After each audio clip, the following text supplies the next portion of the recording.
Start streaming. Am I live now? I don't know. No, it's like we are live. Um, Hell yeah. is this link actually working? Oh, this is studio. Um, okay, I can hear myself. That's no good. Okay. Here's the link. Can post it wherever. And let's actually smash some code, I guess. Okay, so I guess we could use the same GFX format for loading tile sets and just have like a sprite sheet. Um, I'm wondering though, maybe we should actually make you able to actually place mini tiles. I don't know what you think about that. Yeah, so we didn't really figure out exactly what we wanted to do with tiles. The thing is that I'm thinking you should be able to edit it on a per pixel uh, thing where you're actually able to make precise edits to the textures themselves, and then you would just have like a big brush Right. size. That way it would be kind of like StarCraft 2, except you wouldn't have to deal with the engine destroying the quality of the graphics that you give it, which is pretty embarrassing. Mm. I can't believe that really happened. But it basically, in a functionality sense, you've used the StarCraft 2 texture editor before, I imagine, where you just, Yeah, well, it it's is. texture painting.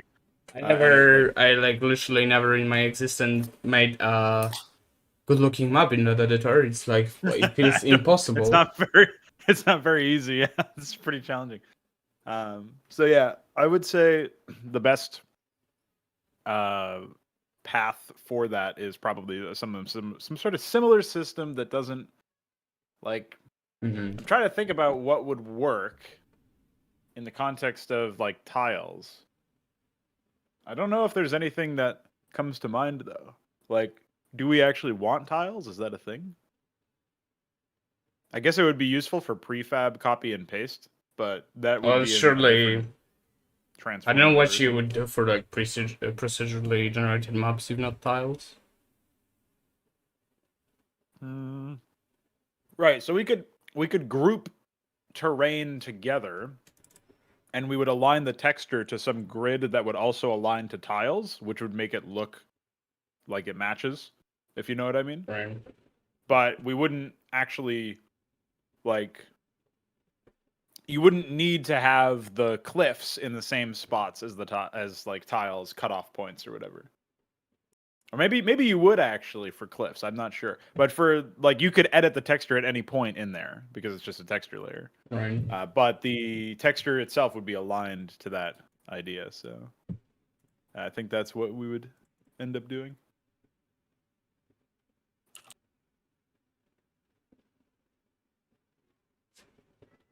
Yeah, I don't know. Editing textures would be very handy, but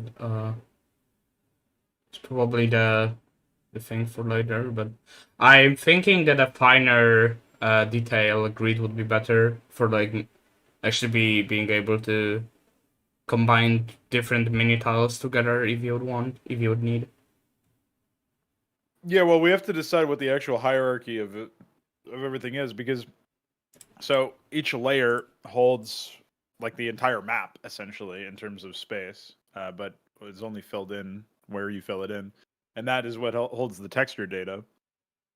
Um, you talked about masking, which obviously we want. We want to be able to like hide or show a texture, and I feel like if we do that, it would be like the layer system would be fine. The thing about tiles is that I'm not really sure how we would make it work. Right. Is Visual Studio crashing as you're trying to? Oh, never mind. It's just really slow. What is going on? No, I had to run it as not administrator because it wasn't the OBS hotkeys weren't working properly with admin mode. I guess I could also restart Uh, OBS, but it's probably after the you're stream. already streaming, so Yeah. no point, dude. You got 3 plus 3 divided by 3 viewers. Yeah, that's I see interesting. you threes, you threeers. I like this. There you go. Oh, I can actually make polls? What the fuck? Make what? Uh, You? I made a pool. Oh shit! Yes, 100% yes. I don't even see the poll. What the fuck? Well, you don't need to. Well, I'd like to see the results. Oh, I had to refresh. It's interesting. I guess you cannot actually do it on your stream since you have multi-stream, right? I could just do it individually. It would be pretty annoying. Mm. All right, so if we're talking about tiles, mini tiles, like what in your mind would actually be a mini tile in the game? Because I feel like we would just the procedural generation is all that we would need that terraining for, right? Like so procedural generation is what we would need um the tiles for, so we could group them all in together basically, and we could like iterate based on, oh, I have this next to me right now, so let's continue iterating. If we're going to plan for that, I think it makes a lot of sense to approach it from a perspective of like having a grouping. So I guess it would be something like in the procedural generation, you can choose how small the seed is. So, or the, not seed, but like the region. So we could choose to make it so that it randomly generates with like it randomizes tiles on like a 2x1 basis or a really small basis or something like pixel basis. I don't know what you think of any of this. I'm not 100% sure what the point of the of having like mini tile classifications would be. I guess it would Well, I just guess be if we for, have masks, it's not really that needed. yeah. I But think I it don't know would what just I be would do for about the like grid or whatever. hand-painted tiles without like actually doing sprites because it would be I feel like it would be pretty expensive to draw it, but I might be wrong. What do you mean by hand painted? Because you said that you would want the tiles to be manually painted or whatever, or maybe I misunderstood you. No, it's that the textures are, so the textures are laid out, and so you like say you make a new map, and your new map is just a blank layer. Oh, it's not a blank layer. It's a layer that has one texture, and you would pick Yeah. like what texture that is. Or I guess it would be a blank layer, and then you would have to choose which texture you wanted.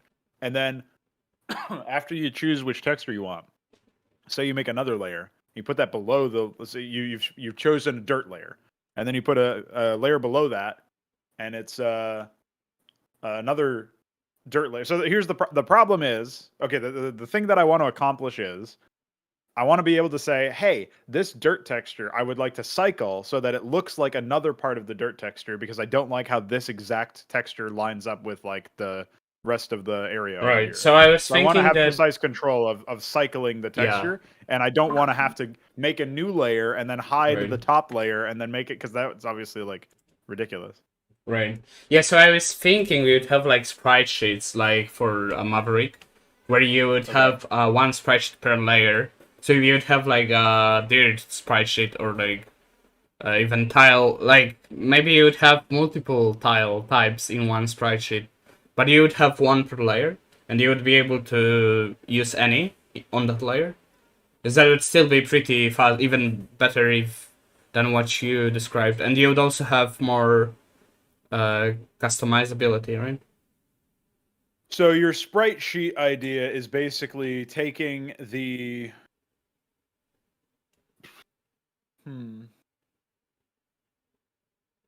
Okay. So if I have this right, you're suggesting to be able to cycle through it on a very, very small case, or like each.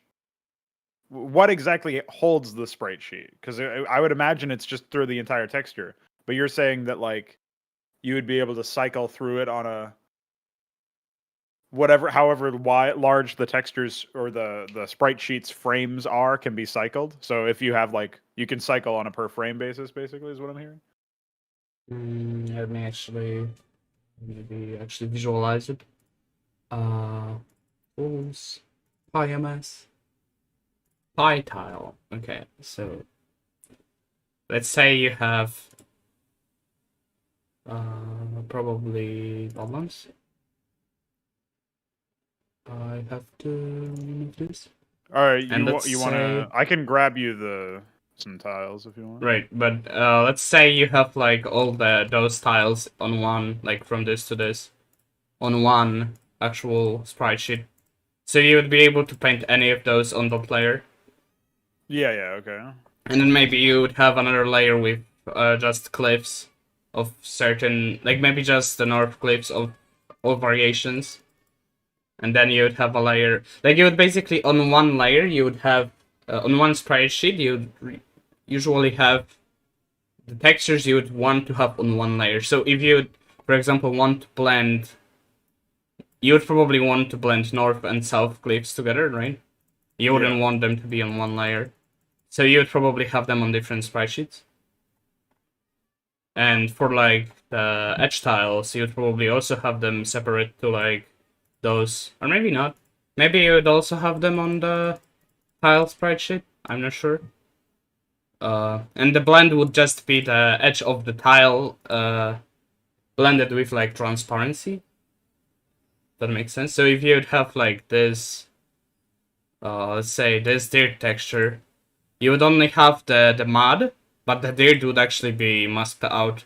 So you would be able to combine that Talking mud about the with edges anything, specifically. right? Okay. Yeah. Think that would work probably. So what do you need to get started with some sort of system like this? I can export the dirt, for example. Oh, I guess I could export all of the center tiles, Right. and that could be our. Yeah, let's do that first. Sorry. Okay.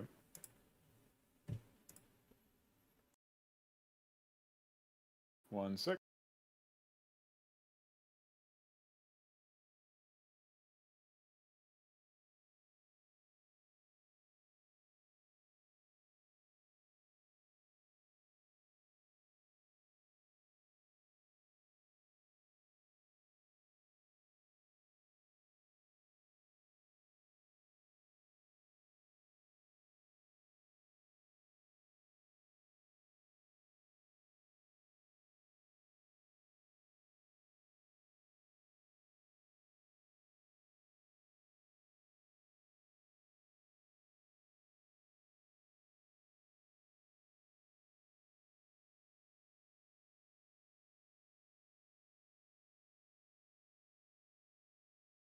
Let me go into my materials folder. How do you want me to sort these? Do you want them in one per row, one tile group per row, or one 2x1 thing per row, or what? Probably. I guess for organizational sake, we could have it be a 2 by like so every row is a new tile type. I don't know if that makes the most sense. It's It's not very probably consistent with everything else, but it's probably will more be readable. fine as long anything will probably fine as long as it's on the grid. Like if it's not if it's not like an atlas, it's just like a sprite sheet, it should be fine. Yep. So we should just do what's best for organization, I imagine. Okay. And then if we make it consistent, we could also use it, like optimize the code around it.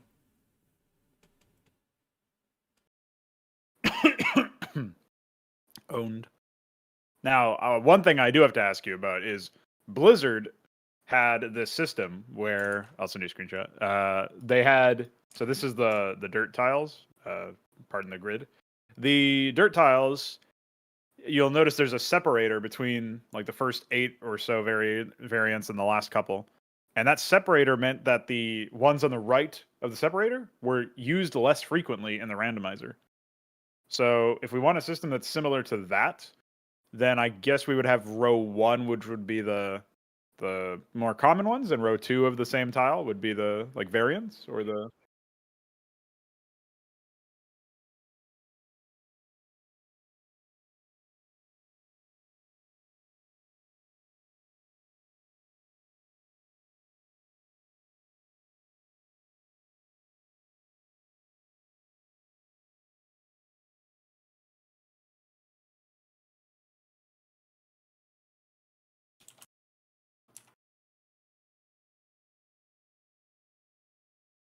So in that case, I should. Let's see. Well, I'm assuming we're gonna have a very large file here, so hold on. Would something like putting all of the even chance dirt tiles on the top row? Well, I guess we would have more than 2 rows potential, but I've sorted it so that we have the this. I've sorted it so that the more rare ones are in the bottom. Just 1 row down. So if that would work, I will send you this.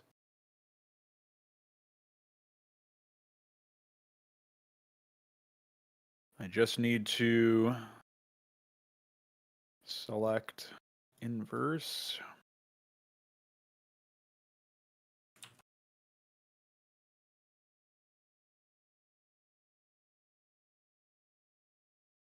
It's going to be indexed the same way, or not indexed, but same format as the other one, right? Well, I just meant the BMP with the alpha mask and stuff. All right, that's in your inventory. I've put that in your inventory, Thespian. Oh, did you already process the zealot and stuff? I sent you a zealot and a yeah. I updated the graphics. Oh, I don't know if you've already. Yeah, I also updated the Zethar core right after we started stop talking earlier.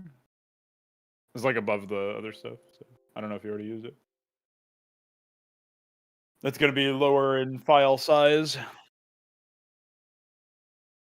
Yep.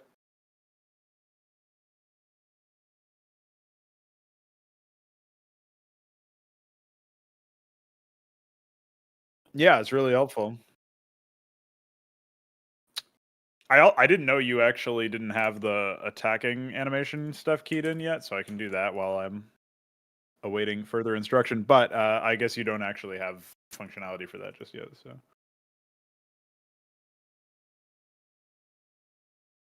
yeah, that's fine. And we can figure out fidget animations later. Oh, I guess there would be like animation underscore chance as an op code, and that would be controlling what the chance actually is. That would be pretty useful. Yeah, you do that while I do the Maverick stuff. It's nice to finally have it be called Maverick in the game files. Still, obviously, I haven't renamed the vanilla shit, so pretty funny. Oh shit, that's not what I wanted to do.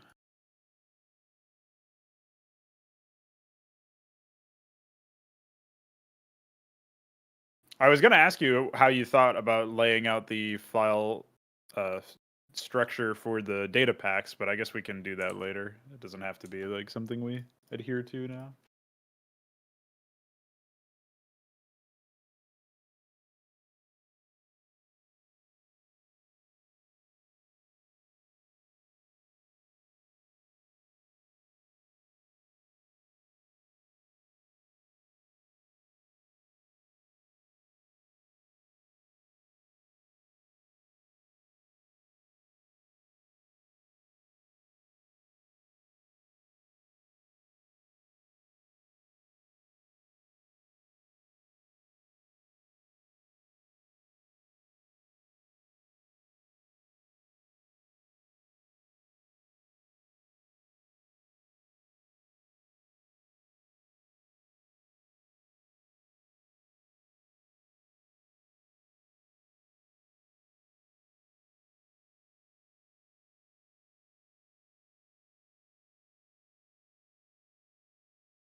There you go. That should be it to attacking, and to idle attacking for the Maverick.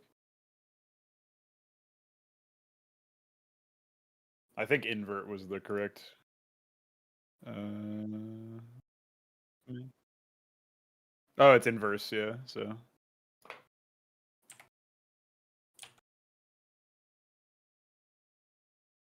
you go. Edited it in case you still need it.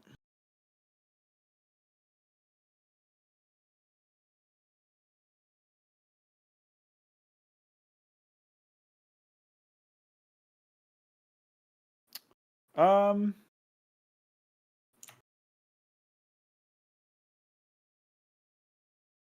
Oh yeah, row event is just what I put in for. I forgot to actually do an attack event, but that was I just assumed that there'd be some syntax for that. That's for actually shooting the, like firing the weapon or attacking or whatever. So in this case, it would be row event 3 for the Maverick, if you wanted to add that for its attack.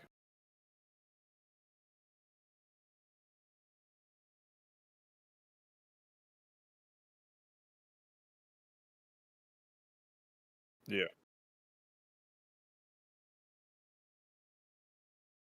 Well, yeah, I mean, you could also do row event attack, or row attack, and then, but I felt like more, I felt like it would be more usable if it was row event, and then you specified what kind of event it was. But that's just because I was thinking there's going to be cast spell, there's going to be like some sort of interact or whatever. So.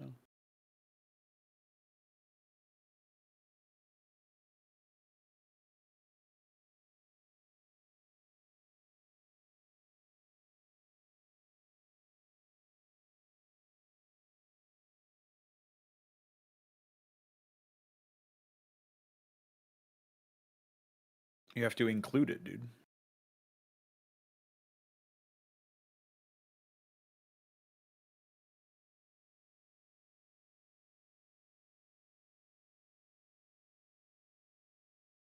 Aha! You found it.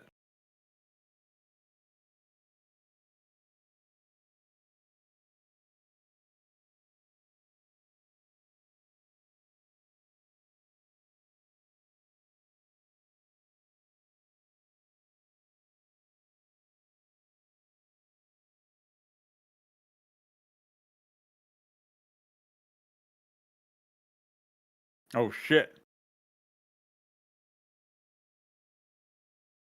Ah, no wonder.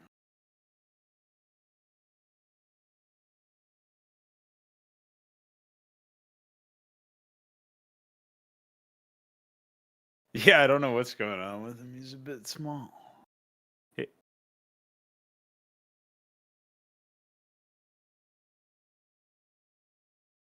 Oh, I see.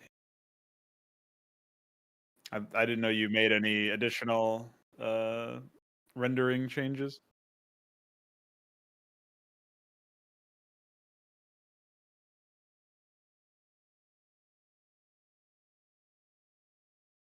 Oh, there you go. He's having a spin.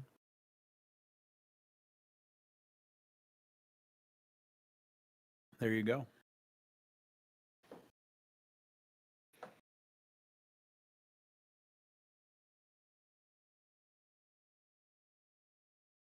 Can't believe we already have a unit struct that we create using create unit. Epic.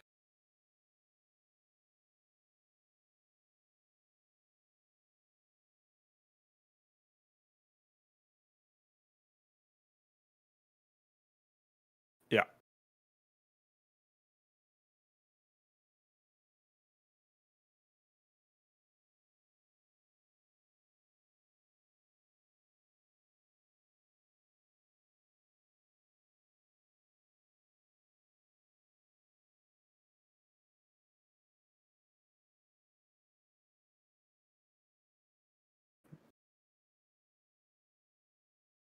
Mm-hmm. Yeah, right now you've just had it somewhat hard coded to demonstrate.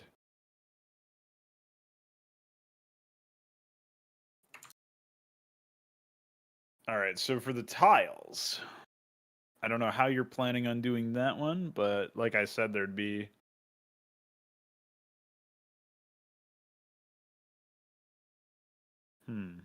I guess it's not that difficult probably to write some sort of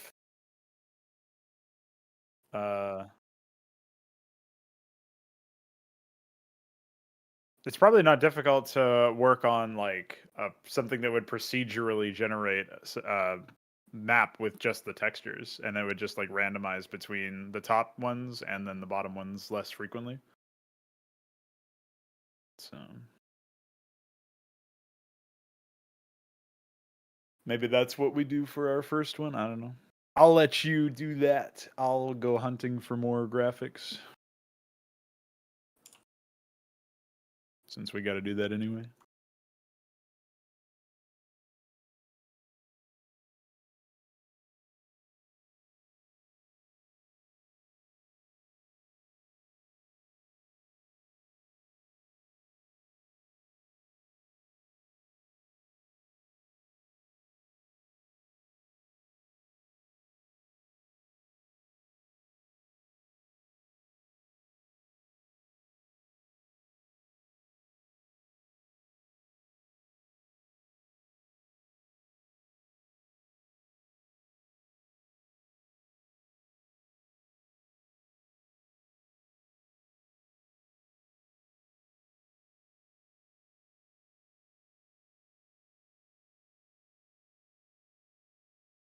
Hell yeah.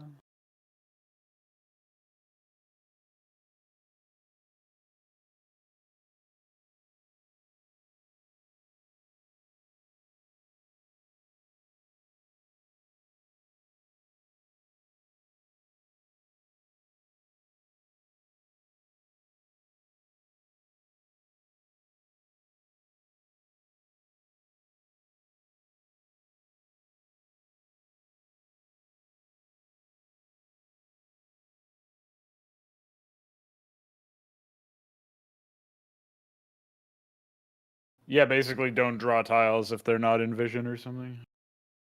Hey, do you think we should make our sight range an array? Our unit sight range, dude. It should be an array, like in Brood War. Blizzard did it. It must be good.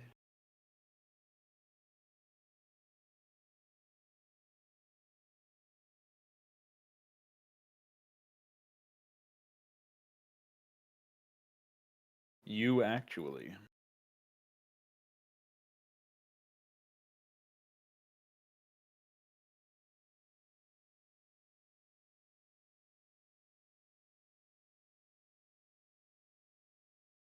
Yeah, it's pretty helpful.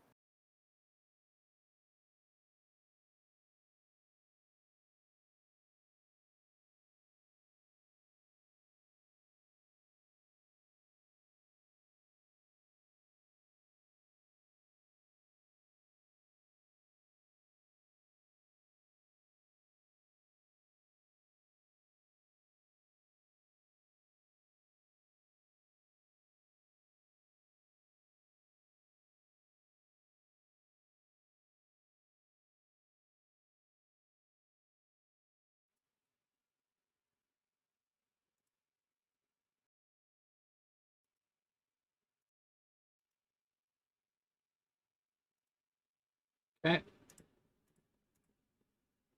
So the 10k man walking can be deleted. It's not really useful anymore. I don't know what you mean. It's pretty It's pretty pretty epic. representative of the scale, dude. I would want 100,000. I was telling people that I am trying to get. That was what I was talking about on stream. I Yeah, think you I were there remember. for it actually. I was talking about how I wanted. Yeah, I was I wanna- watching it with like 30 minutes delay because I was doing something else, but yeah. Yeah. I did hear about that fragment. Let's see. So this can be moved, and this can be moved, and I just in it end state.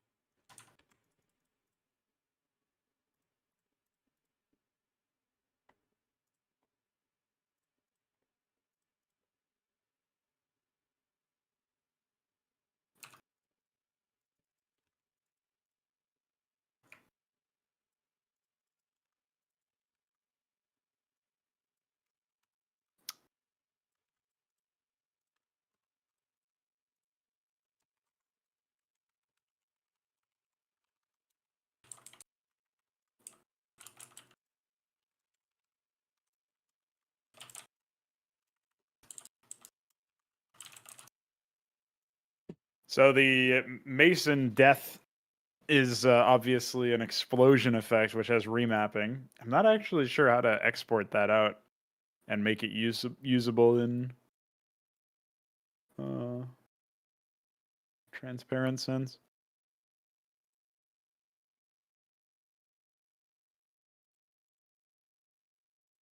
I'll probably need DF's expertise on that, so for now I will send you a deathless Mason. Right. Okay, why is this broken? Oh, he doesn't have any fucking he's not Oh. gonna have any engines either. Very unfortunate.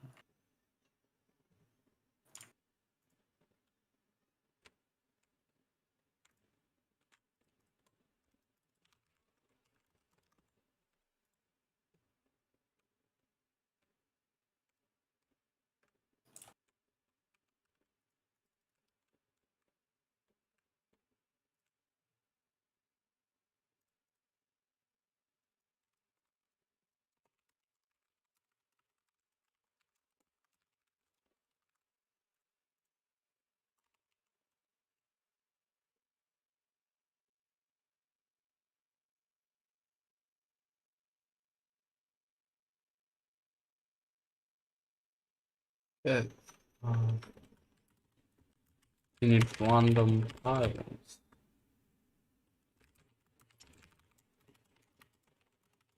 What'd you say? You made the game already? Yeah.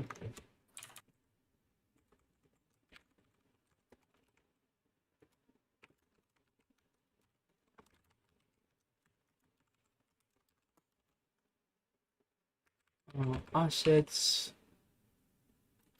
And now, like, tiles.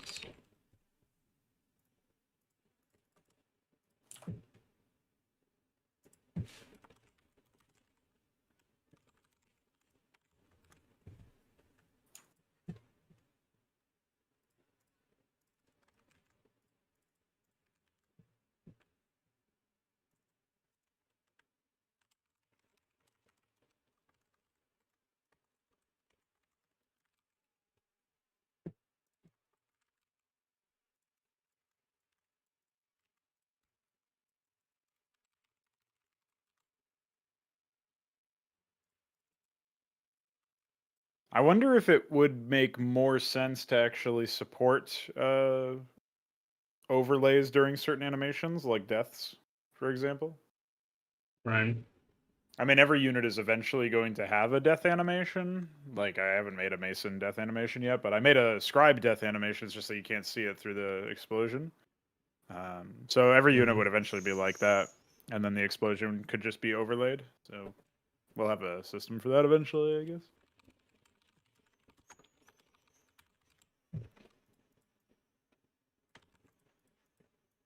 What's the dimensions of dirt? 32 by 32? It would be 64 wide, 32 tall. Okay.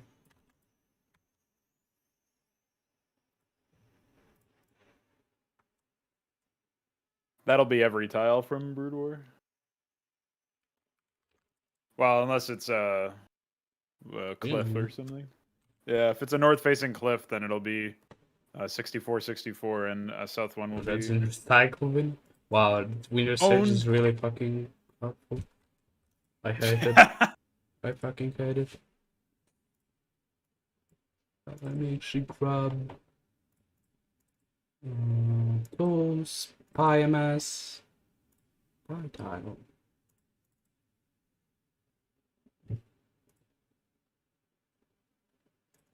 Columns.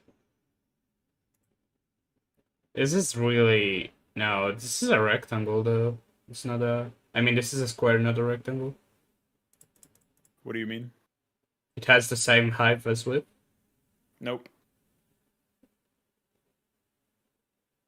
It's really The actual square. tile blend requires 2 wide by 1 tall to be commensurate. Dirt you can get away with only having 1 tile next to it, but it doesn't look great if you look at it closely, and most tiles require 2 in a row next to each other. They're a pair. Like if you think of temple, for example, or anything that has lines on it like asphalt, If you tried to put only one tile, you would just get a mess. Yeah, sure, but I will still have to internally treat it as a single file. But then in generation, I would just, because if I would do it like 64, it would stretch into one grid tile, and it would be just like uh, broken. Well, as long as you can internally sort it after, that sounds like it would be a bit of a performance cost, but I guess you could just always pick the tile next to it if it's fucking, I don't know, if it starts with 0 or 2 or whatever. Go to the next one. That's really weird.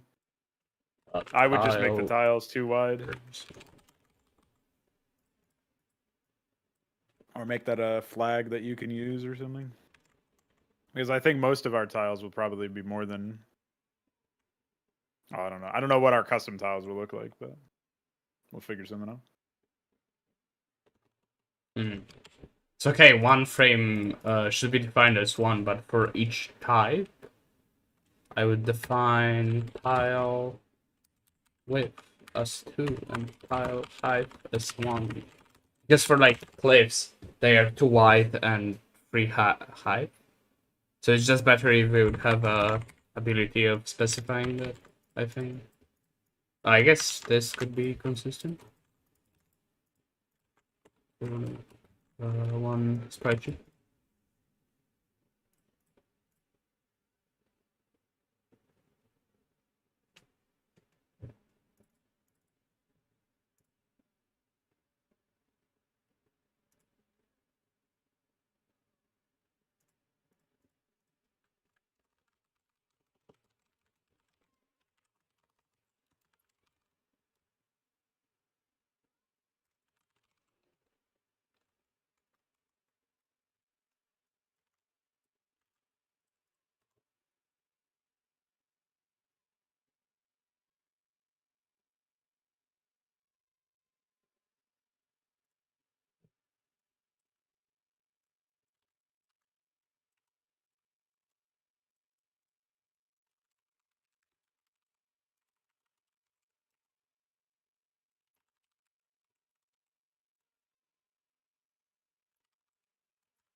Kind of silly that Blizzard decided it would be reasonable to just have giant canvases for units, like the Zethar core being 128 by 128 natively, for no reason.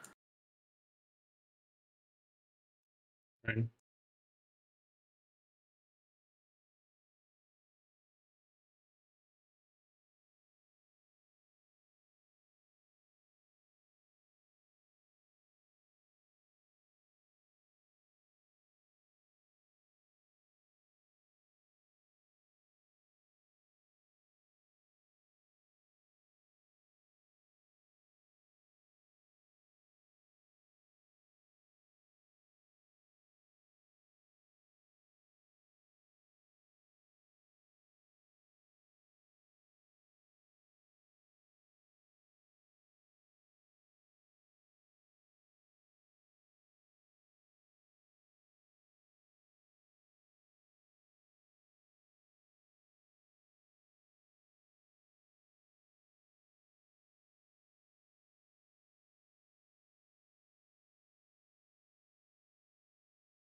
Are you enjoying not having to deal with memory hacking nonsense?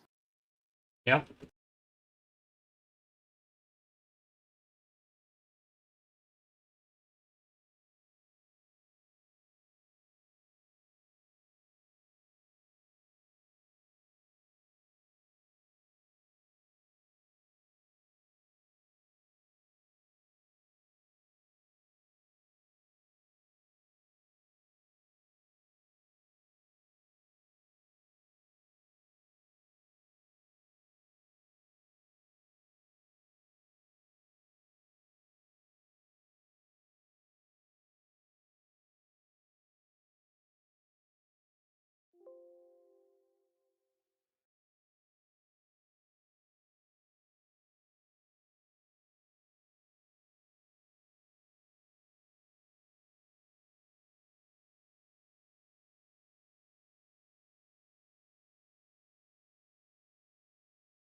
Should I keep the black background stuff in the BMP, or does it matter? I guess it's alphaed out anyway. I don't know Uh, if it would be well, we lower probably or won't ever render those, but I guess it might be useful for the mapper for it to be black, because then he would know that it's an incorrect tile. It's not a no, no. lag I was of talking tile. about It's units. just a oh. Uh, Is there any utility for them being there for units? well, I would just have transparency, unless I'm misunderstanding something. Yeah, yeah. It's all alphaed out anyway, so I think it would just be better to remove it. Right, I just didn't remove it earlier. So. right.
There's a frame that Blizzard didn't use in the Droleth mining animation for some reason.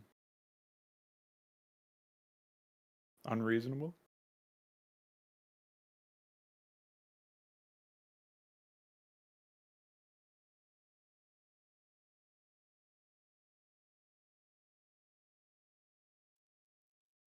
It's actually like looking at me.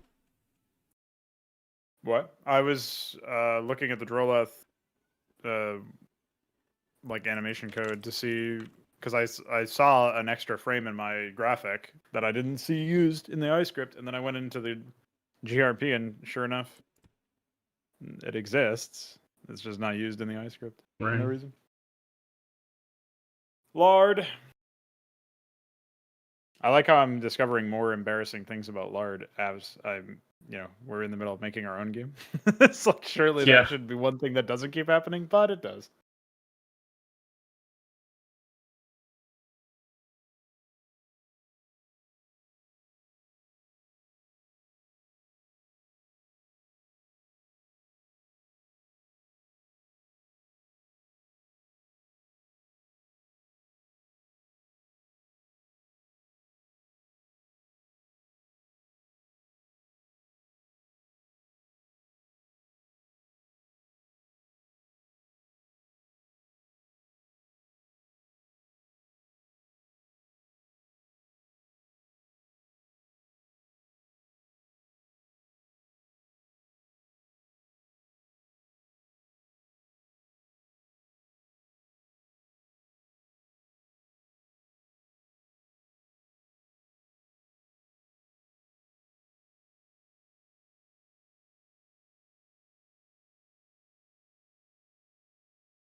What's up, Knight of the Realm? How's it going? What's up, homie? I'm also here. I'm doing very useful things like porting graphics. I was trying to say something stupid so that it would be funny after I said very useful things, but Mm. I guess that is actually useful. So owned.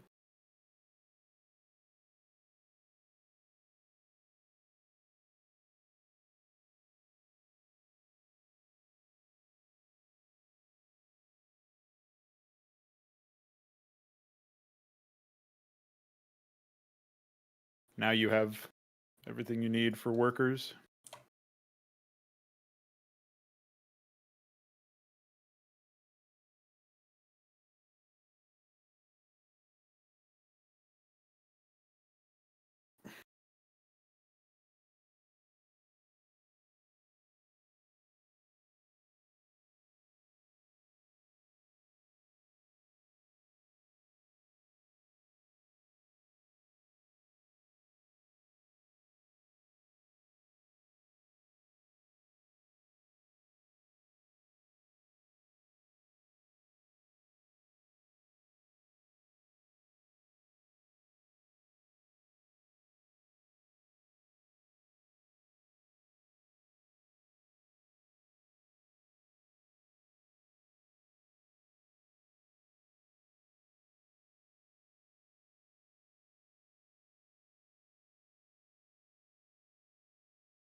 I shall be your beacon. Okay.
I have returned. What am I looking at? What are you doing? I'm Rand. trying to, yeah, I'm trying to make Procedural. what is it called? Random generated tiles. Yeah. If we can get our input randomization squared away like this, then that's pretty epic. I noticed you're using, is it called camel case when it's like that? For the with Or the no, underscores. is that snake case? Snake case, yeah. Yeah. I'm sorry to say, but I only ever associate shit like that with Rust. So I have a very bad experience with it. That's because Nave used it for A's. Yeah, I mean Rust kind of enforces snake case from what I remember. Yeah, there's a bunch of I don't compiler errors every really. time you compile A's, and it's like you Yeah, should use right. snake case instead. It's like, why is that a fucking warning? I mean snake case. I think snake case is really readable, and Pascal case is really readable. But I grown to not really like camel case. I feel like it's kind of hard to read sometimes, but maybe I'm wrong. So I'm not really sure. Like, I think the only reason you would use camel case is to distinguish between something where if you normally use Pascal case and you need to distinguish between some kind of right. thing. There's also like Pascal case with snake Pascal case, I guess. It's like this.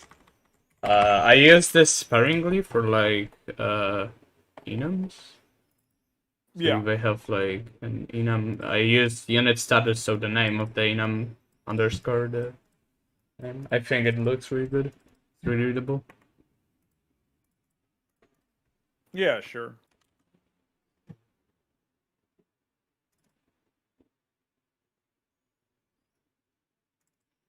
Speaking of unit statuses and moving, we found out that you know those flags in a unit stat that you tick. Yeah. Combination of those flags for spider mines to avoid spider mines. Turns out that all flyers avoid spider mines if they have the advanced flyer flag. No. Also turns out that if you use any other combination of flags for the movement flags, nothing happens. It literally has no effect. It has to be 140 and 80. Hmm. And any other combination does nothing. It's pretty good. Pretty good. Yeah, it would be LAR nice if code we'd works have in mysterious ways. documentation. Well, yeah, we found out. I looked through Nave's list and found like a obscure reference, and then I realized that's what he was talking about. Because DF was asking me about it yesterday. He was experimenting. He's trying to document what they actually did, but he couldn't get anything to change. Turns out it's because nothing ever changes with those. Hmm. Go is definitely a dead end, right? Did you already answer this? So for Go, Go is a cool language, I know, but it's probably the best high level language, I'd say. Well, you could consider C high level, but As far as I that's recall what from our assembly internal people say. conversations, the reason we ditched Go is because of garbage collection. Yeah, garbage performance. collection is really bad for games. Like, Yeah, it's like it seems like it's a really feels- useful language for writing utilities and Yeah. stuff like that. Like we might It's even have something like Python, but without the problems of syntax, and it also has Yeah. some cool stuff from C. It's very useful It's for based on C. maintaining packages as well, where it just downloads Yeah. shit automatically for you and stuff. So Yeah, I think Yeah. C could actually get some learn some lessons from Go. That's basically Yeah. what J is. It's like a combination of good features from like C and Go and the other stuff. But yeah, I it's imagine really J would have some element of some benefit to it anyway, where C currently lags behind in some areas. Yeah. But the problem is there's just nothing better. So yeah. but that's fine. It's really surprising that like C is still the best language so far. Yeah. C is Brood War basically. I mean it's not as bad as Brood War is on a code base level, obviously, but it's like Brood Yeah, War is it's the best, but a bad. solid, proper game in multiplayer in 1v1, only in these specific cases. It's solid and it's good, you know. It's Yeah. the closest thing you got to a high quality product in the RTS field. Yeah, it's the biggest problem with C is probably that it's not wasn't designed for SIMD in mind. So if you want to do any SIMD, it's pretty. You often have to change syntax of your entire program to even. CMD as in command prompt, or what do you mean? No, SIMD, single instruction, multiple data. It's like Oh, okay, yeah. it's So something that's like a like specific processor related thing, yeah. yeah, it's something like multi-threading, but it's on single core, so it allows you to do multiple instructions on multiple data at the same time, with like no additional cycle costs. But it kind of requires some data-oriented approach for that, and it's sometimes tough to do it in C, but like it's still the best. C is still the best thing for it, besides Yeah. J, which didn't release yet. Yeah.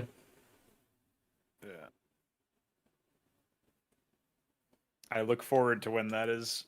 Yeah, I can wait, but Release. it's probably some few years from now. Yeah. I don't know. And we can't wait that long. We can't sit here and deal with memory hacking and stupid limits. I Yeah. want my 1024 by 1024 map now. Sure. Well, I want 500,000 units. give me a second. Oh yeah, it'll just take a second. I will do. I won't do it for now because it's like just crazy.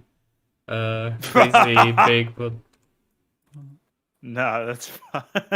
You let's don't see. have to do. Imagine. Render tile. Oh yeah, what else do you have to do? I didn't even realize. I forgot to ask what the progress was. Like What steps are next? rendering it. Huh. Yeah, that's really simple. I just render sprite. Layer, or I guess I will do I for this. And I will do tile layer pointer layer equals game state. Game state arrow. Arrows are really dumb, by the way. It should not exist. A tile layer. The only reason you have to do that is because you're referencing a pointer, right? Like a Yeah, pointer there's field. no actual reason from like any. There's like no reason for it to be there, but you need to have them in C because just like someone decided Instead that of it it would just be being better. a dot like everything else. Yeah, Go actually fixed that, but Yeah, well, Go also has garbage collection, so it's also made by wish- Google. yeah.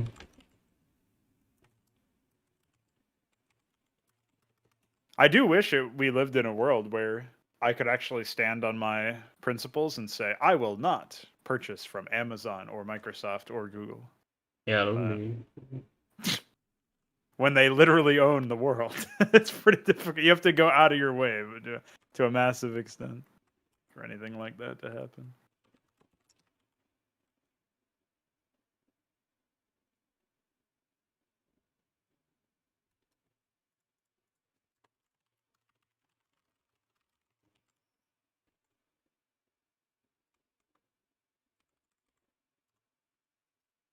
And then you have to render this instead of the background.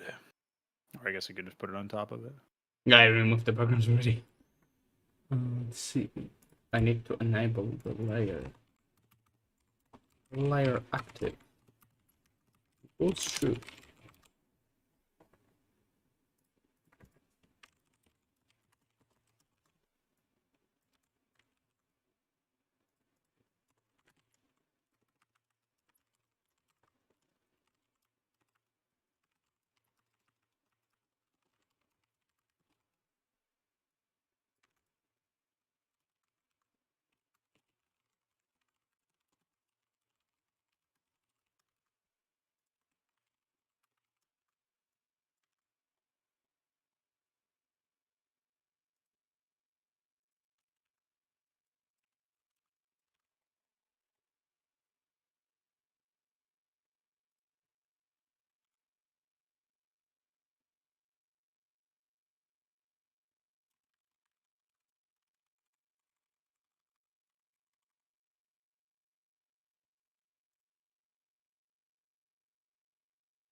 Do you plan to make the engine more versatile so it supports more game genres, or will Dreamhold not require that many alterations to run in an RTS engine? Well, Yeah, for yeah. Cosmonarchy, it will be actually really easy because we are basically making an RTS with extra steps right now. Oh, well, we don't have everything that RTS has, but there's a lot of commonalities. And for a 3D game, it'll probably take more work on the internal Yeah, for level. like an FPS or something. Any sort of 3D platformer, whatever we would potentially want to make in the future that doesn't work inside a 2D environment. It's definitely going to require more effort. There's also the open question of whether we should try fucking around in Unreal just to get a feel for how 3D actually works from a design perspective, and see if we need to change something there.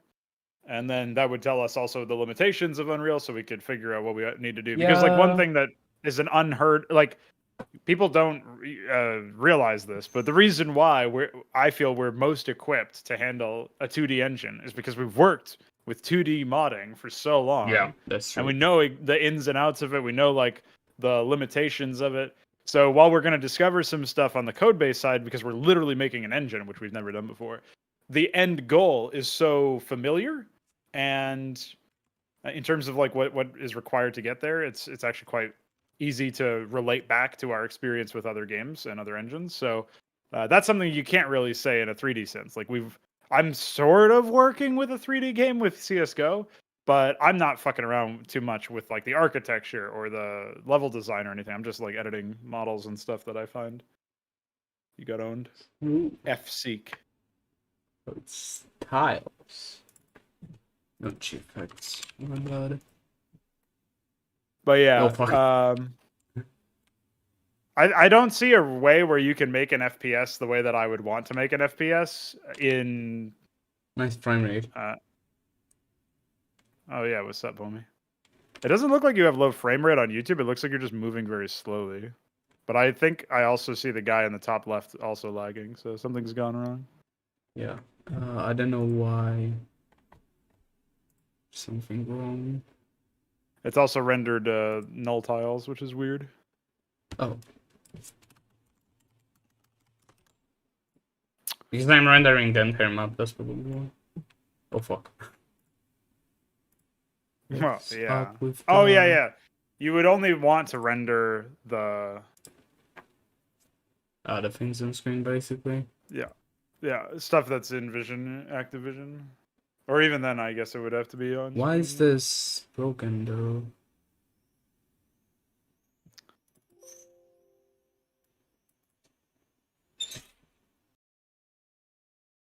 It's also on a layer above the unit, which isn't what we want, but that's not as much of an issue, I guess. Oh, my Visual Studio crashed. I actually have to go be right back. Okay. I don't know I'll just how yell long it at will Night of take. the Realm while you're AFK. Yeah, so hopefully that's fine.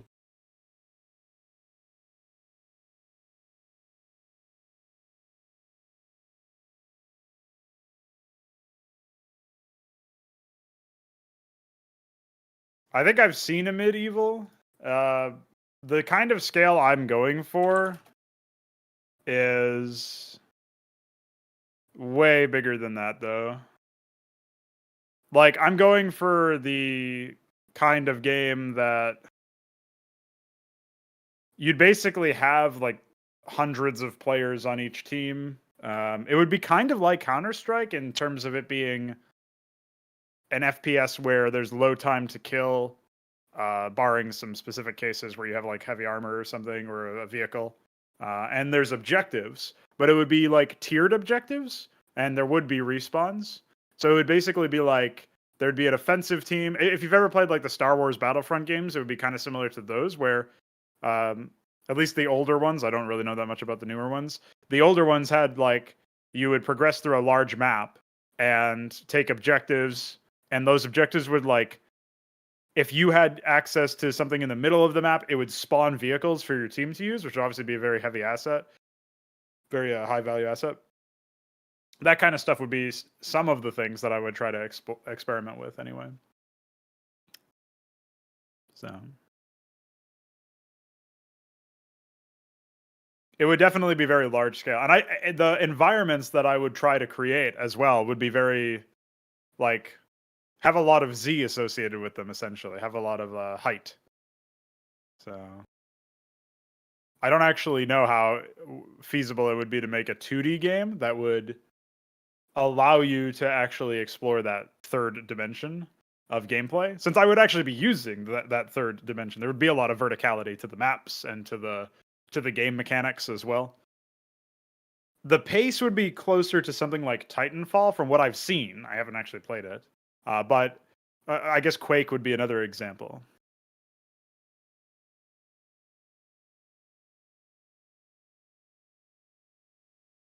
Well, it's not that I like every game or every element of every game to be large scale, because obviously, if you think about the way that you start off the like Cosmonarchy matches, you start off with just 6 workers. It's 2 more workers than Brood War, but it's not like you're starting off with a giant pre-placed brigade, right? So I want to earn the scale, and you have to have players actually build up to that point in order to earn the scale. So I like to have the potential for large scale, but I also don't mind having smaller maps, smaller environments here and there. I think that's totally fine.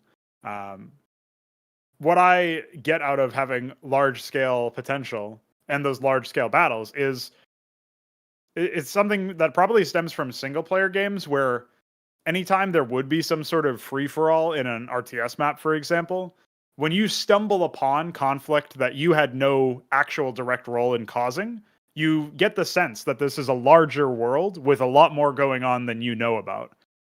And even if that's not actually the case, even if it's a pre-scripted sequence in a, you can imagine like a set piece in an FPS game or something where like a zombie attacks a soldier and you're hostile to both of them or whatever.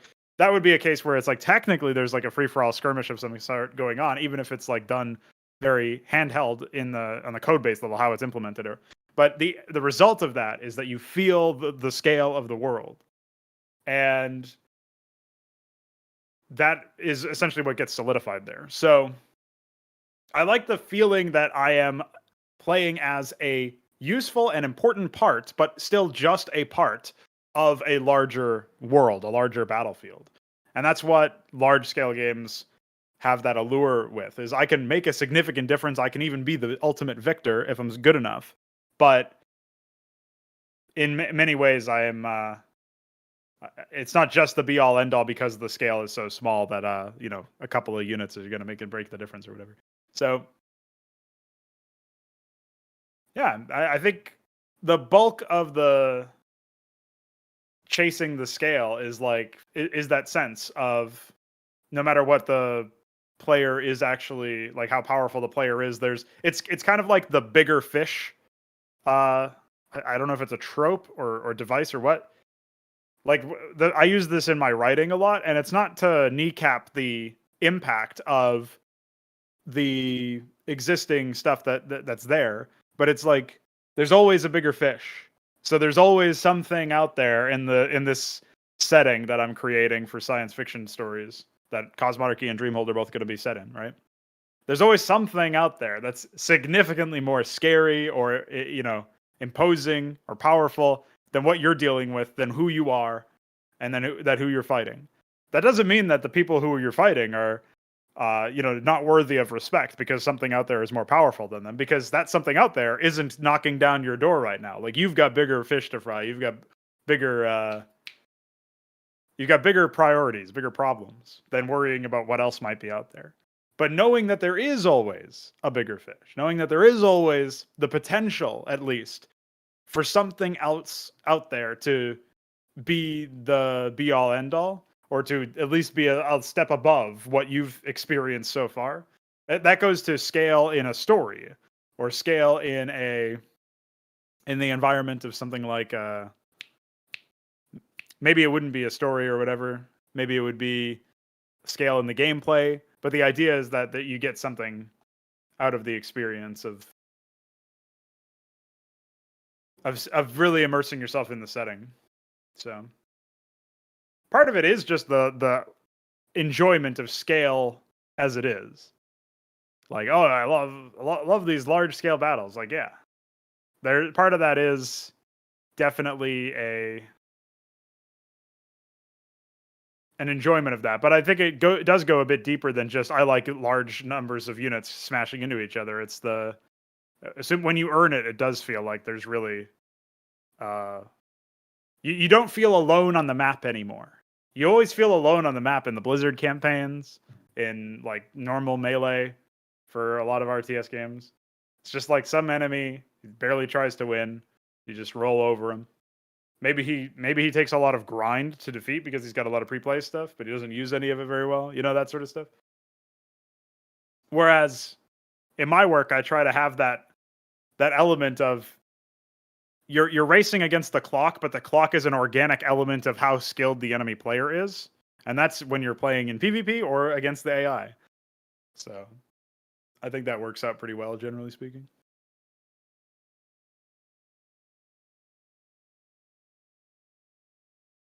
Somewhere in there is probably an answer to your initial question. So what's up, Viker? You triaging your problems, I see. Yeah. Well, now you've rendered it at the correct layer, and it doesn't seem like it's destroying your FPS anymore. Yeah, not rendering everything though. Now it will. That's interesting. But I am using legacy OpenGL function, so it's not a it's not a biggest surprise. Jesus. Yeah. Yeah, It's the just stream's a bit delayed, so I see stuff like. Can I actually seconds make after- it faster or something? Yeah, it should be in your settings. You'd have to restart the stream, but there's like a enable. Wait, where is it? Stream settings. Ultra low latency.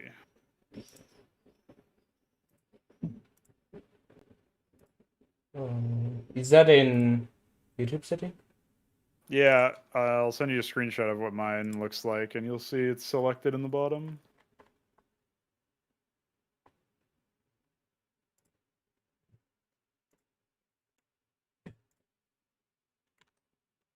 Oh shit, there have been 3 votes for 3, and somebody voted no?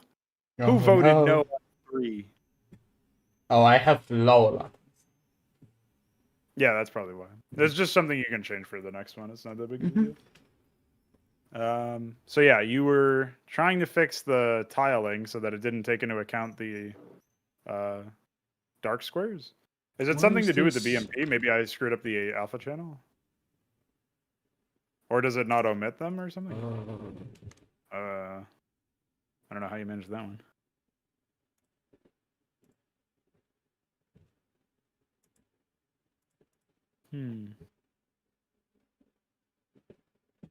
Is there going to be walking under terrain like bridges, tunnels, slopes, etc.? Yeah, we were talking about other stuff too. We're talking about like finding ways to make it so that the terrain actually can deform in real time.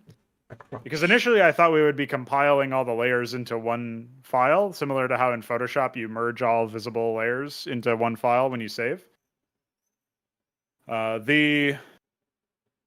doesn't seem like it would actually give the performance improvements that I was thinking it would. So it seems like what we'll actually go through with is having, like, say you have steel, like some sort of plating layer, and then above that there's dirt because it's, or grass or something, it's overgrown. But then like some explosion happens on that terrain and the grass gets burnt away. And so then you below that you would see the steel start to appear, and maybe it would be like kind of charred or whatever. And maybe that fades over time. So stuff like that will be pretty nice. Units obscured by the terrain will probably have some sort of very tasteful, I guess, for lack of a better term, like occlusion outline. Hey, look at that. You got dirt. Yeah. I can't tell if some of the tiles are fucked or if it's Yeah, some of them are. YouTube. Oh, okay. I'm just not yet sure why. Right. How did you handle placing the paired tile with a, like each tile has a paired tile, so how did you go about doing that? Oh yeah, actually that's the problem, because I am not randomizing correctly. I should just randomize by the half of the count. And then I multiply by 2 to work. Yeah, look at this. And now I can make the chance for a miracle a little bit higher. Now, some of the special tiles actually have the black things, a black. It's taken into context the black tile somehow. Yeah, because I'm randomizing over the entire layer. I didn't specify a width or anything, so. Oh, so I guess I can probably fix that by, if you want to, hold on. I'll download my Dirt Center BMP and edit it real quick. Okay. Because that's something where I didn't make that transparent. I don't know if you're, if well, I should just renderer not ignores render transparent. those, I guess. So I would have like a column, like maybe tile count. Well, that's the one with the transparent instead of black. So I don't know if that will help. But how many special tiles do we have? For dirt specifically? For special? Let's take a look. For the like the alternate stuff? There are 5 pairs, which means 10 individual. So I don't know how you're randomizing through them, but yeah, I'm randomizing through 17. Yeah, okay. Just wrong, or maybe roll tile count.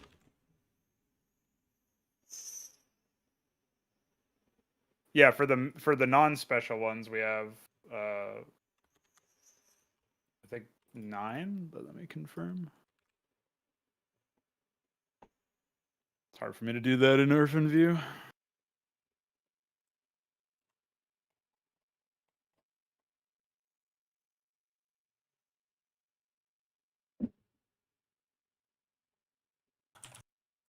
Yeah, 9 tiles are normal. Well, 9 pairs, so it's 18 individual. I don't know if you're doing it through individual or not. For what though? Like, are you doing it by 32 by 32 individual tiles or what? Yeah. Okay. Then it would be 18 for normal and 10 for special.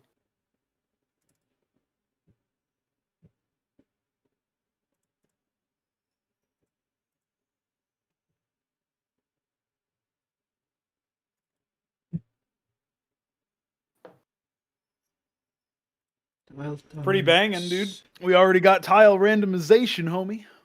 Right. Now the question is... Well, now good luck with rendering, like randomizing clips. That's pretty complex. Yeah, because you would need to have closed circuits. Yeah. And you'd probably want to put height values on tiles so that the tiles would only render at certain height levels. Right.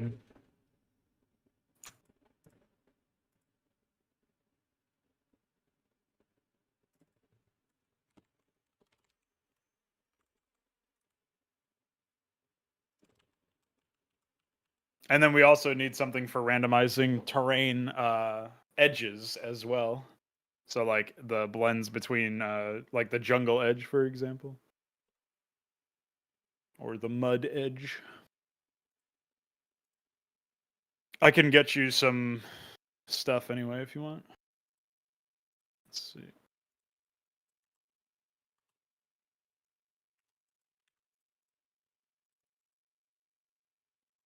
Visual design of thespians. Well, that will depend on the lead role. I still haven't really fully fleshed out what I want for that, because I'm feeling like it'll probably just be a skin. Because I don't want any, like, when you select a lead role, right? It's not a class, it's just a loadout. I don't want there to be something where, because you selected a lead role, that prohibits your options or constrains your options for gear customization. I just want that to change what you start out with, basically. And so you would almost be like picking an avatar or skin for what you want. So there would be like, say a generic example would be like if you are selecting to play as like a Heracles, if you take that sprite, for example, like that could be a Terran armored thespian. Then there could be a Protoss one that's like a Pariah or Demiurge or Amaranth or something.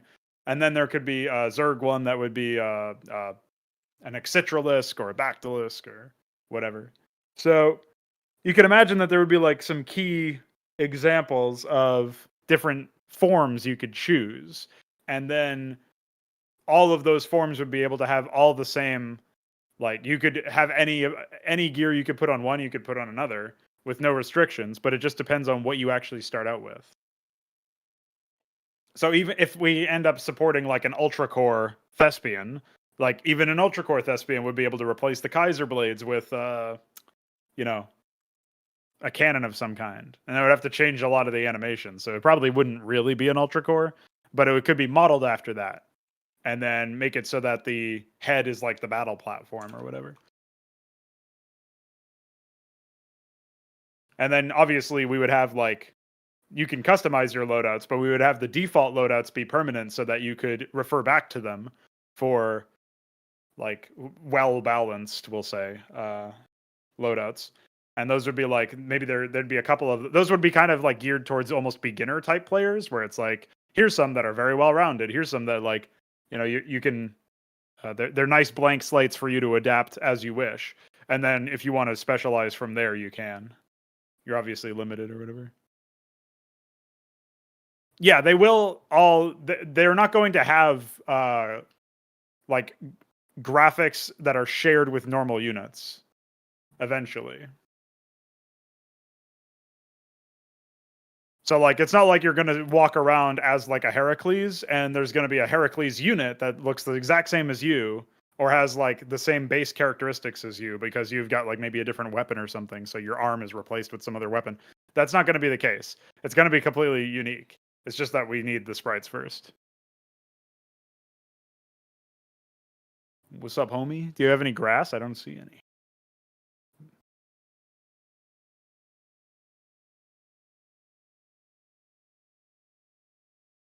You have to re-render it over and over again.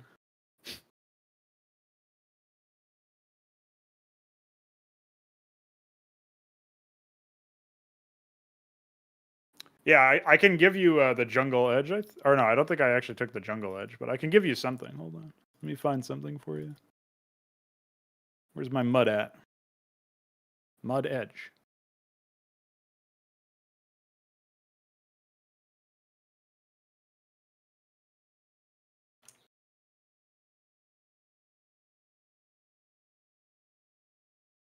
Well, I'm not sure I can promise this will look very good, but here we go.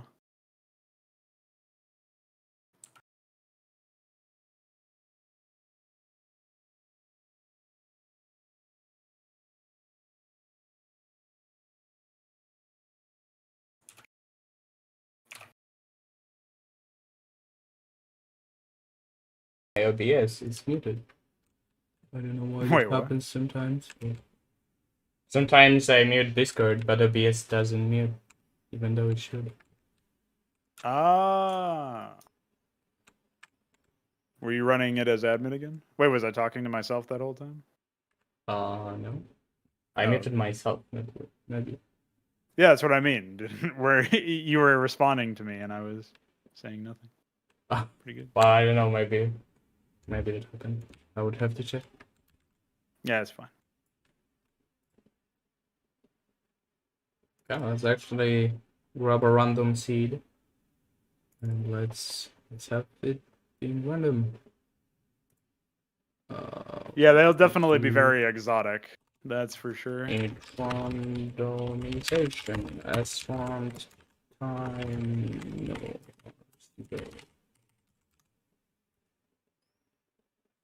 I don't have time.h. I need time.h.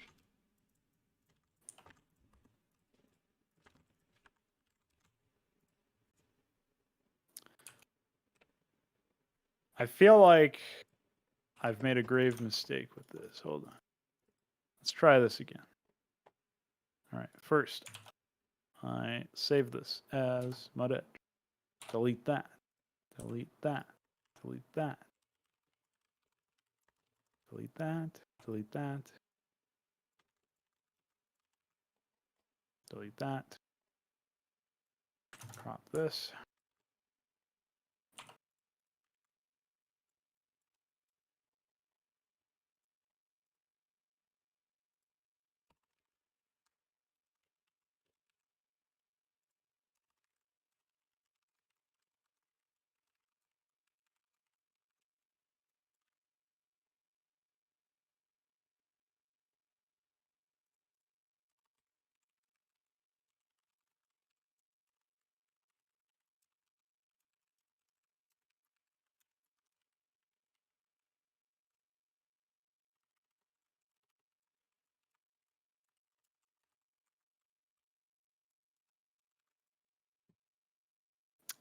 Yeah, I don't actually know if this will support partial transparency or not, but hopefully it does.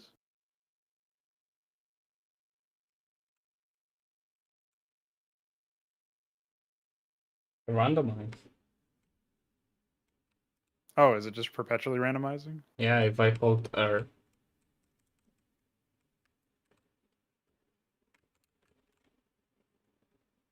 Doesn't seem to be FPS dropping either, which is pretty cool. Yeah.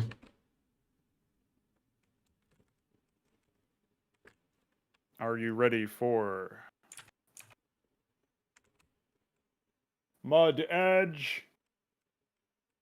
I feel like they're not in pairs.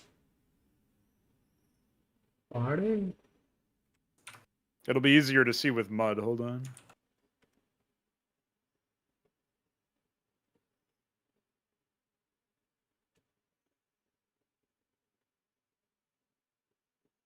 It also seems like some don't change that often. That's odd.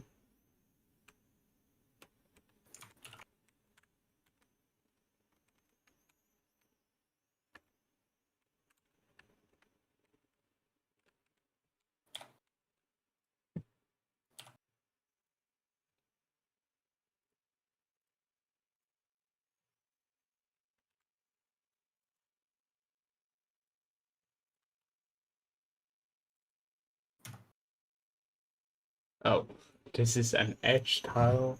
Oh. How do I do It's that? time, homie. Do we actually have the center tile for mud build? Yeah, I just sent it. Oh. Center it. Sent it. You? I don't know about the edge tile because it has a bunch of like partial transparency, or it's supposed to, but I don't know if it shows up. So that'll be interesting.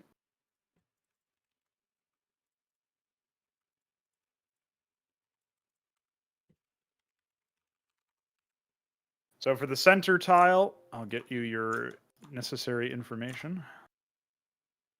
We have, wait, that's not the right one. Idiot, moron. Here we go. Okay, we have 1, 2, 3, 4, 5, 6, 7 of each. So 7 special, 7 base. FYI.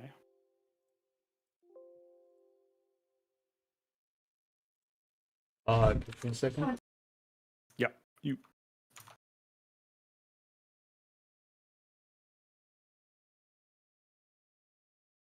How does it feel, Knight of the Realm, to see the development of Epic? Where we already have terrain randomization, although we don't have like cliffs or anything yet, but we have terrain, technically. We have a map. We have a Zealot, a Maverick, a Zethricore. Soon we'll make units and have you be able to shoot units. That does remind me that I have to, for this anyway, I'm going to have to remove instant hit attacks, at least for the player. The player's attacks will all have to be projectiles of some sort. Which kind Can of you goes back to remind the me? idea of the. Oh, go ahead. Can you remind me how many tiles? I 7 don't of know. each for mud. I guess you're only denoting it for special, but it's 7. Oh, it's 14 because it's 7 pairs. So Yeah. I wasn't denoting it for base previously because I was just using every, and that's automatically calculated. So. oh, okay, sure. Yeah, Iquare's been out for like a couple months now, I think, or maybe 2 months, maybe a month. Nice And a half. mod. There you go. You got mud. Now you need to combine them. Yes. And then, I don't know how. what do you mean? You got to hook up the. There are 5 north cliffs and 5. Oh, I didn't send you the north and south cliffs separate, so I should probably do that. Hold on. Well, they're the same size, so it wouldn't matter. Don't you need to iterate on them in some different way? Well, if they're the same size, it shouldn't really. Because you have to place them in different orders. The inner corners as well. Yeah. But I can Or just outer define corners. it in GFX, I imagine. Okay, that's fine. For inner corners, by the way, you can just use the normal mud tiles, the center mud tiles. Okay. For That's mud gonna be specifically. challenged. Dude, center. I mean, I can just package center mud tiles into the asset if you need. No, I'm just saying that like Yeah, in having general. the generation is a little tough. I don't know. Mod layer.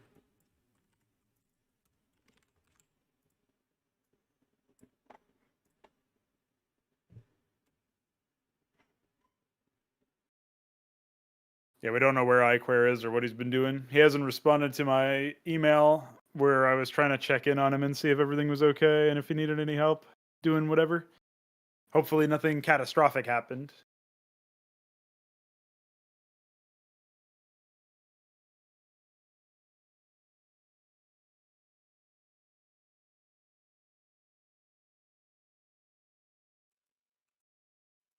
Yeah, this is not really useful. Oh.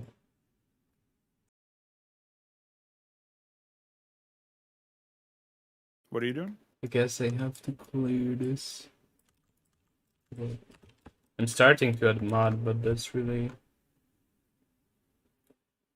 um Nah, dude, we got this. yeah. In fact, I'm so confident that you have this in the bag. I'm going to take a quick break to get some more water. So I'll be right back.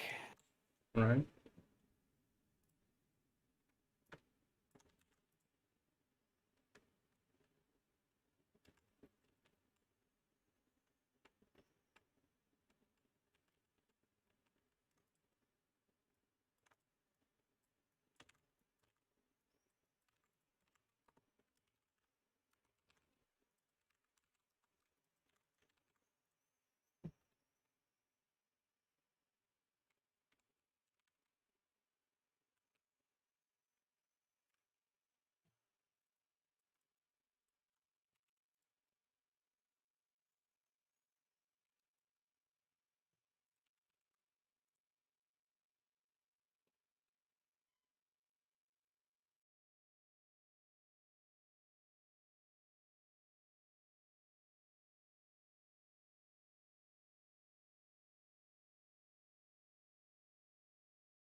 What have I been playing? Wait, am I audible? I am. So, I was playing Hollow Knight. It was a while ago. It was a pretty cool game where you would have quite a lot of precision and timing. So it was like a skillful game which I actually enjoyed. Uh, what else? I was playing Counter-Strike a lot. Uh, because that game is also like skillful. So it's really better than like League of Legends or something. But yeah, I don't know what else, honestly.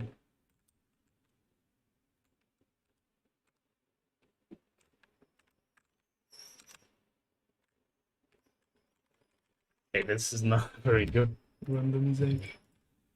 Fuck.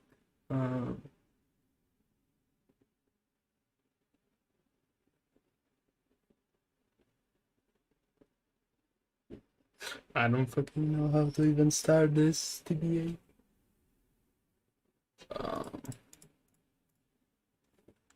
Guess I should start with mem setting the model layer tiles.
I have returned. Hi.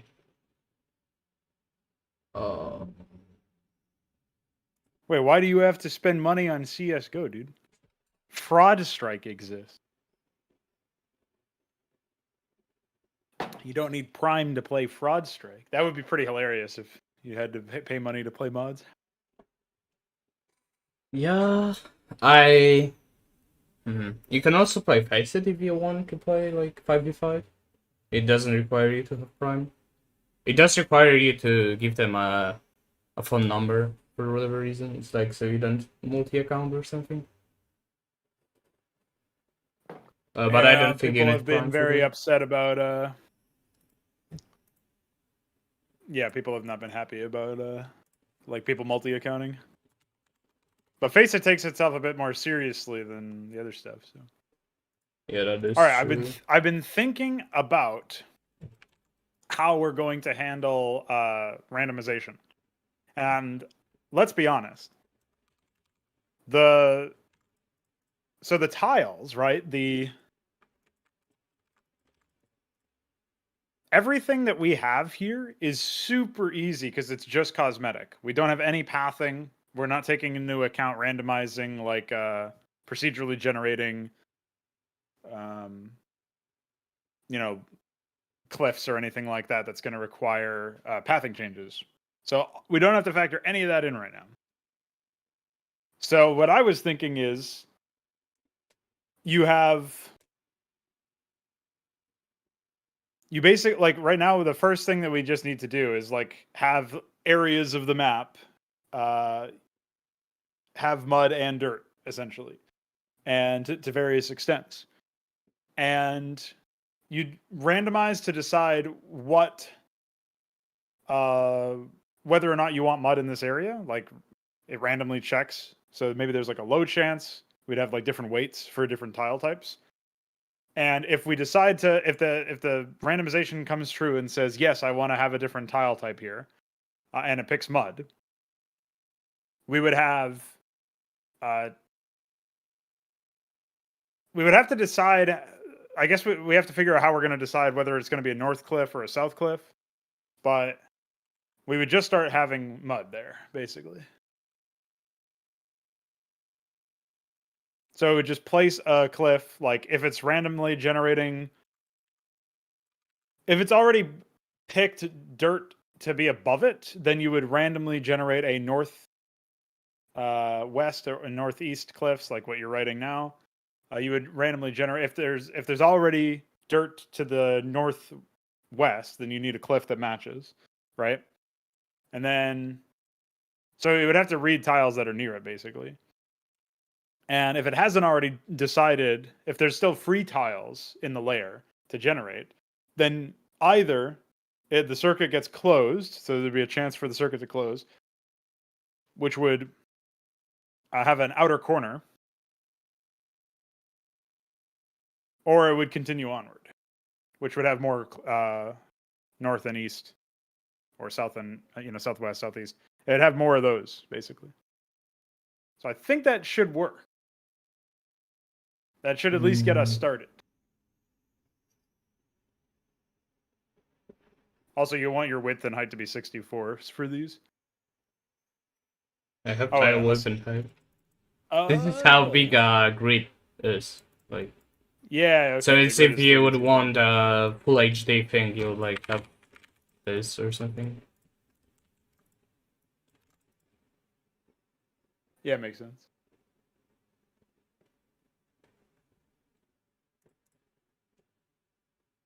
I don't know even if I should probably open this with fucking something pine.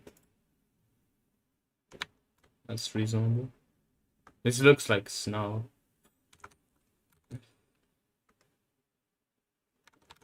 It looks like it did save the partial transparency at least. Yeah, anyways, 1, 2. Oh, and there are outer tiles. Jeez. North, west, northeast, southeast, southwest, outer.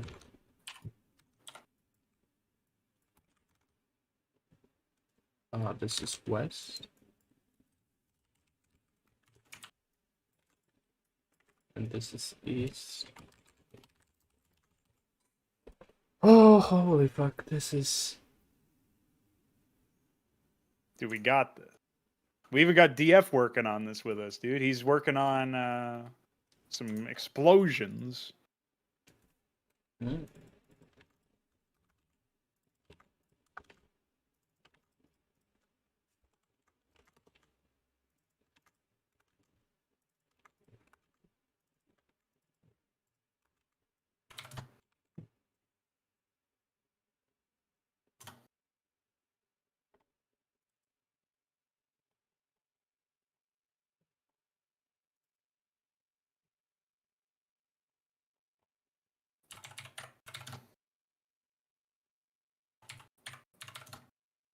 So we have 252 and 200.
So you said you had like an idea about the how to do the algorithm. Do you have? Would you be interested in actually like drawing it or something? So maybe I could get an idea. Oh, hi, Volatile, by the way. What's up, Baleful? Yeah, we're talking about random shit, random generation. So because it's cosmetic, we don't actually have to worry about gameplay ramifications. It's purely whether or not it changes the appearance of it visually. So I think that helps us out massively here. So I was thinking that you would have a weight to each, what would you call it? A weight to every tile. So dirt would be the one with the most weight because it's kind of like the base tile. And after assigning a weight to mud, it would decide, the weight would help it decide on the randomizer if it would do that. So how are you generating the tiles is my question. Because if are you generating it radially from the center of the screen, or are you generating it radially like from top left to bottom right, or Yeah, right how now are I'm you just randomizing iterating it? over every second tile, and I'm picking a random tile. And Yeah, the but where next does it start relative to top where it left. ends? So if we're starting from the top left, then what I would imagine is you can use the zealot for this. So you start in the top left, and then as you are you going across the right and then down one row, or how does it work exactly? I go X.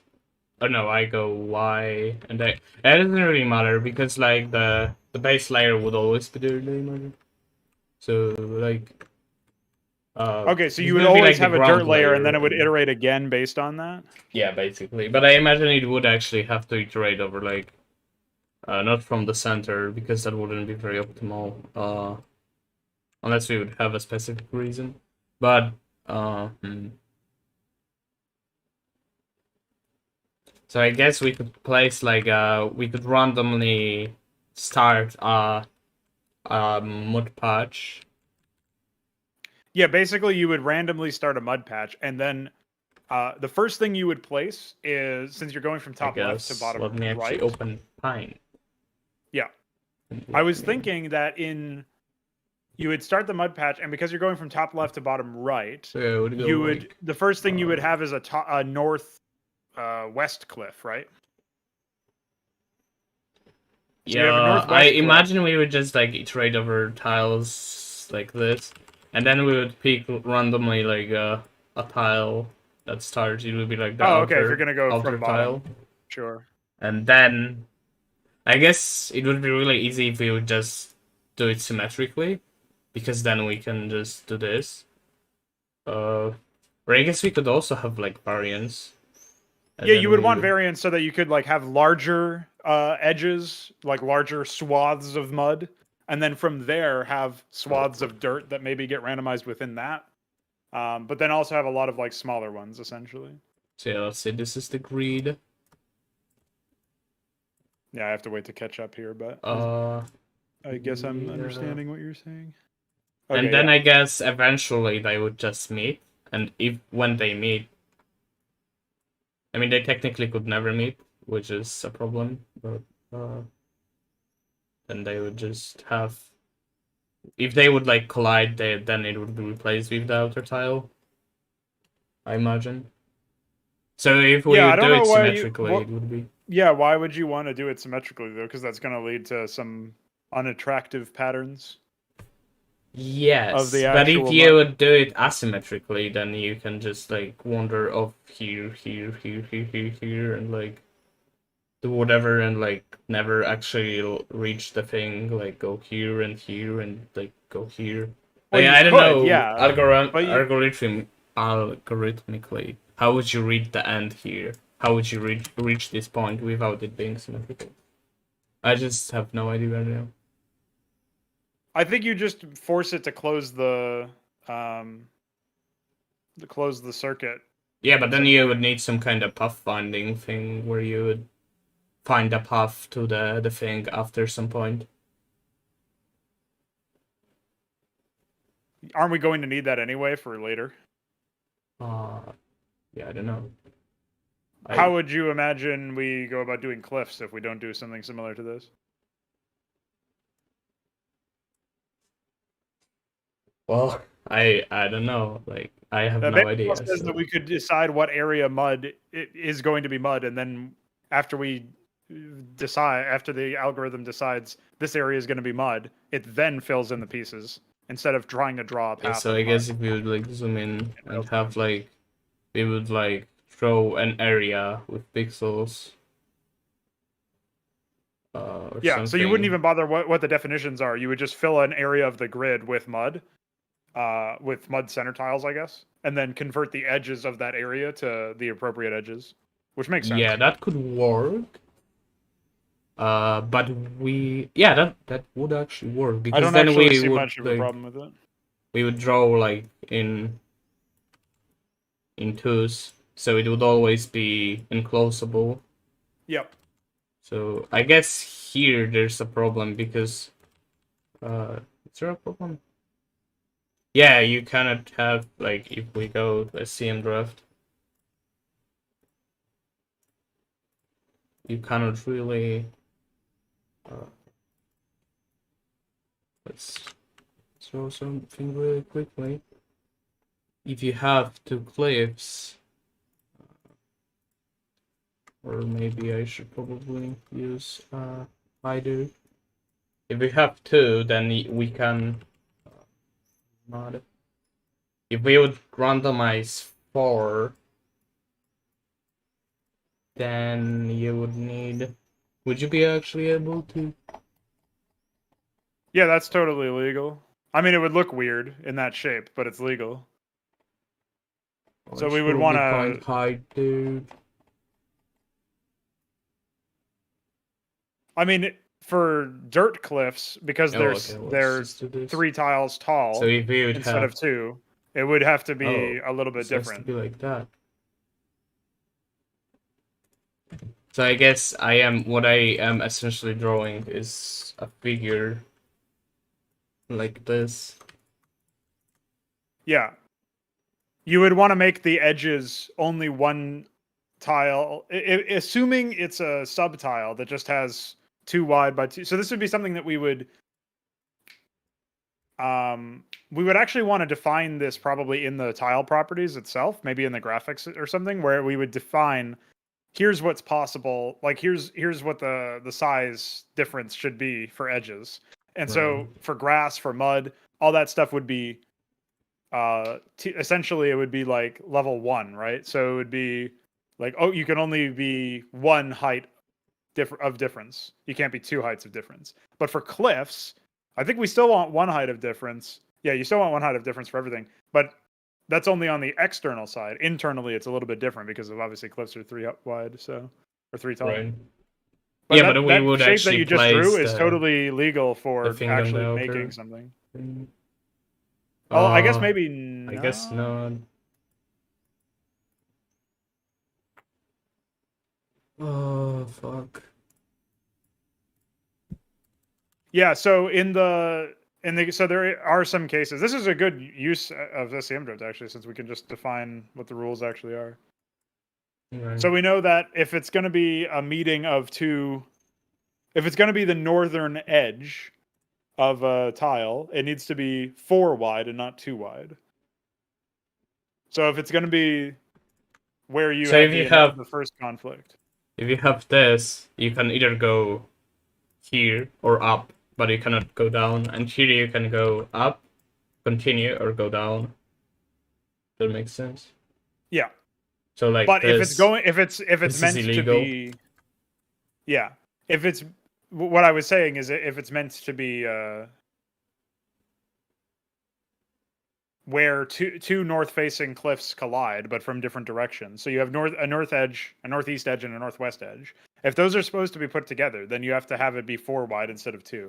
But I guess that's kind of putting the cart before the horse, algorithmically speaking, because what we would want to have is first it draws the region, fills in with edge or center tiles, and then calculates the edges. But the center tiles have to be put in such a way where it kind of knows what edges it's going to be using, or what the dimensions of the edges are going to be at least.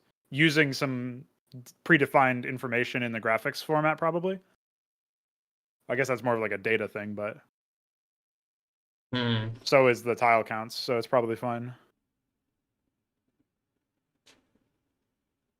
What if we would just... What if we would just start with an isometric brush? What does that mean, though? If you would implement this in the engine, just like drawing, and then we could just... Then instead of worrying about individual tiles, we would just like algorithm would do this. Oh, so it would automatically count. We would have the edges already defined, basically. Yeah, because brush. Oh, yeah. Well, you could do that if you wanted to. I thought that would be less complicated, though, or more. I thought that would be more complicated than. Yes, probably, but we will need it anyway. So why do both? Like, why do two systems if you can do one? Which were like, I don't know. Well said, homie. How are we doing it then?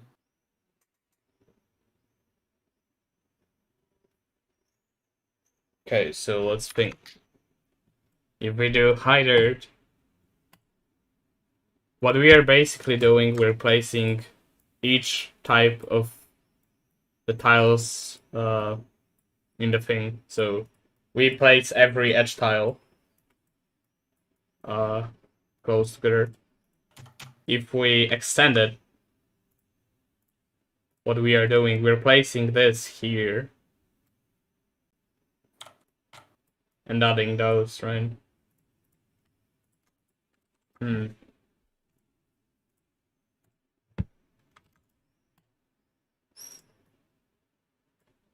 But can I actually like have a...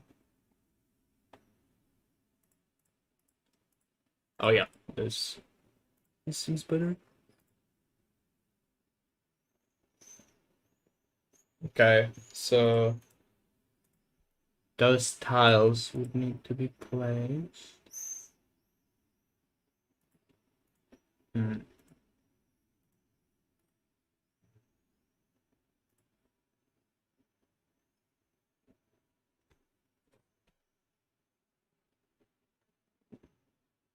Yeah, it probably would be less efficient, that's true, but...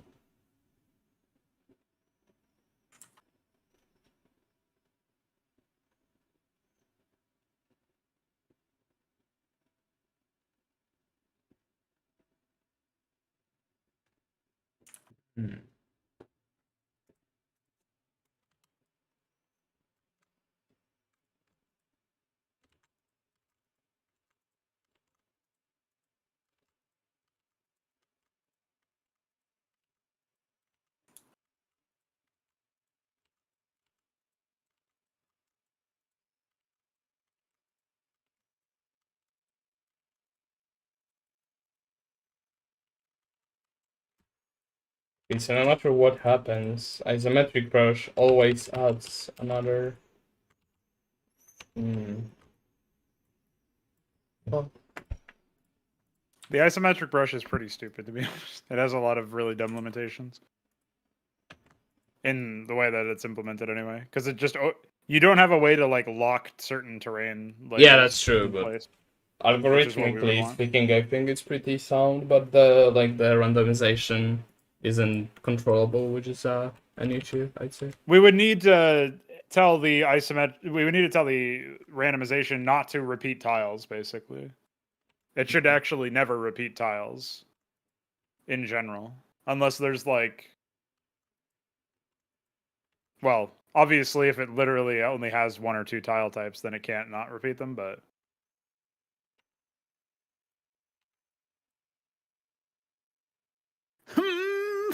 has arrived. Hi. Idea. What's up? I just finished translating the file that he sent me to a format we can use. So, I wonder if CHK Forge has code for this. Explosion blue large.bmp. IMO. Titan reactor, what is this? Custom replay viewer for software. No. There you go. There's the explosion blue large stuff. However, because that's the large one, we need a graphic that actually can use it. Otherwise, our scribes will be detonating with the size of nuclear strikes. So I will go and get a Nexus ready. Nexus.grp. Oh, that also means I should get Rubble. Let's do this. We got this. Thanks for smooching that graphic, by the way, DF. Smooch back to you, actually.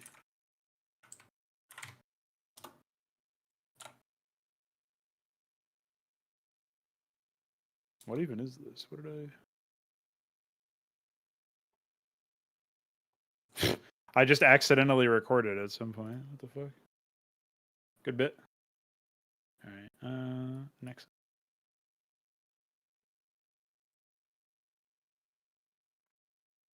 Yeah, I feel like I can probably condense this to 172 without losing anything. So that is what I shall do. We are using what in Photoshop is described as 8A8RAGA. It's in the advanced options for saving bitmaps. And Yeah, it's and grayed you out if have you to don't have an include alpha channel. layer. Yeah.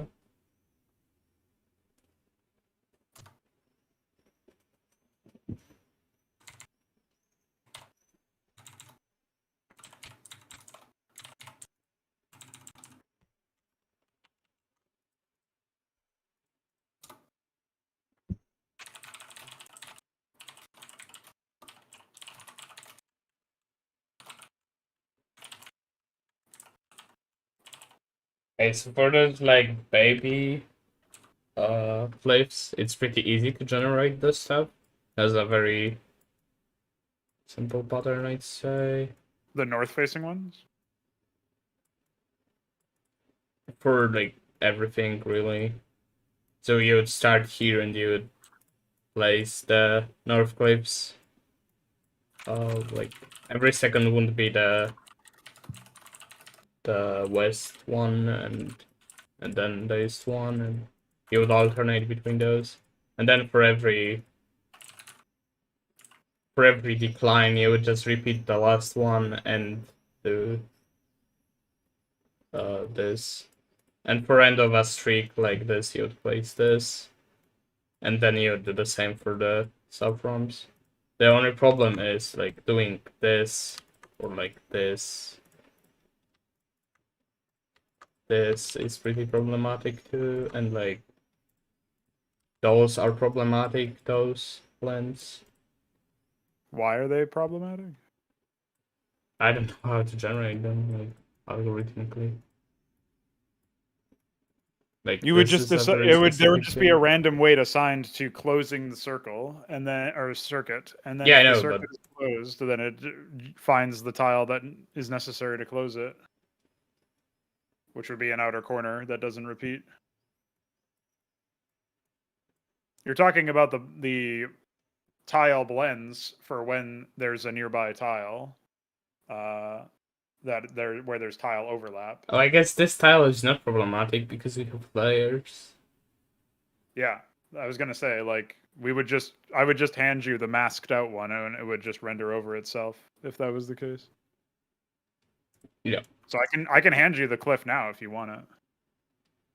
If you can Well, make I'm use. gonna do mod first, but Okay. I'm thinking about like how isometric brush behaves.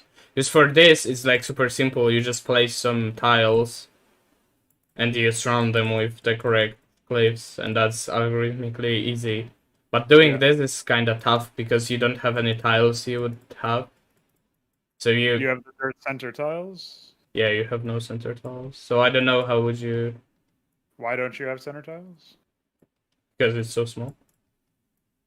Oh, you're talking about when I'm out of sync again, so you got to tell me exactly what you're talking about. You're Oh, selecting stuff and telling me what you're talking about, but it's like 5 seconds delayed or something. So yeah. I'm talking about the one most at the top that is like 1 by 1. Has no center tiles. yeah, why is that difficult though? That would just be like an outpost or whatever. So it would just decide to close the circuit by auto-generating the edge tiles. So what you could conceptualize it as is instead of generating only center tiles, the way like Balethot was talking about, like decide what areas are going to be dirt or what areas are going to be mud, or what areas are going to be a cliff, before you decide what tiles to make it in.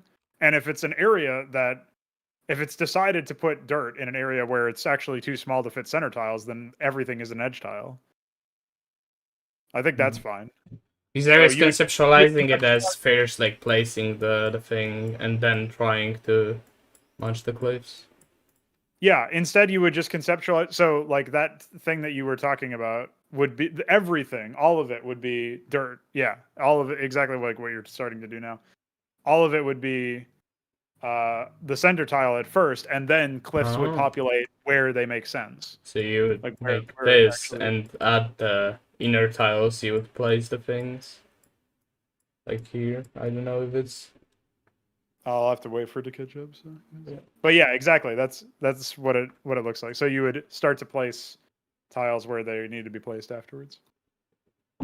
So if you Okay. imagine slowing this down in the if you ran the game at a slow enough frame rate or something that where you could actually see the procedural generation in progress, it would literally be filling everything with just the base texture and then filling in edges where it needs to. So it would Yeah, at so some point if we it would look would like what like you did, and then it would start to populate them basically. so if we would go pixel by like tile by tile, we would go here, here, here, and then we would place the thing. We would go Yeah. here, here, and we would place the reverse thing. Now we would go here and there would be nothing. And then we would place this. Or I guess I guess if it's free, if the thing is divisible by 3. Or no. Wait. I'm not sure. So basically, Yeah, basically when you're filling in the cliffs, you have to like I guess you would need to check the dimensions. Yeah. you would Maybe need to you would check always if have to add one tile below the whatever the higher like anything that's a cliff tile. You'd have to have adding like you'd have to add one more below if it's not already at the edge of the map. I yeah don't know if that really because makes sense, but that could work to make it so that if on the southern side they always have enough space for the cliffs. You know what I mean? right. So you would actually the shape that you initially drew over the cliffs that you made would actually be one tile shorter, and then when it's final, it basically adds one extra tile. It would be like this. Well, on my screen, you've selected a 2x2 or Yeah, like 64 by 64 one. It would basically be like that, yeah.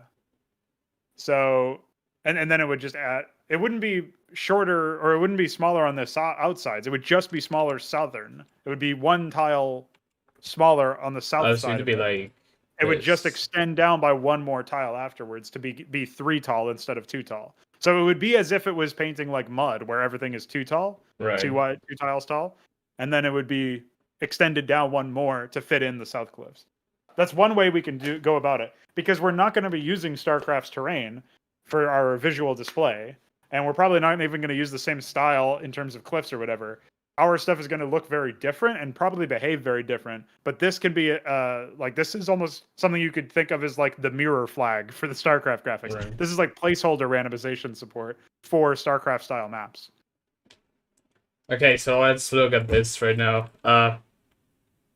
We would go here, here, and now we would check this tile, and if this tile is the same tile, you would place this, and if it wouldn't be, you would place this. So for like this, it's not the same tile, you would do this, and for this, it was the same tile, so you would do this. So I guess that would work. And now here we would do reverse thing of what we placed before. And here, uh, here we would check this tile, I guess. Because it's in the reverse, but it has to be like 2. So if this is the other tile, it means it's the end. And you would place this. And now for those, you would just place those. I guess, does that make sense?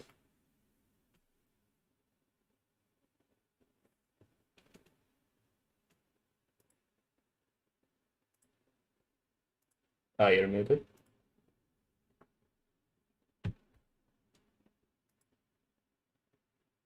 I've just been sat here muted this whole time. I was Yeah. trying to say, you're the guy who knows how to handle this in code. I don't really know how I would translate this to code, but I would say that what you just said makes sense. You have to read the tiles that are next to it in order to place the tiles, because you have to know what kind of tile to place, and that's determined by what surrounds it. So that what you just said makes sense. We extend the tile down by 1, and that's the placeholder stuff. I was going somewhere with that when I was muted. So you're I don't thinking remember we what it was. will always use the raised jungle like cliffs? You would use this everywhere? Like to the ones that have the southern tile be 2 tall instead of Yeah. 3 tall. I think, yeah, we probably will have. I mean, the reason why they're 3 tall on the southern side is because it's more imposing. So it's like it's literally more verticality, right? So Yeah. it's more in that department. Yeah, but if we have infinite height layers, it wouldn't matter. Yeah, I just mean that the cliff itself, when you're just walking near it, looks bigger if it's taller in terms of the number of tiles it takes up. So that's probably why Blizzard decided to choose that. And then Raised Jungle by comparison is a bit smaller, just like Ice is a bit smaller or whatever. Like there's no native height differences to Ice and Raised Jungle and stuff. So those are more like smaller hills compared to mountains. Right. And I'm thinking for this, for inner tiles, we would just detect if there are 2 outer tiles, and we would If there are insert. 2 outer edges or 2, yeah, if there's any cases where there are outer edges, you'd need to put an inner edge in there. Okay. Yeah, basically the degree to which the tiles are steep is determined by how tall they are. Like if you could imagine something that was 4 wide or 4 tall, like a step above, then it would be even more mountainous. It would be even more imposing in terms of height, and it would also be more distance to travel and more distance taken up. So we'll probably have varieties of cliffs. We'll probably have some that are 3, some that are 4, some that are more, some that are less. But I don't know yet. I haven't figured out exactly how I want the tiles to work out. Right. But for now, I think it's fine to support both 3 and 2 because that's what we have for assets, and we'll just let the availability of assets dictate stuff in the early stages. Right.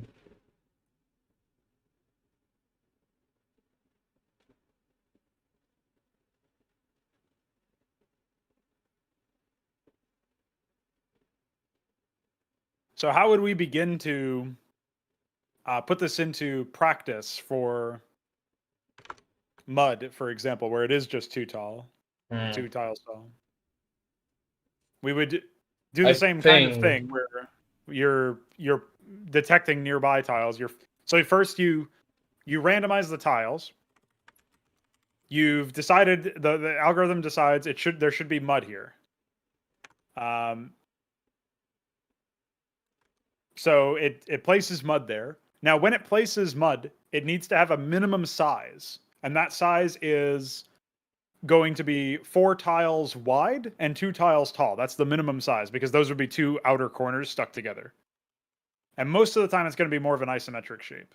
But that would be the minimum size that you have to take up. So I wonder if it's worthwhile to define basic shapes or something, but it's probably fine to leave that out. I don't know.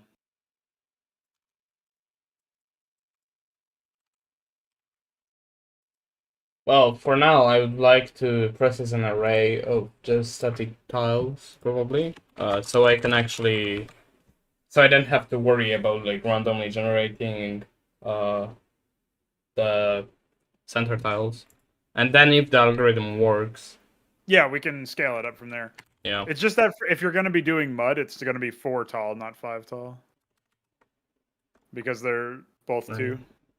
Because I would actually do 4 and 2 because they're 2 by 2, so I would have oh no, never mind.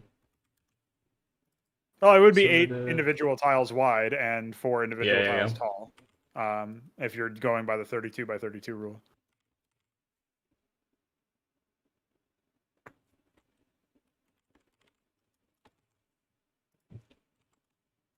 I can't believe more people voted no on 3. What are you guys? What's wrong with you people?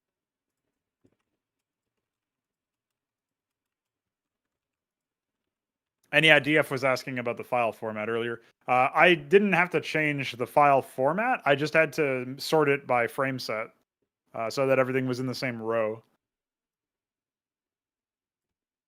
I mean, I didn't have to, but that was more convenient for this style that we've done. Theoretically, it's possible to do more than that. Why is this whining? Visual Studio. Unavailable while debuggy is running. Oh, maybe I have to do this? Yeah. Okay. That's awkward. You got on. I guess we would have like one here.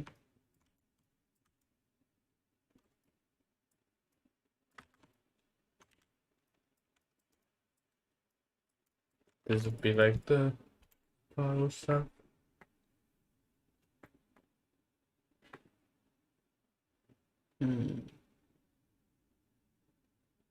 Oh, so you're actually defining something of a tile shape now, I guess? Yes, because I want to test the Yeah, algorithm on randomize the something north. deterministic. Yeah, Yeah. okay. The humble beginnings of AutoMap.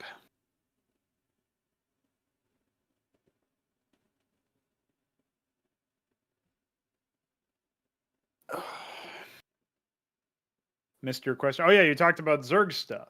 I didn't miss it. I was gonna write to you about it, and then I forgot about it. So then I guess I missed it in an abstract way. Right. So simpler Zerg unit. Do I have any ideas for a simpler Zerg unit? Well, the Forever Core already has a pretty solid placeholder graphic because DF recolored the graphic to look a little bit less like the Kakaroo. So that's nice. What else do we have? Maybe you could do later list.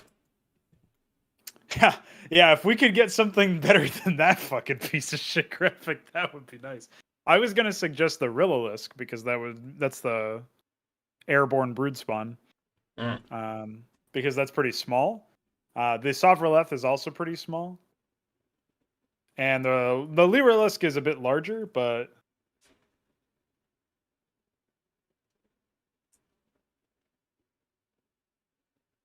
oh, check this out. Belethal has linked. Oh, never mind. He deleted it. Bye. Oh, What was that? I'll DM it to you. Oh, he put it in Newbor. There you go.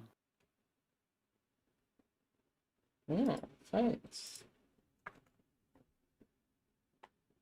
I guess that does make sense. That would probably help. Okay, I will DM you the details for the Lyrilisk, and you can start to concept art it.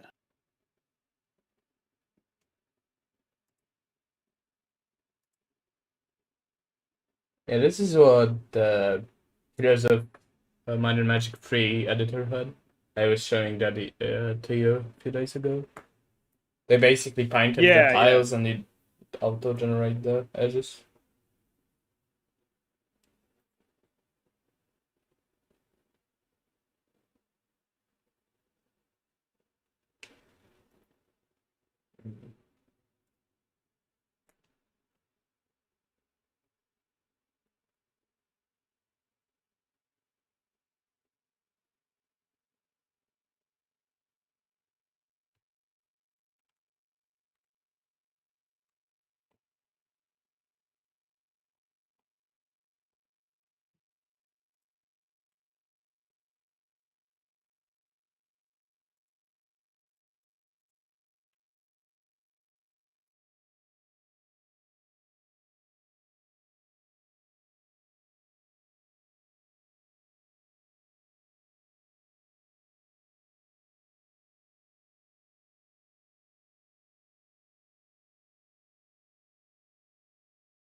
Oh, I saw that. Now we just need to have it have the Yeah. edge tiles, and we're good to go. We've made the game at that point. It's over. Release. Yeah.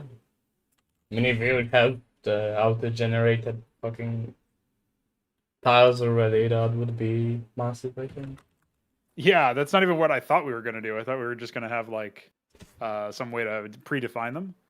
Yeah, I through didn't some think we would do that either, but you sent me the messages, so we started fuck working on it. Let's see. Yeah, I mean, I feel like with stuff like this, the hardest part is always starting it, and like in cases where you actually haven't had enough experience to know what to do out the gate, it's like discovering. It's explore, like you Yeah. explore your way into the thing, but I think once you it's start, always it's easy to keep easier going. to iterate than to start. Like blank canvas is always this scary Yeah. thing. Well, we had a blank canvas fucking engine a couple days ago, so the progress we've made here is pretty epic. Every time I tell people how much progress we made in one day, or like where we're at now, they're like, "Game's already made," and I'm like, "Yeah, basically." Roshi's here. What's up? What's up, homie? We are having a thing, a guy who walks, a randomly generated thing, and a splat of mud, and a spinner. So yeah, that's the best. That's the best game made ever, and yeah, Pretty epic. Eventually, you'll be able to stab some men yeah. so that they'll die on the blood or on the mud. The blood on the mud. 50 Cent, blood in the sand.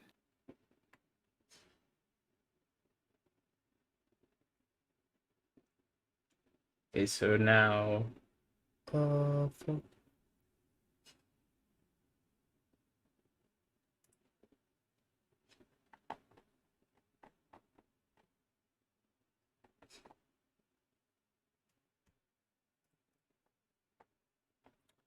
probably have a layer of matte edges.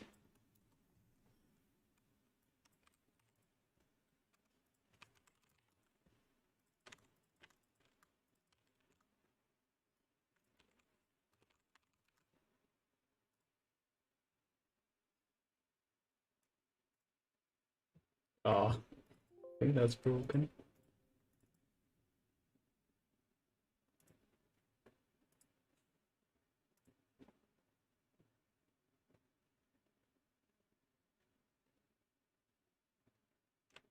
Oh, yeah.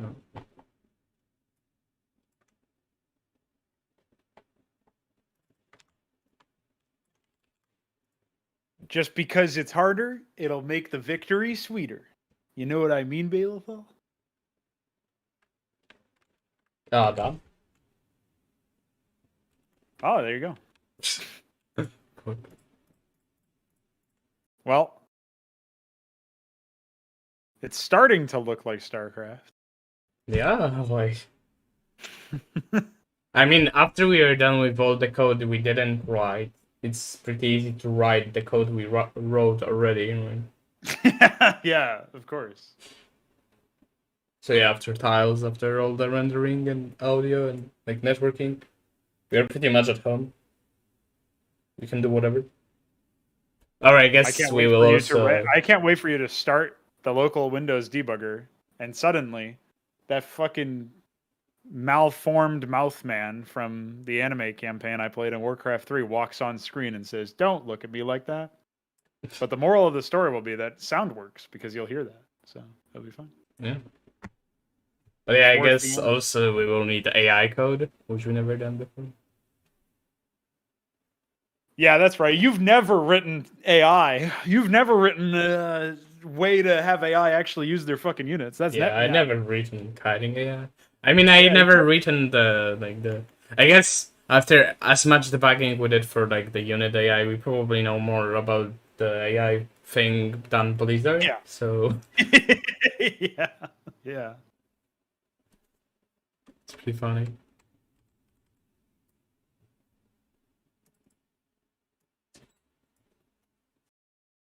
Yeah, DF. We basically have free reign with full RGB and alpha, so pretty epic.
Okay.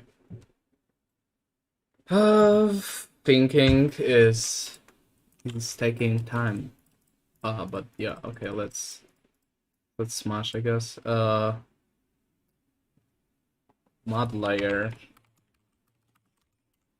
Mud layer. That's a good reaction.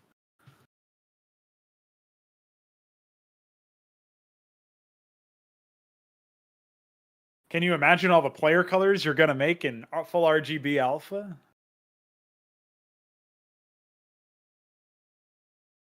All right, Knight of the Realm, I sent you the smooch, the brief descriptions of both the Quasilisk and the Lyrilisc. Since the Quasilisk has actually got a fairly reasonable placeholder graphic compared to, like, it's sort of like the Shaman in that it's fairly close to what I want the final cut to look like.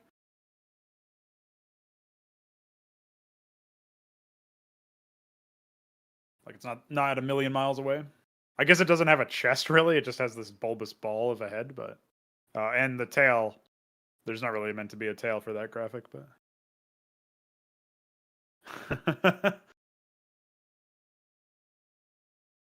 I thought it was like Roshi's war cry from another house somehow managing to eke its way into Veek's environment. Oh yeah, if you're not already subscribed to Veek7's YouTube channel, hit that subscribe button. Hit that like button. Hit that share Yeah, button. make Tell it your free. friends. Yeah, you're at 3 likes already, dude. Am I really? Well, at least according to my page. Well, it's super mean. Like Owned. how it's 3% for no. There were also 3 plus 3 votes on 3 question mark. Mm. Pretty good. I don't know anything about what Perlin noise is, but I guess that's something we can write down to look into. I'll put it in the terrain section.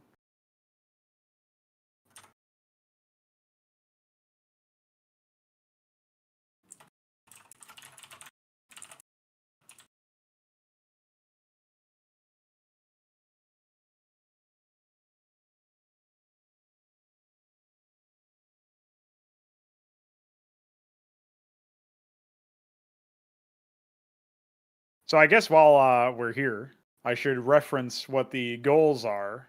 I'll just talk about these, and Veek, if you take issue with any of them, then we can Sure. obviously have a conversation about it. Because I actually haven't gone through with these with you. I just told you that I added them to the Trello.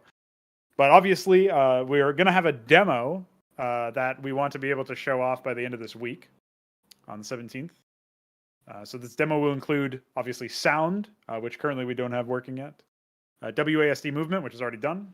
Left click shooting with projectiles, which is we're gonna need to. I'll probably use the burst laser graphic for the Maverick or something, so that it has a projectile. But basically, there will be the player will always be shooting projectiles, and even melee attacks will have like a range and hit scan. They won't be like instant hit, basically. So we'll have to configure that. But left click to shoot, WASD to move. We want a simple tile set, so some sort of like we were thinking it would be manually defined in a text file or something for the purposes of demonstration. But we the way that this is going, we might actually have randomly designed tiles or something. Who knows?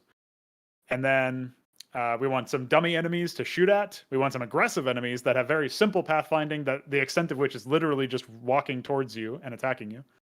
They'll probably have some pathing bugs because if there's any unpathable terrain between you and them, they probably won't know what the fuck to do. But hopefully, we'll be able to figure that out in short order. And at the very least, we'll have that functionality where if they are on an open field, they can walk towards you and do damage to you. And then we also want to configure shaders for shadows. That's the lowest priority thing, actually, because presumably that's like one of the easier things to do. So we're kind of targeting the stuff that we don't know as much about. But yeah, that's the goal for the demo. So you should be able to boot into the demo that we release by the end of this week and run around as a Maverick or some character. Maybe we'll be able to pick between the Maverick, Zethric, or Zealot or something. And then attack some dummy units, attack some actual units that try to attack you.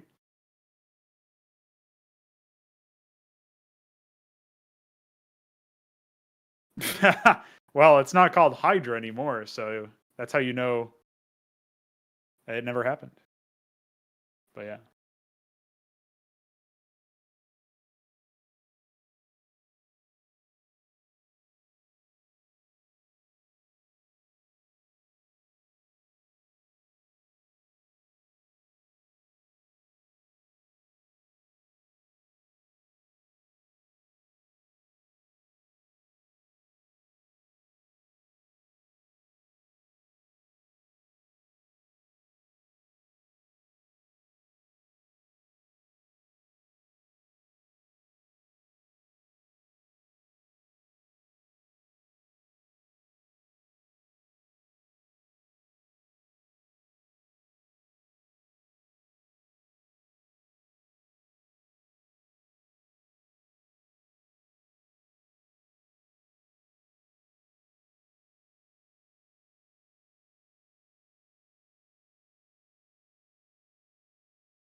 So any of those goals from the I think the demo goal is very reasonable. So would it be nice if you would over deliver?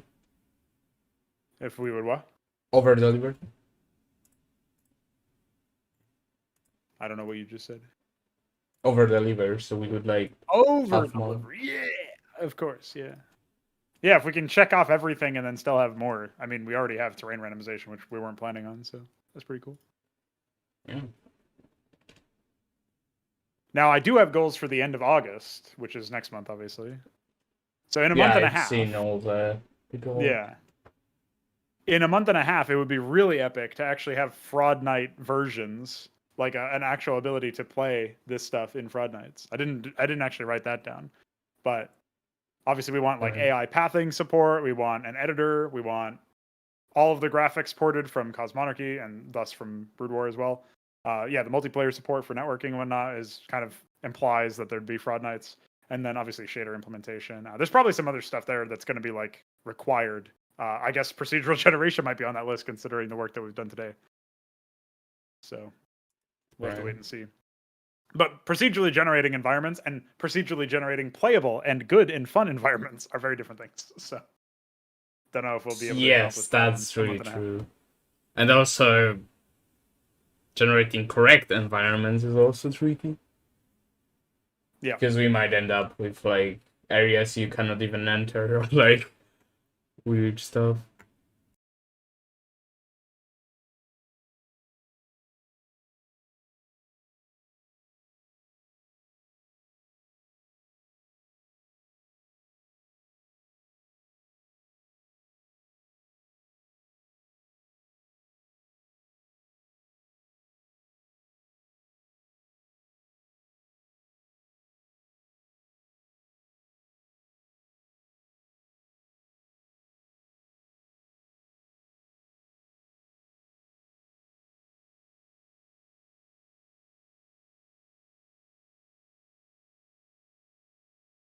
So people were Fagudo pointed out that apparently there are people who expressed concerns for not running on versions older than Windows 7, saying that if we're writing it in C, there's no reason to have it not run on Windows 95. There are actual reasons. It's I figured mostly. there were. My assumption is there's graphic stuff, there's just general processor stuff that wouldn't either be functional or very Well, performant I on know older that operating even if systems. you that the default configuration in Visual Studio will just not work on Windows XP, for example. Okay, reasonable. So you So I actually guess have if we to. wanted to do something, we would have to use something other than Visual Studio, and everything else No, other than you can Visual Studio. configure it where it would Oh, work. okay. So you would actually have to statically include C standard library, for example. There are Okay. probably some other differences. I don't know what to do about like Windows 19.5 or whatever.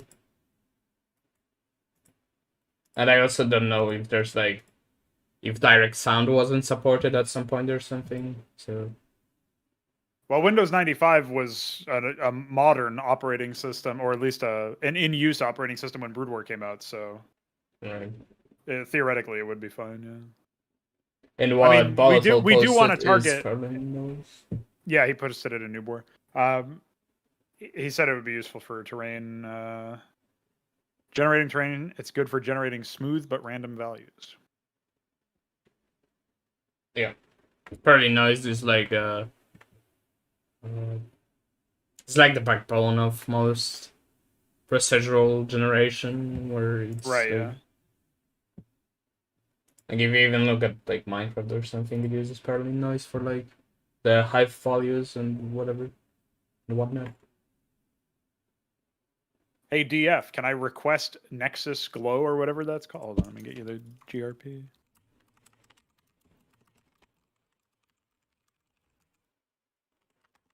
Can I request Protoss / PNE glow.grp in full RGB alpha? Smooch? What are you asking me? No.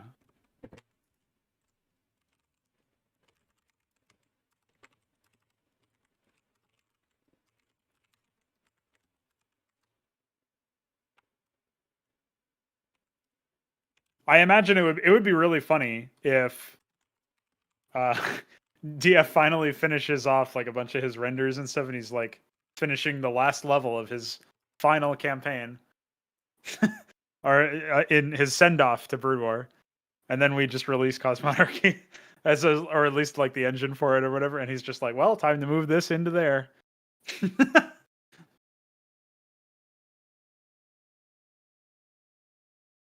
You haven't made a B-Fire gradient yet. Is it? Well, it's supposed to be in full. Oh, I guess I know what you mean.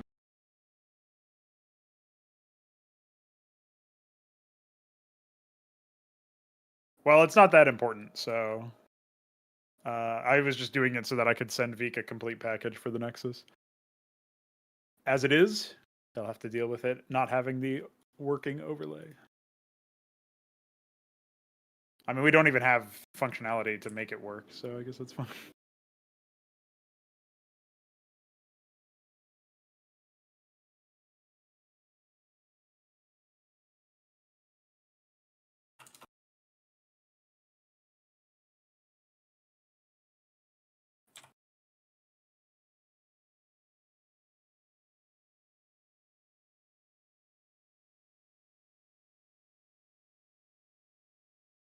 So how's all this stuff working for the terrain randomization?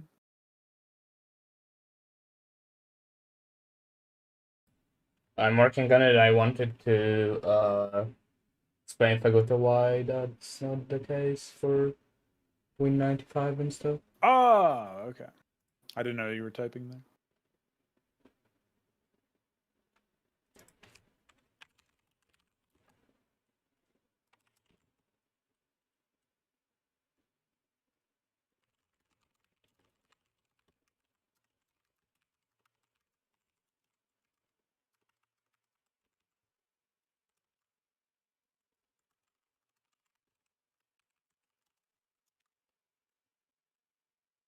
can't wait to have more than 8 sound channels.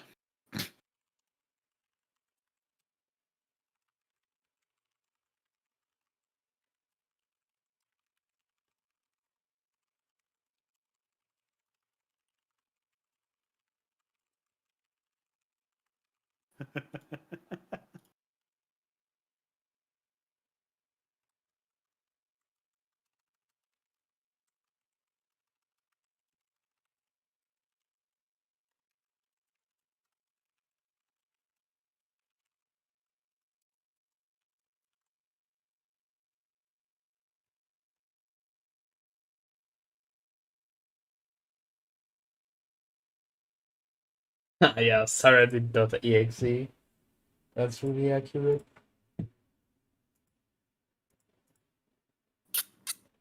What's up, Mountain Man?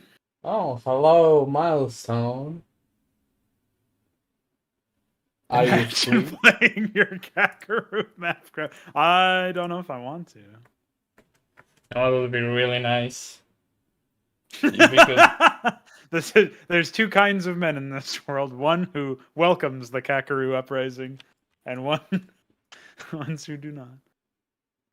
It would be really nice if we would be able to just magically convert StarCraft maps to the new engine.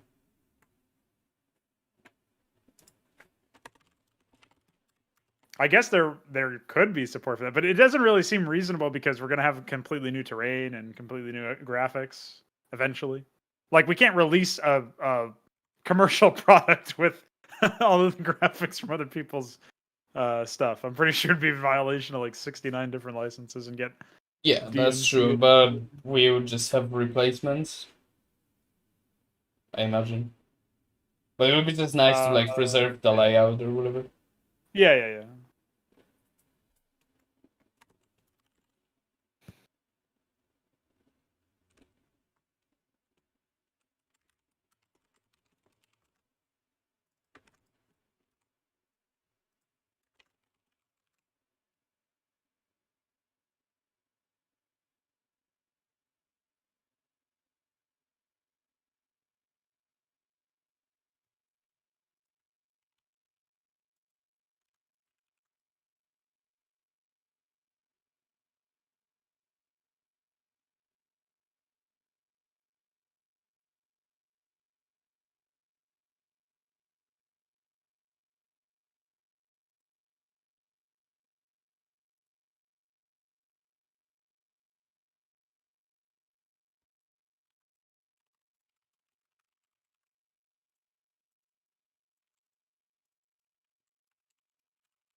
So we got terrain randomization on the cards. We got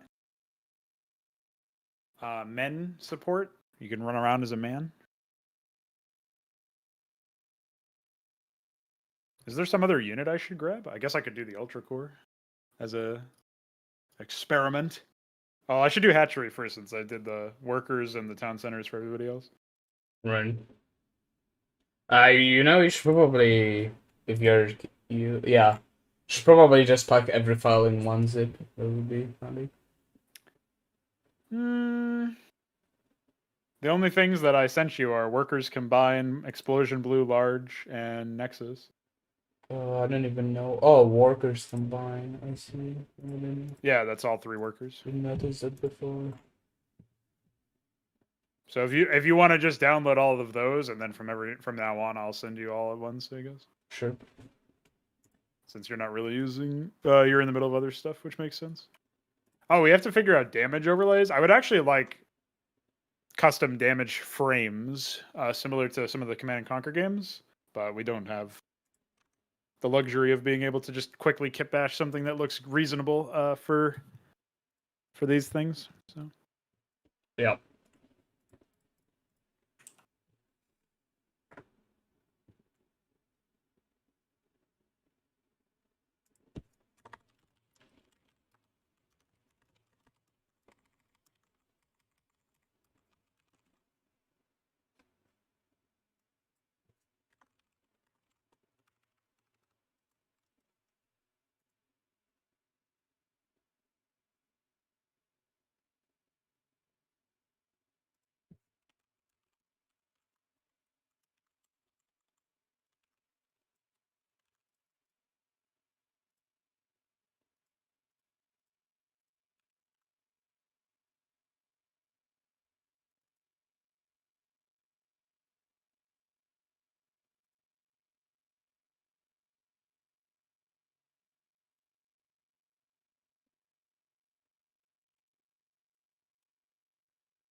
man support, yeah, dude, that's the best feature.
I'm not sure why it's not rendering.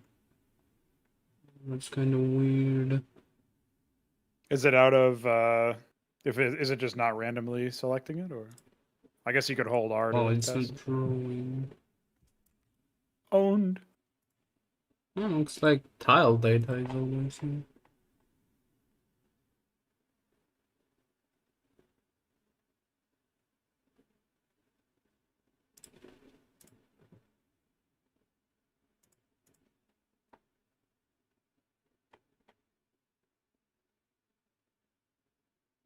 What the fuck?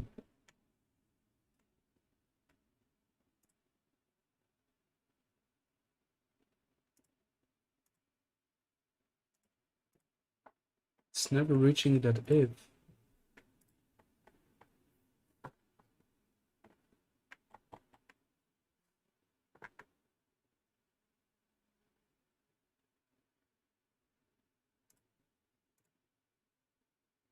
Ah, that was not ever reached. I'll be right back again. Okay.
Sleep MS IMO.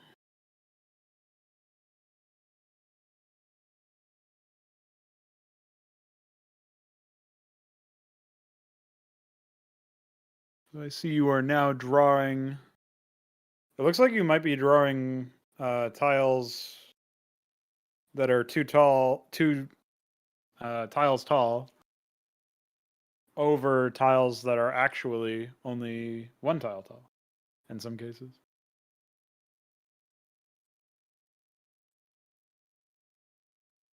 Oh, I don't know. Maybe.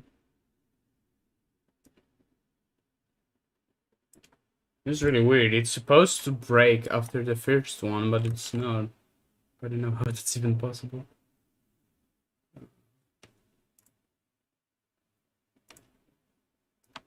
What if I just don't do anything?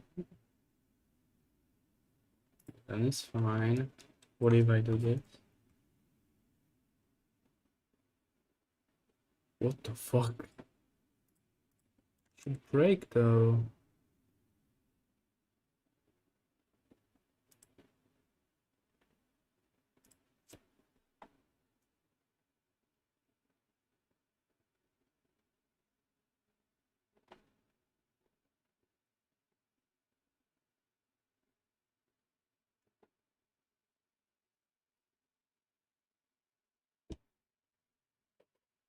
Slip is in milliseconds. Yes. It's a Windows specific function. But in C you don't really have cross-platform threading in a way, so... I mean, you have, but it's not supported by Visual Studio. What a joke.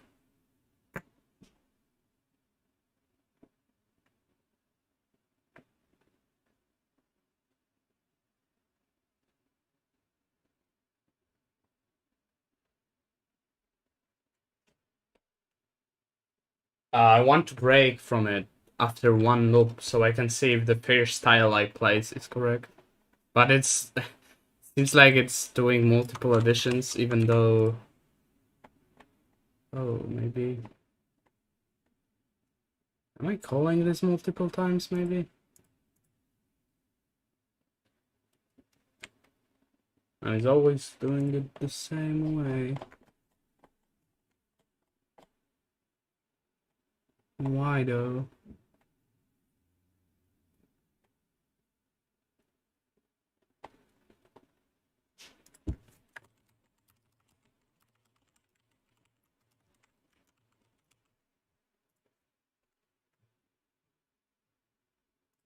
Yeah, it's doing it 4 times. Even though it's supposed to... Oh! I know why. I'm a dummy. I need to break out of the loops, so I can just record, I guess.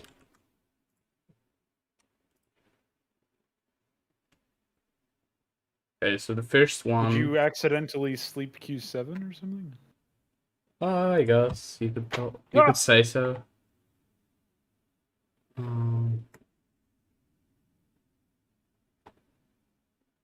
It looks like I'm doing south or north for whatever reason. Oh, I'm not handling out of bounds properly. And this should be -1. It should be Y. Oh, Y has to be... If it's 0 already, I don't have to check. Oh, it's broken again. Why?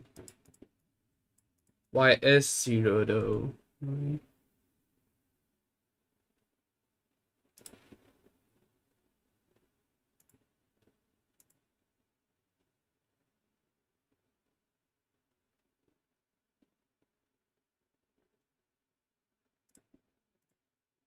What's 0? Y is 0. Should run. Is it running? No. Why is it not running?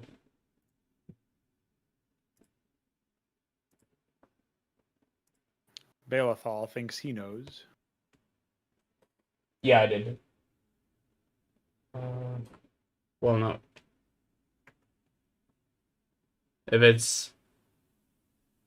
If Y is 0, I should not need to check. if the one above is visible, because there's no tile on the whites because we're on the edge.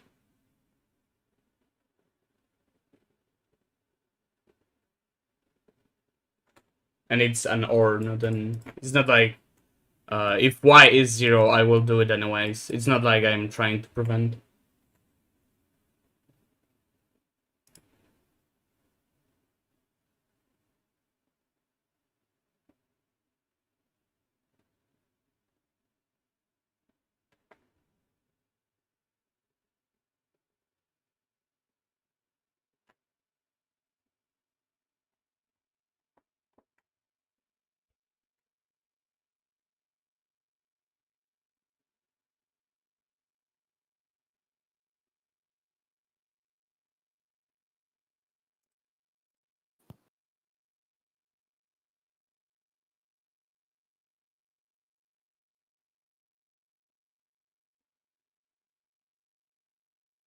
I think he's just checking the tile that's above it, which he doesn't need to do if it's already on the edge. Yeah, I was checking if I'm on the edge, but I'm checking like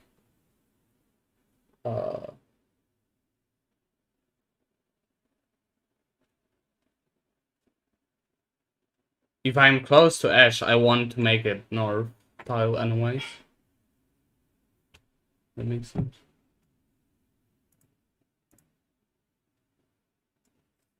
Why is it not?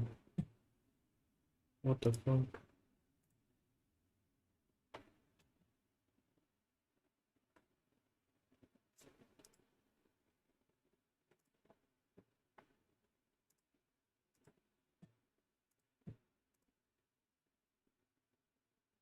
Hmm.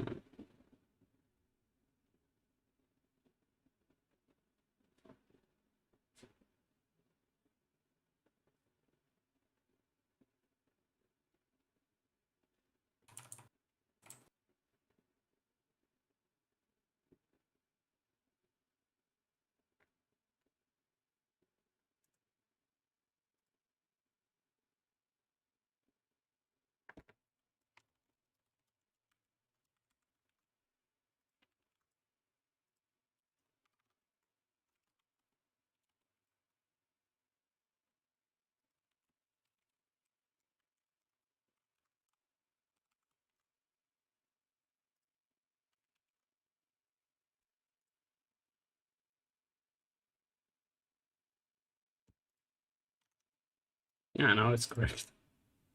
Cool.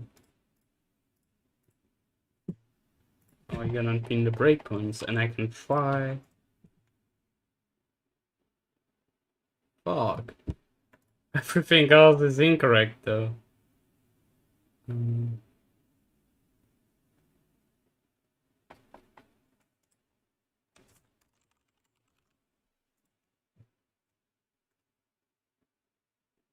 Hey, it looks like you found something.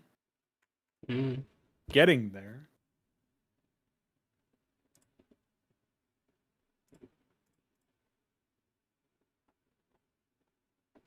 I kind of wish you would be able to actually like step backwards into the bugger, so you'd be able to actually see history here. That would be really fucking good. If there would be uh like a how's it called, like a feature, Sorry, you like want a functional debugger software? that actually works. Yeah. Yeah. It's too much to ask.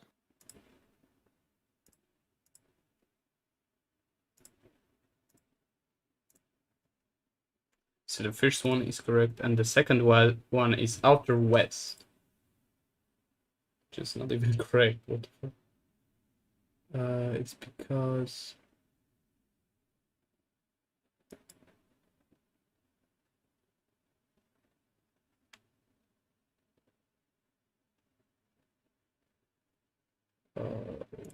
and it should be it hadn't. Well, the tile to the left should be an outer west. So maybe it's getting the wrong direction or something. Oh fuck! I think I have something messed up here.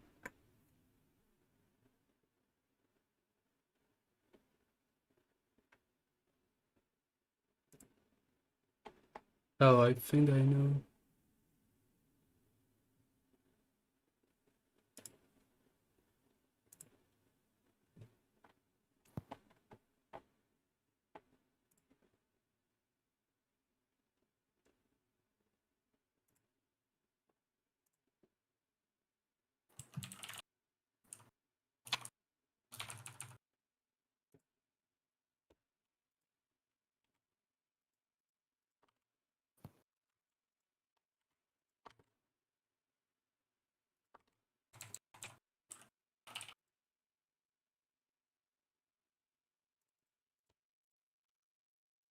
Yeah, works now.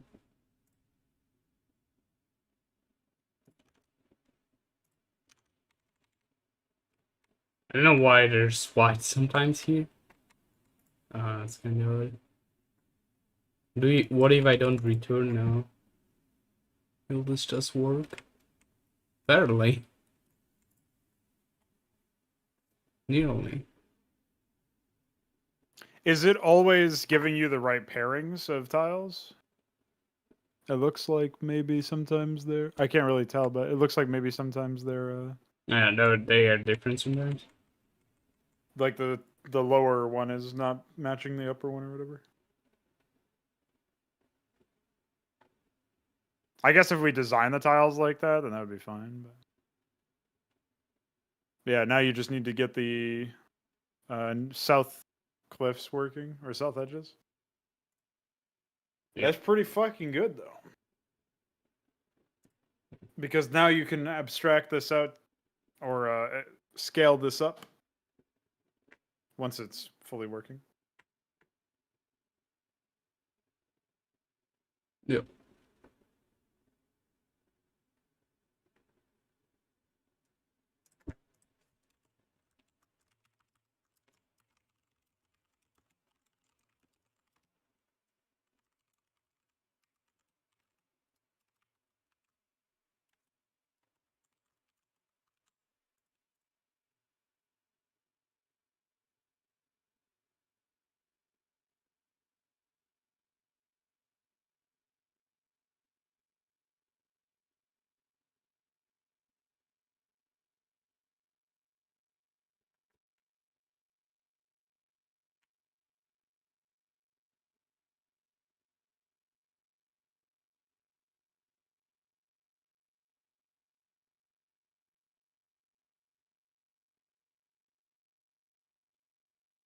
How would this be true now?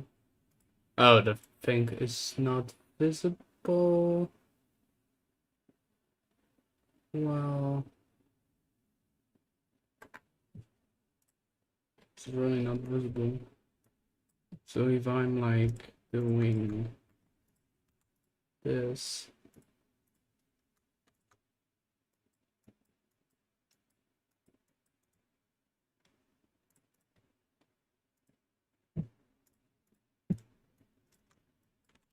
yeah, I placed those tiles already.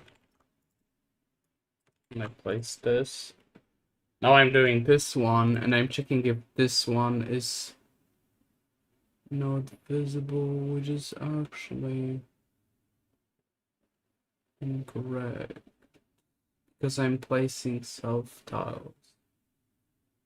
So I should also check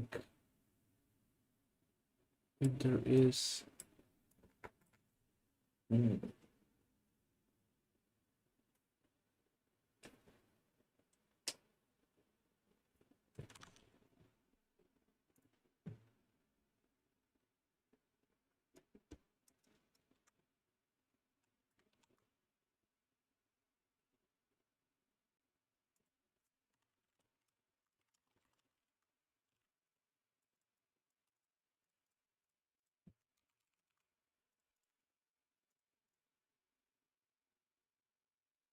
Okay, we need to check if the mud edge layer has a tile.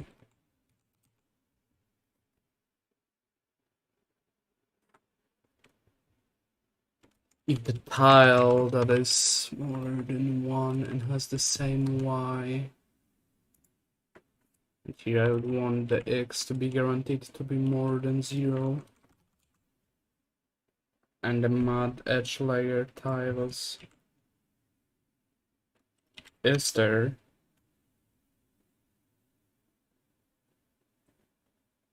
Family place.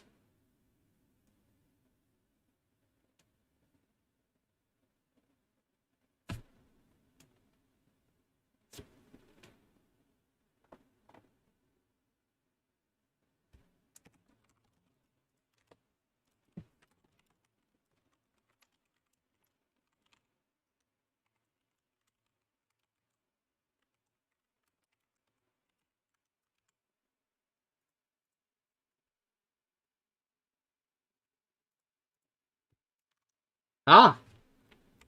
There we go. Wait.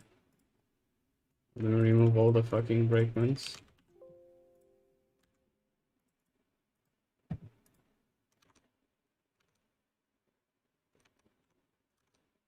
Where's my game? My game! Oh, fuck. Works.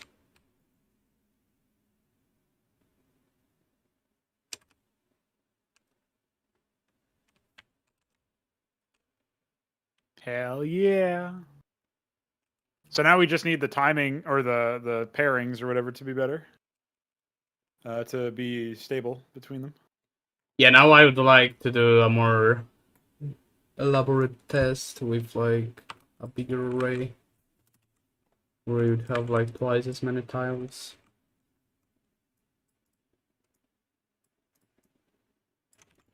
Yeah, in the grand scheme of things, that did not take very long.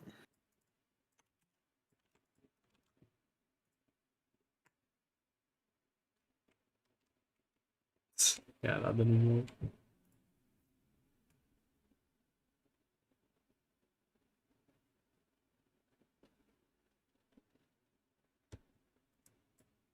Are you sure you replaced all the cases where you actually need to reference the limits? Probably better to just like use tiles index or something instead of. Well, I don't know how you would actually do that, but making it reference the actual tiles. Yeah, like having that constant or something. Yeah. That way you don't have to keep running down all of the junk. Oh yeah. Actually, I did not.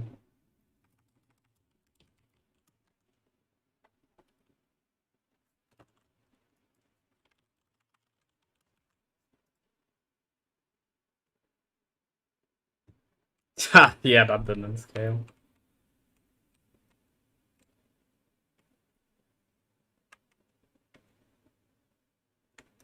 What's the fucking white tile though? Yeah, I wonder why there's like a weird offset with the top left outer edge. Maybe you defined the array incorrectly or something. But that's the only For thing I which can think of. one though? The actual definition of the tile array But what below was like the the wrong tile? max x, max y. What do you mean? Look, there's an obvious mismatch with the top left quadrant. The outer edge on the right of the top left quadrant is offset by Yeah, one this tile. one. It's broken because I added more tiles and the generation didn't scale. Yeah, okay. Jesus, this is unreadable.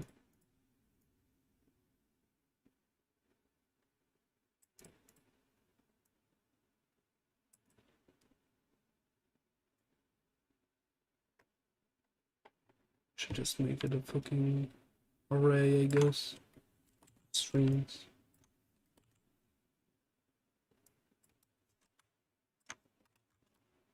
Yeah, I guess we would need to figure out some way to randomly define, like, generate an array in the first place.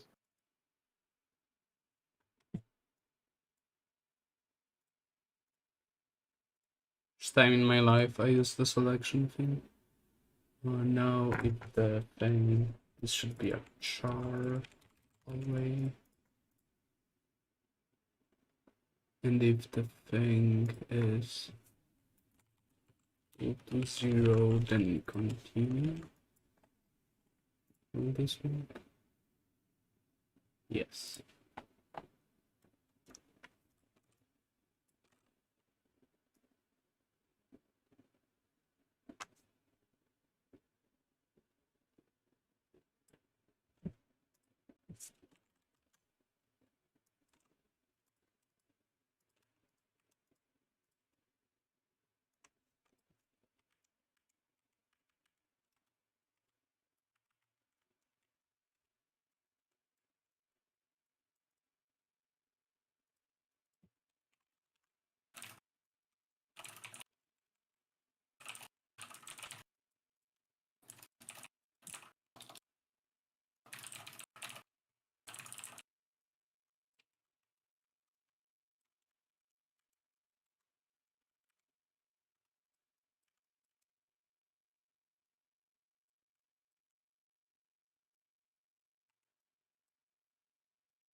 So what exactly are you attempting to define now? I'm trying to check if it's case at all. The algorithm. Yeah.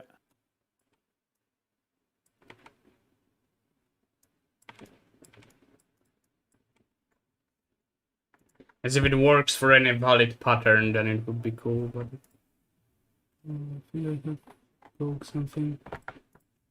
I don't know if your pattern is actually valid. Oh. Okay.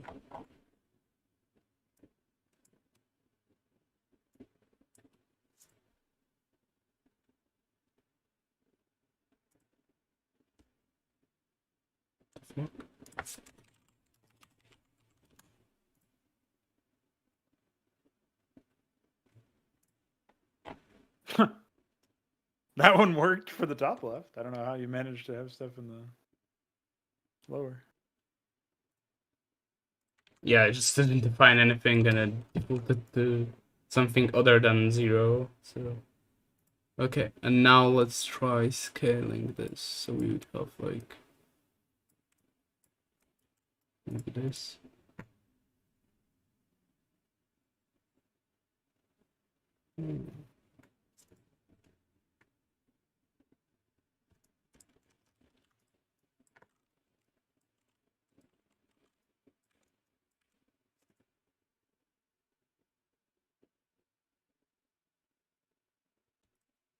Oh, man.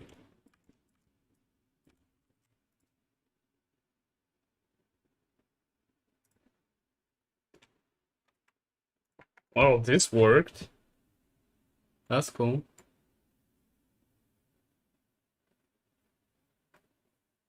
Oh, nice. But I imagine anything that has center tiles is not handled yet. Probably. Yeah, did you not write handling for filling in those tiles? I mean, they're filled like before, but I imagine it's sometimes replacing them with what they shouldn't be.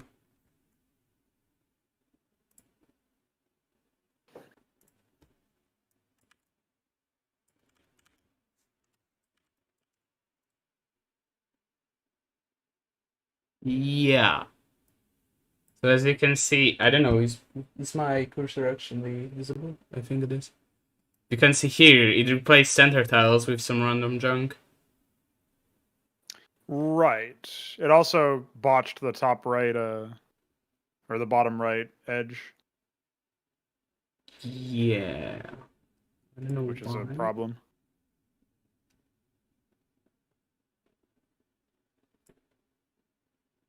It's okay for the south. I guess if we wouldn't, let's see if we try not generating south ones, and let's see if that is good enough. Oh, then it generates north ones where south should be. Wait, no.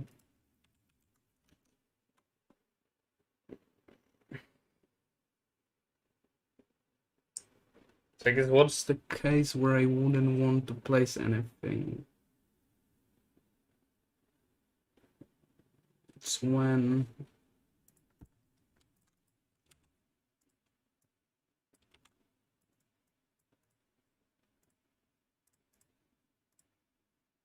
no. Okay. So when I have those,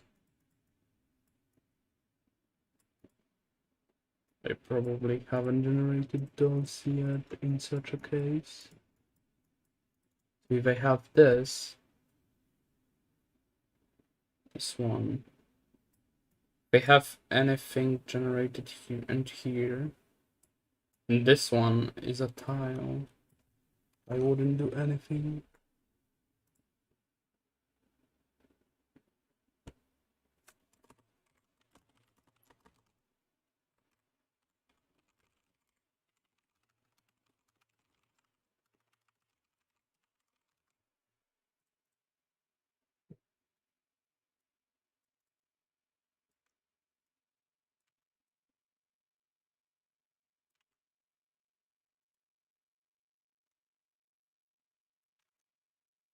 One above me, or I guess two above me, and two to the left of me,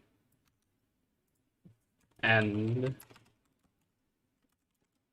like 500, I think, mod layer minus x y minus 1 visible if this one minus 2. Yes, okay. Let's try that.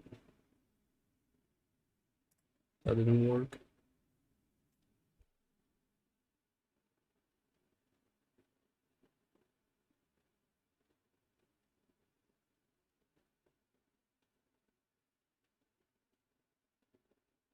Did you already try Balathal's suggestion?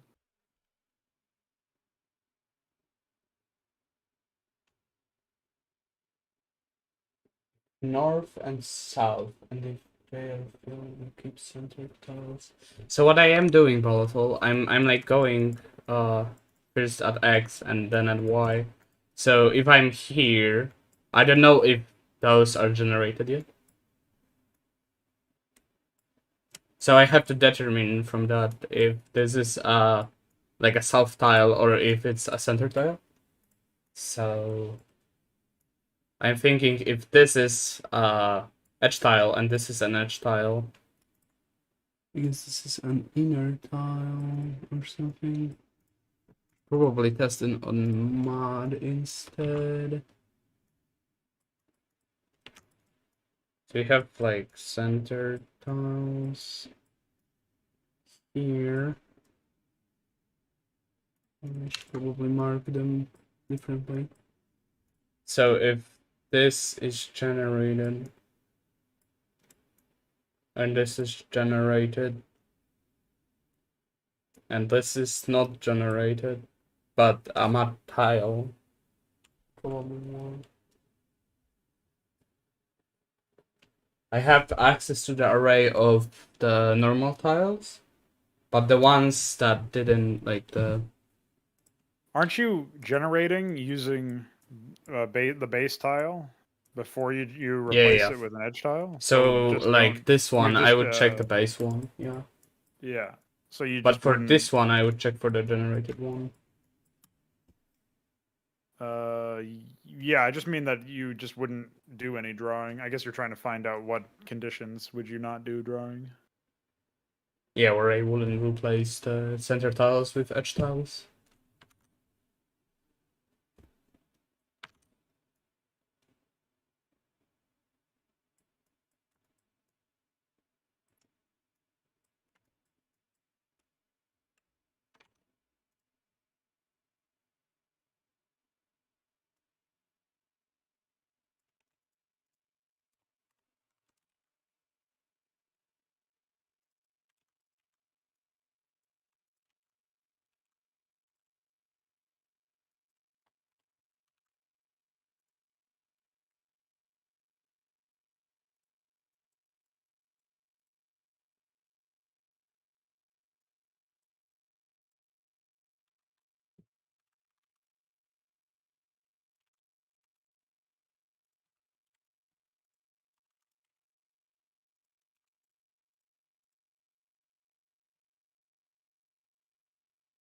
Yeah, this worked, sort of. But the next layer didn't. Oh yeah, I guess I have to do the same trick here.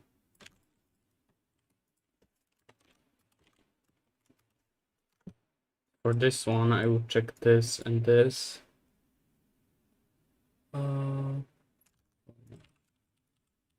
Should always be generated, so it's fine.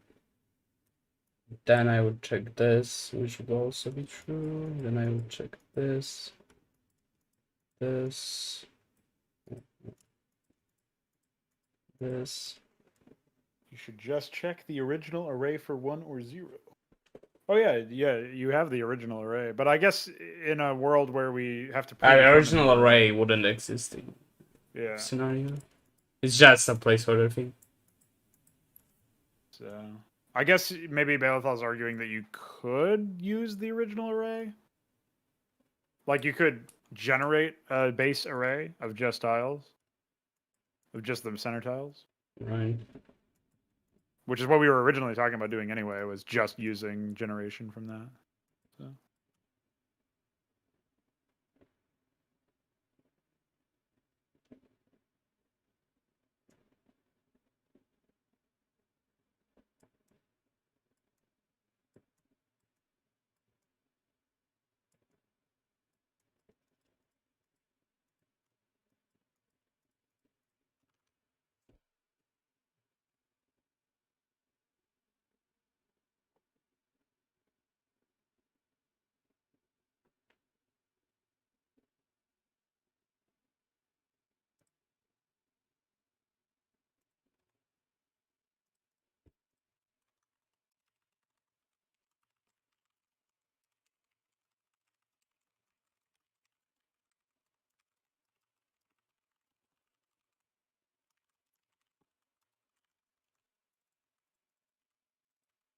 Yeah, if you just generate a grid like the way that Bill is describing, that's probably what the final version will look like.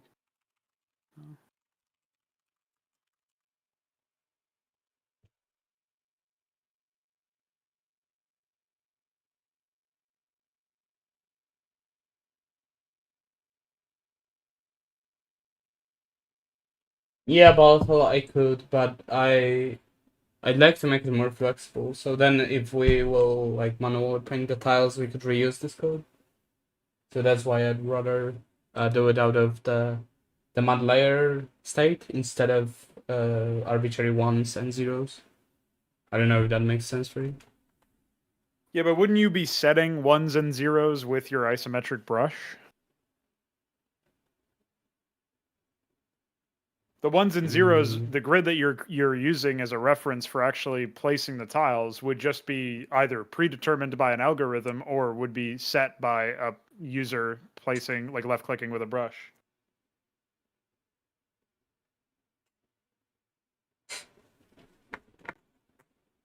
Yeah, I guess, but then you're adding extra steps. I don't know. Maybe Aren't you adding extra steps with this system though?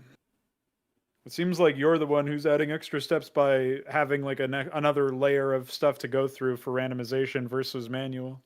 In this case, we're just if you go through a grid system of manually painting it with an isometric brush, it feels like that's less steps because you're reusing the code to randomize the tile variant.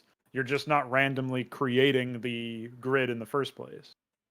So in this case, the manually placed tiles would look more like a manually determined, like what you've got here for a placeholder where you've hard coded in the pattern, the grid. That would be like what the person is doing with a brush. They're manually placing the grid or manually defining the grid, we can say. An algorithm defines its own grid automatically, procedurally, and then either way, whatever grid you get is what you are using for tile generation. Yeah, that's true, though. Again, what's under the, like, what will be under the, so the center tiles, like here, for example, will already need to be there. So there's like, I can already pre-paint this, and then just generate those things. I don't know. I feel like that's gonna be easier for me to implement, but maybe there's some. Well, I don't really know what's easier to implement, but I'm just trying to think about what's Right. more useful and also performant. I don't know if Well, you it have shouldn't any. be like the logic here is like the most tricky part. So if it's when it's done, like remaking it in the other approach wouldn't be that hard. Like the most tricky part is figure out the logic when like where to actually place the specific tile type. Well, the center tiles, I'm not really sure what the issue that you were just describing is, but the center tiles would just be there when you're. Obviously, the center tiles are what you use as the base, and then the edges are constructed afterwards.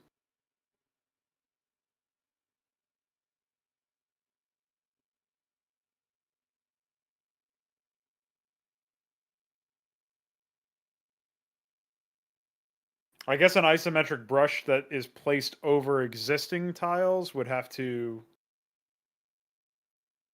It would cycle through tiles, but it would also like have to convert existing. Well, I guess it just wouldn't convert existing ones, but it might have to because. Well, there needs to be 0 for no draw, 1 for edge, and I guess 2 for center in this example, but I don't know.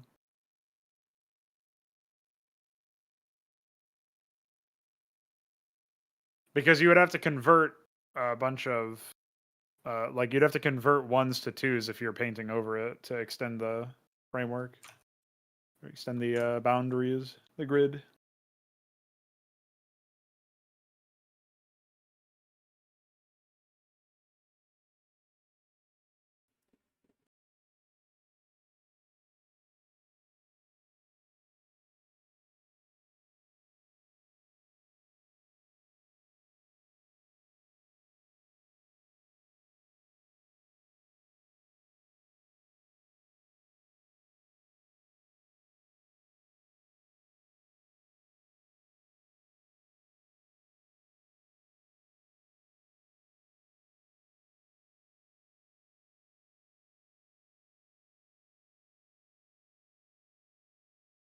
Yeah, but how do you determine if which way to close the circuit is my concern.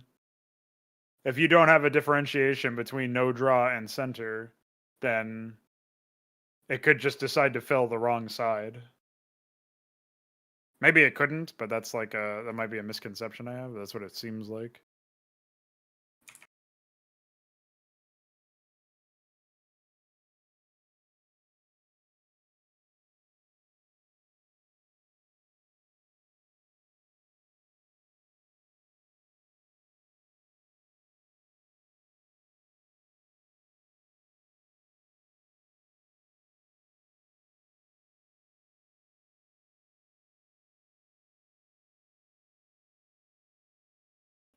Well, we have them separated on layers, so because we're using sprite sheets and they are of different specifications, so maybe we could combine them together, but for now they are separated. Just what we have for now.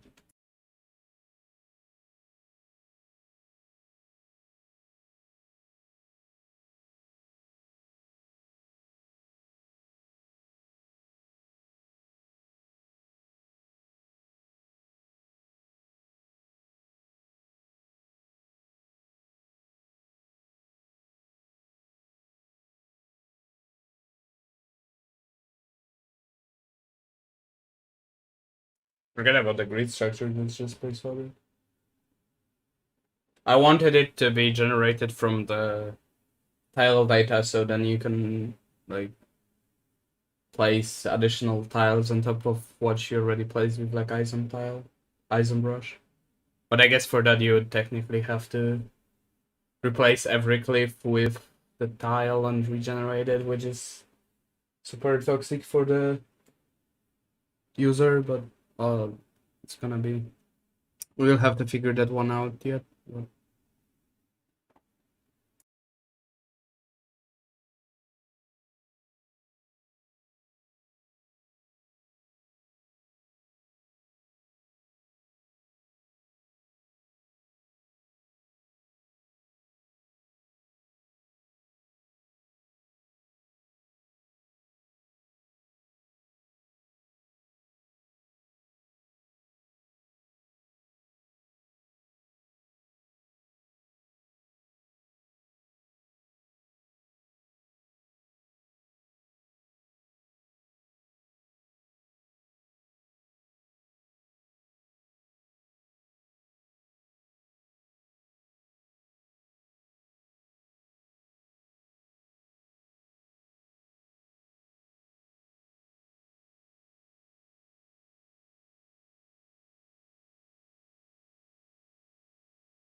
Just having that logic was fine. Just I just had the incorrect amount of tiles in the grid.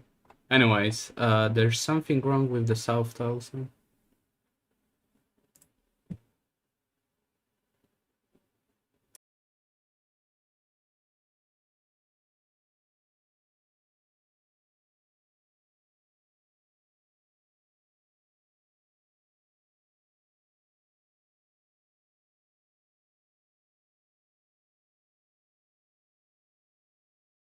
Oh, nice. So now we just have to figure out the south cliffs. I think those were those working before? Yeah, at some point they probably were. Yes. I don't know if they broke because of my logic or just because of the new layout. I can double check.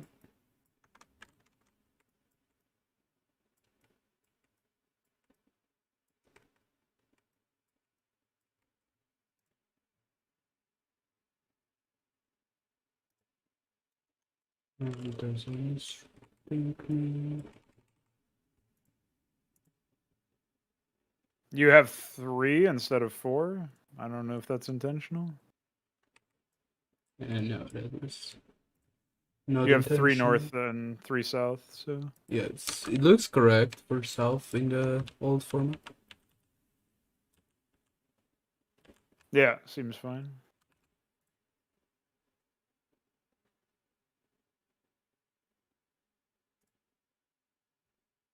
Okay, now the question is, am I actually doing this right?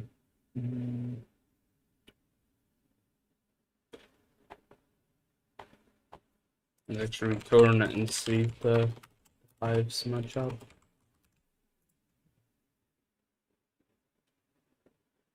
4, 1, 2, 3, 4. That's correct. 1, 2, 3, 4. Yeah.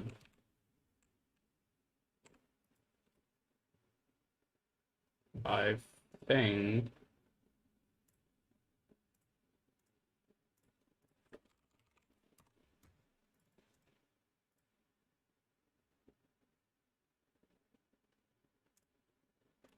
Oh, that's not gonna work.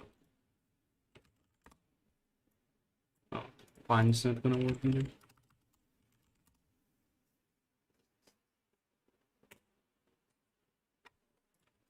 Maybe I will just code debug.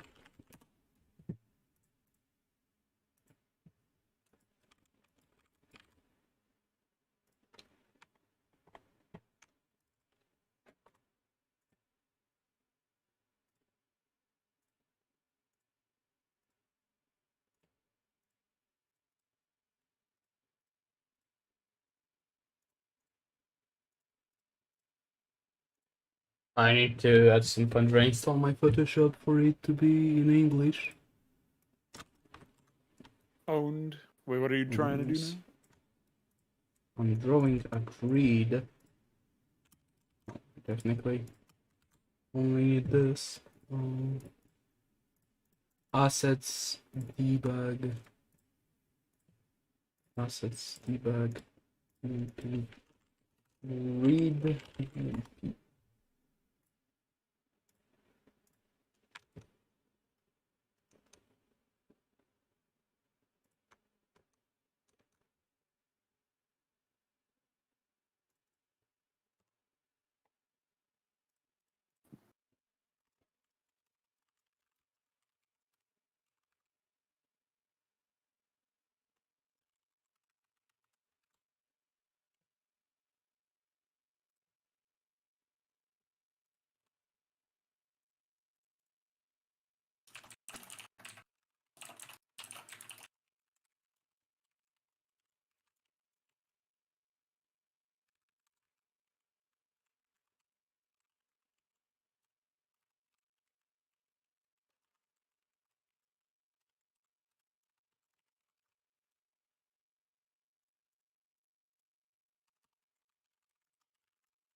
So it looks like we are going to need more explicit control about animation sequences for the GFX format. One example would be the Ultra Core, which plays frame 13, well, frame set 13, 12, 11, 12, 13, 14. So obviously there's no way to do that without separating it into two separate animations somehow or having more explicit control. Hmm. I think it would probably be fine to have some sort of like row explicit order or something, and then have a more defined sequence or something, but I don't know. Yeah, we could have like columns start reading, like you would have.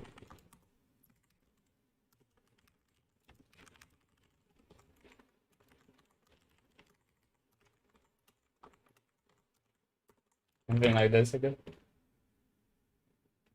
Yeah, that would probably work.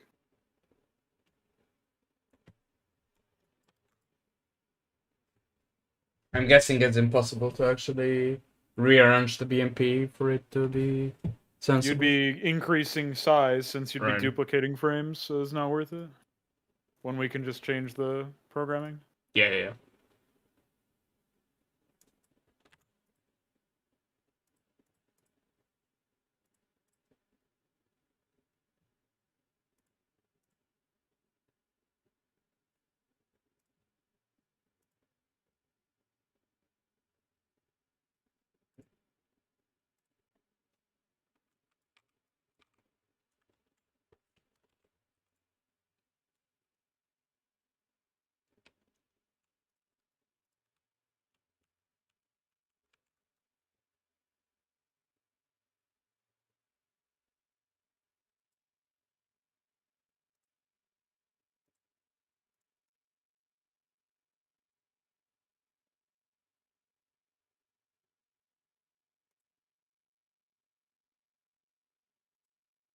That's the correct even height. Why is it control?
Is out. I have agreed.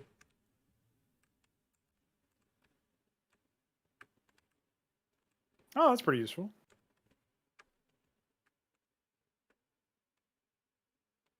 Could be useful to like toggle display with the G key or something for debugging. Yeah, I could do this next.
Oh, yeah, yeah.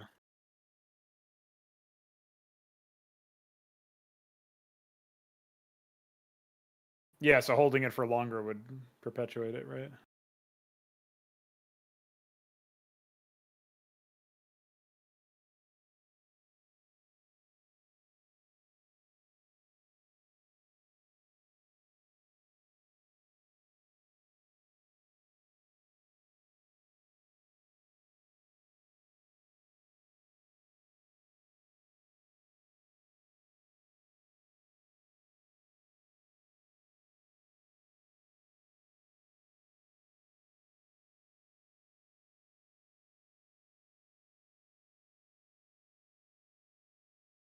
Yeah, it's probably doing the same thing.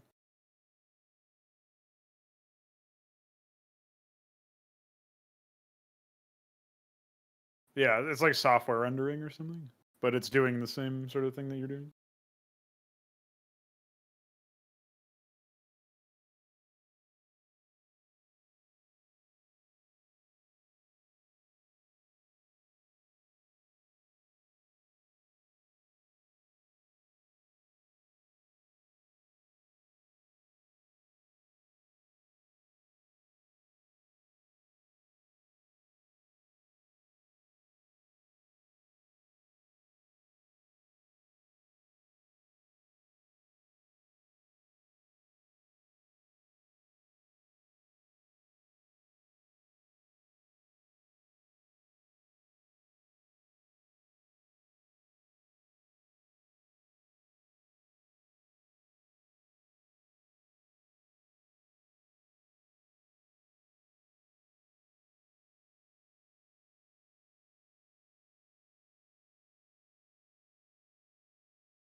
Looks like you've got it working for every valid shape, right? You could try drawing some more abstract pattern.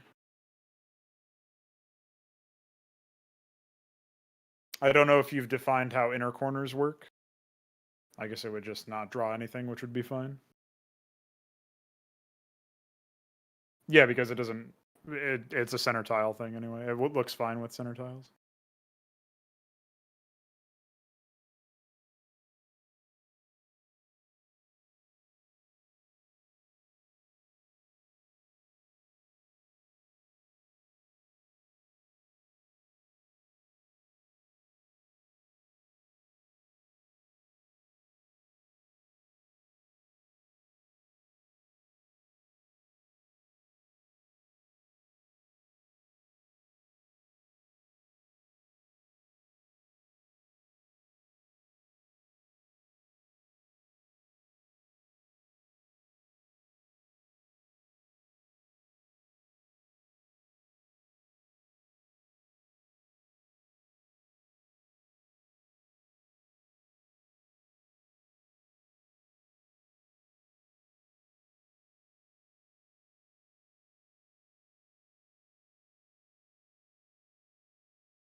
It does seem bugged. It seems to always want to draw that shape.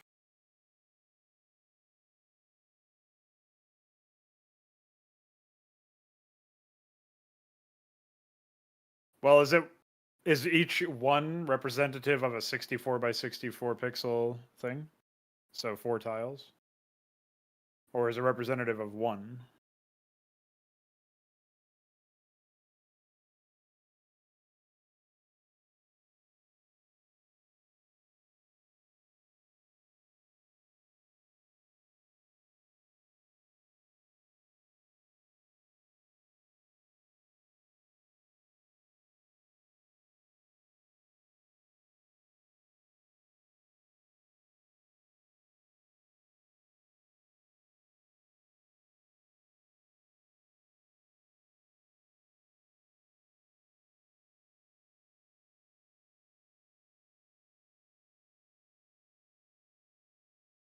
Brutalized.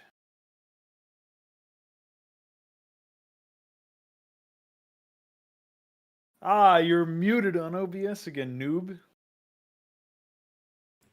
I really Milestone have to can't even hear restart. you. Thank you, Milestone.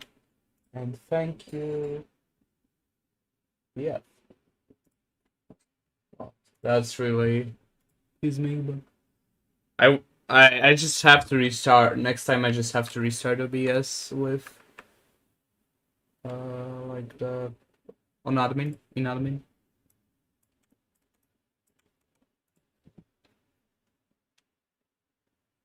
Yeah, so this is a correct. Let me actually do this in Drupal.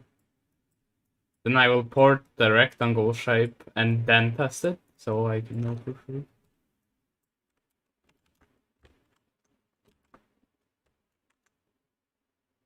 I guess Well, what while I you should do that, I probably will do. celebrate by going to get something to eat. I'll be right back. Cool.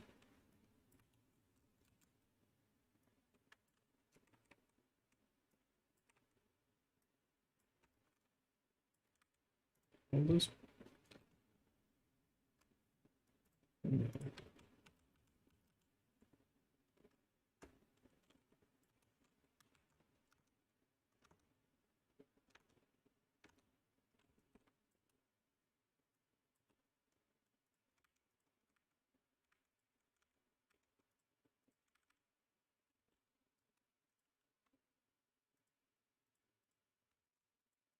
Okay, so I guess I will do this.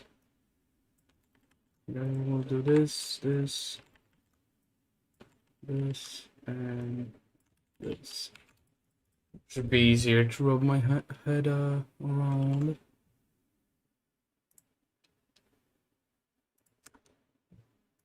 And now I do those two.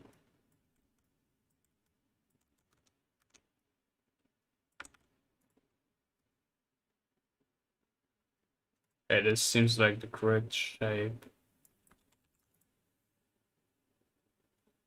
But it's not auto-generating properly. Fuck. I am probably not.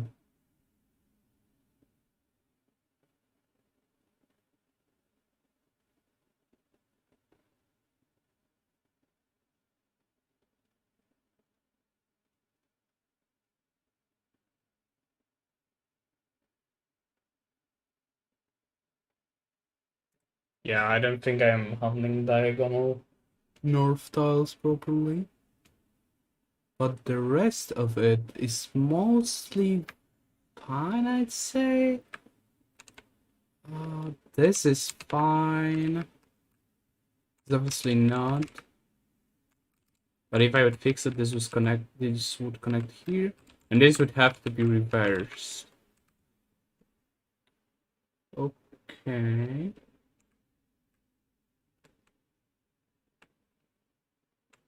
Mm,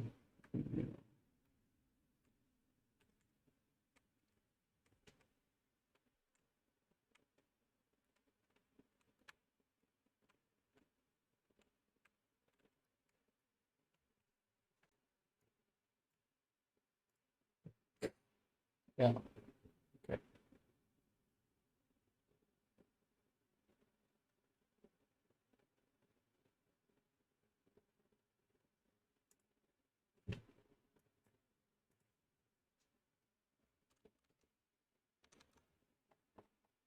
So let's check my north tiles condition. And it's only checking for mod layer. Where I should also check for the fucking for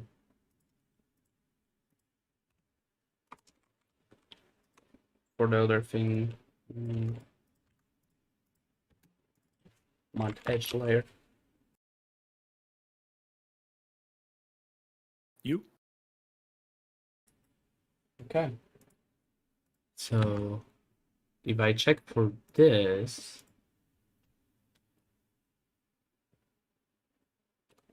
well, fix the south dial somehow. But not the nerf tiles. What the fuck?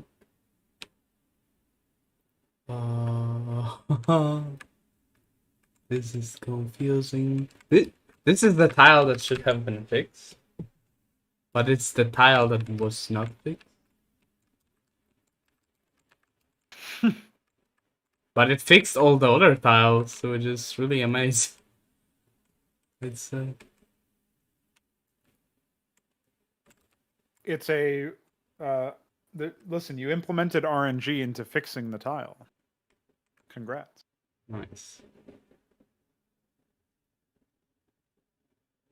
So what should I do for the south? Am I just confusing south with north? No, I don't think so.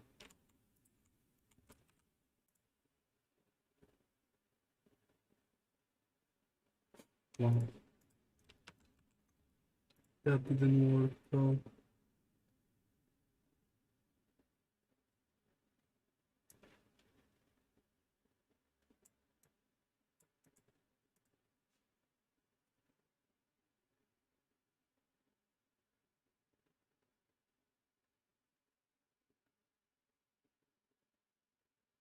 I can't believe YouTube tried to block Celestial Eruption 2. Get ready for anime on YouTube. Oh no, Can you believe that? it would be very unfortunate.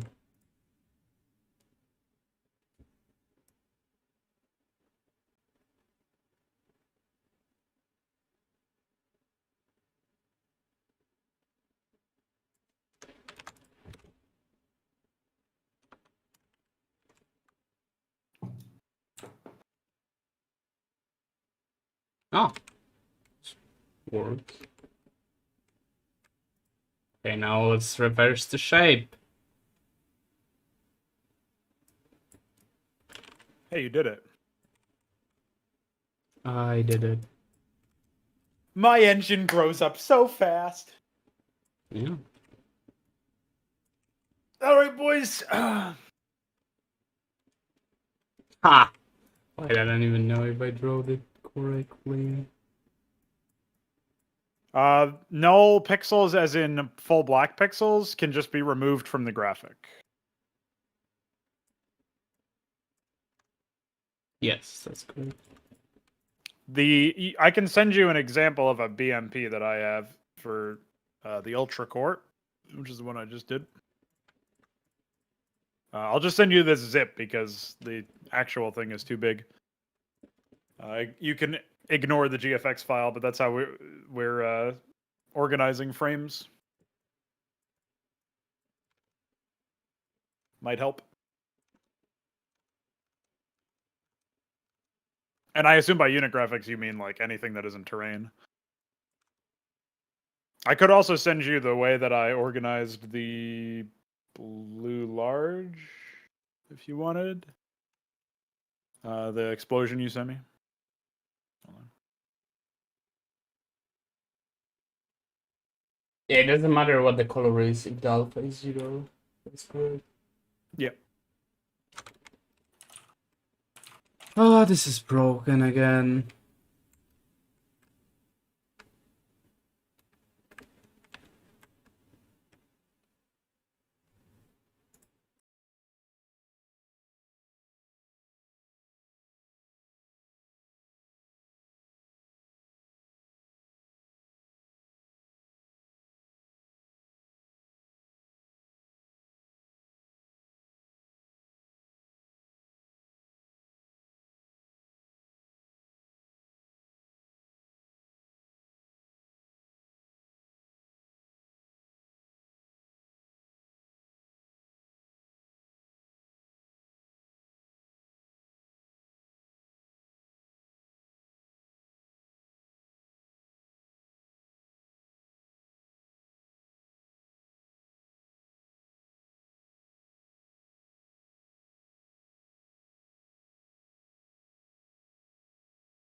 Takes like a minute to build my.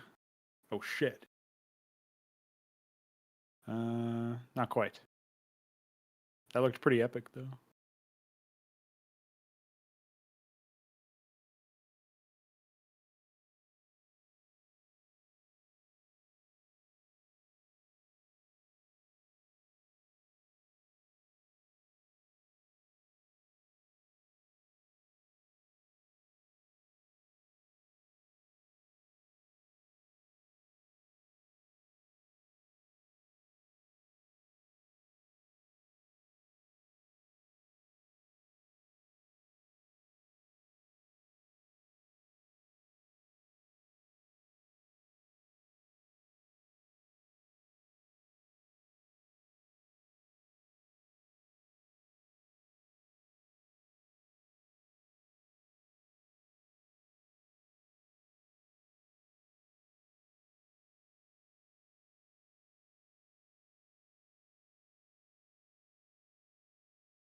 So I thought you were doing something related to grids now. Is there anything in particular you're trying to accomplish? Uh, I want to make the debugging process easier. Basically. Oh, okay. That it also might be a nice thing to look at later on. So. Yeah, makes sense.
This is really handy.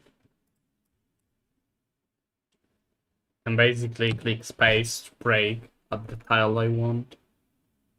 And I have a breakpoint.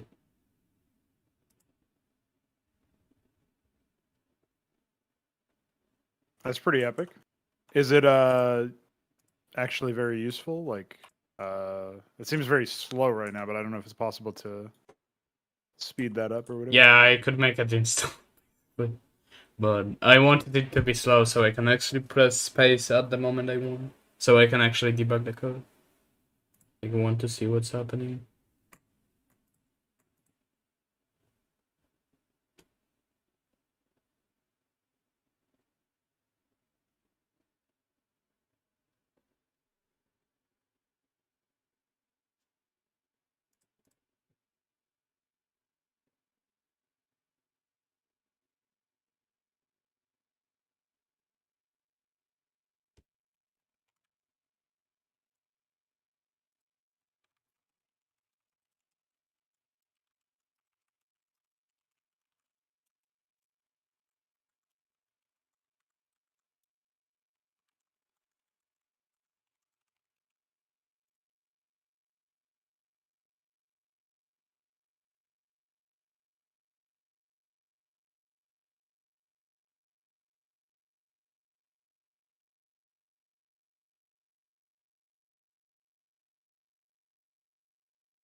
So what is the now that you've got your breakpoint debugger, do you have any idea what the issue actually is? I guess you might need some more time to explore.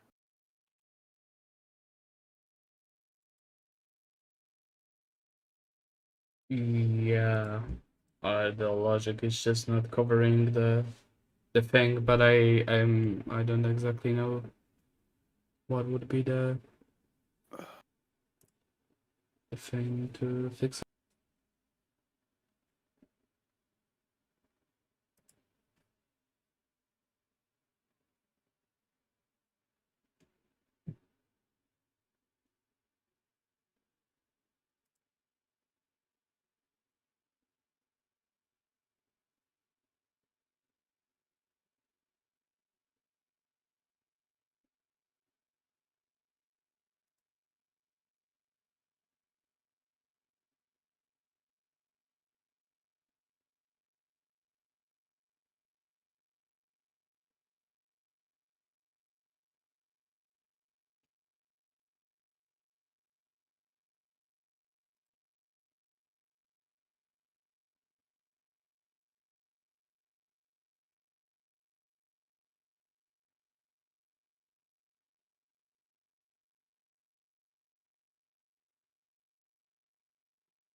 By the way, we're actually streaming for a while.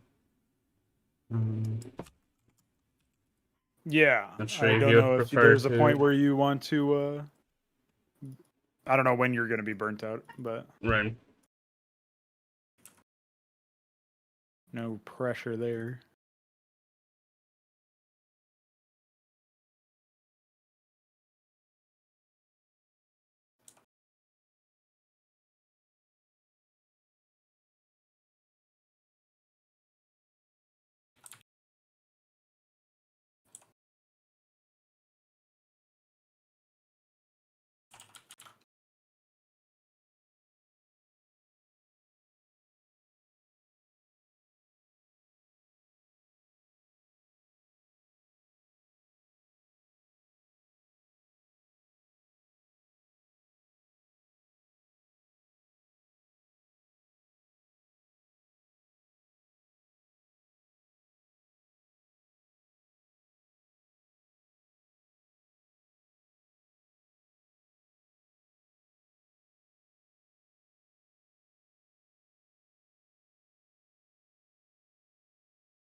Okay, what's going on now?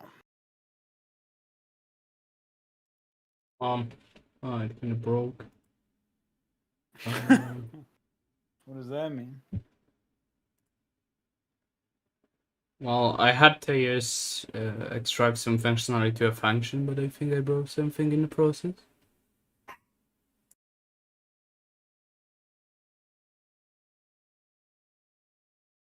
I guess it would be nice to at least get it back to previous functionality before reaching a stopping point. Yeah. That way, when we work on it tomorrow, it's not like you're starting with a mess.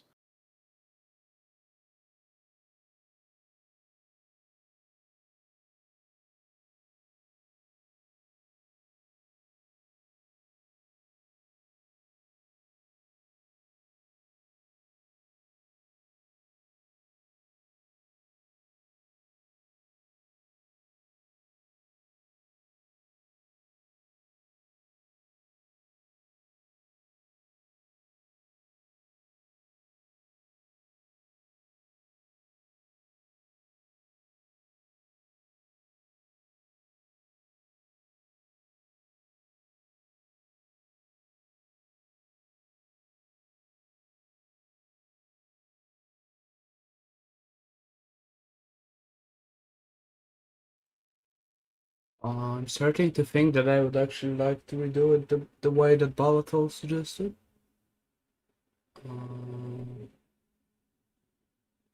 But I'd have to maybe maybe I could actually stream with him one day, because that could He be seems cool. to know a bit more about the low-level implementation of some of this stuff than me, so Yeah. might be helpful. Yeah, he seems to be into algorithms a bit, Yeah. which is really cool.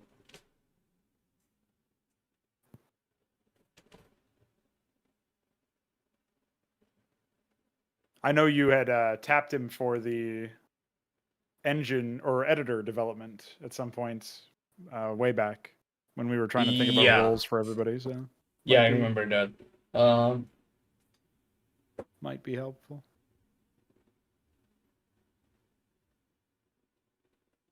That's because my reasoning for that was that I knew that Volatile is a reasonable programmer, and I knew it would be useful to like offload some of the work, right? And Yeah. I figured he would be pretty decent for like algorithmic stuff.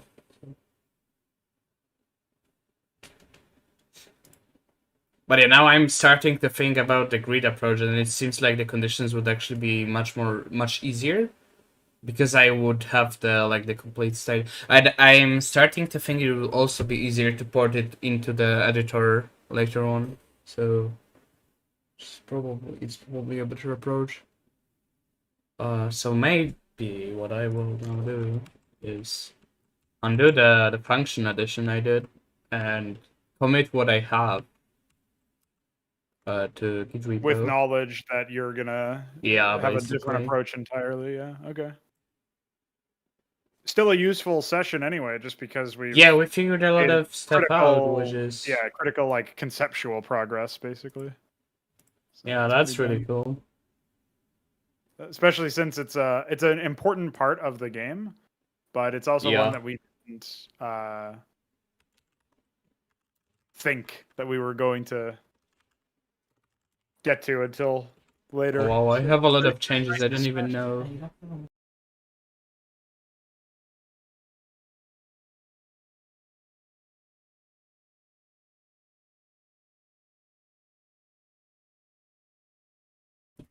Okay, anyways, you reorganized the file structure and started on terrain randomization. Yeah, I'm thinking I will just commit progress from dev stream on. It's 13.07, oh my god, 2021.07 17 13. Okay, that should be a reasonable commit message.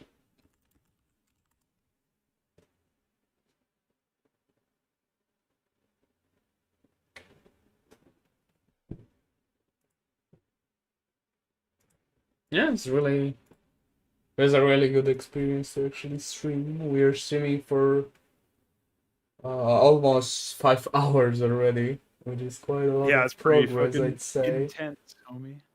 Uh, but it will be really funny to actually watch the VOD of it and see what a goofball I am. But Well, at least now you know to run OBS as admin, so you can use your hotkeys. yeah, that's true.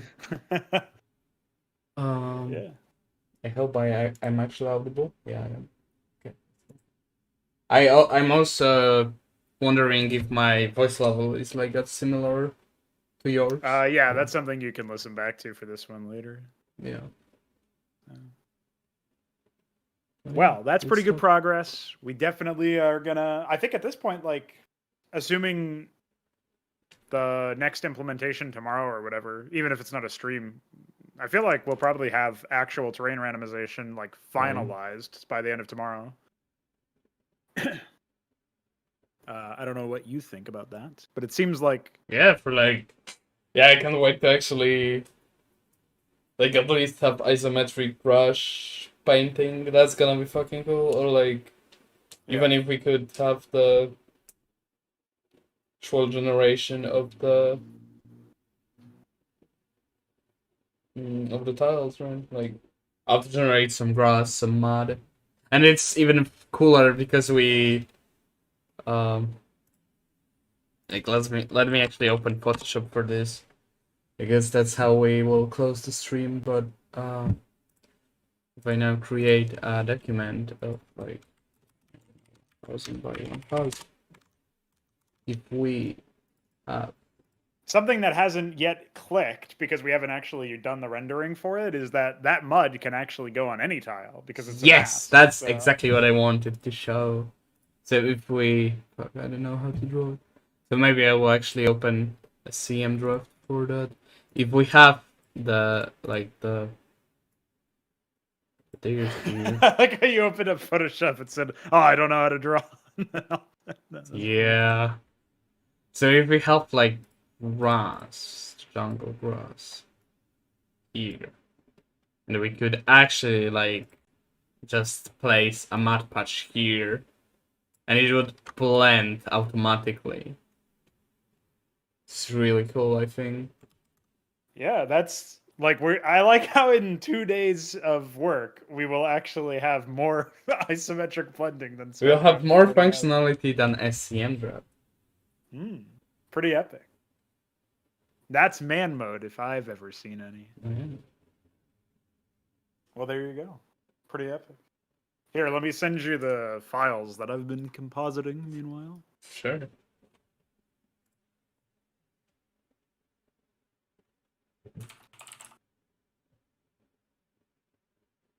There you go. Enjoy that.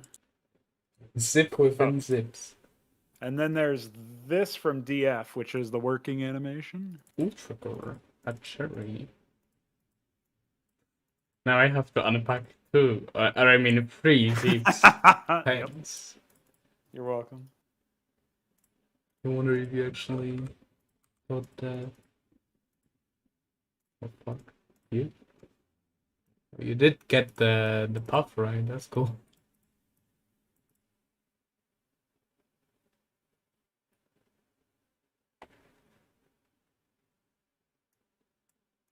You know what? You should actually put. That's like a mandatory thing. Simulacra? No. What is the game about?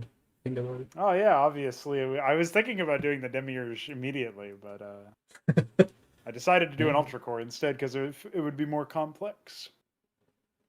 Yeah, I guess so. Just wanted to add some more work.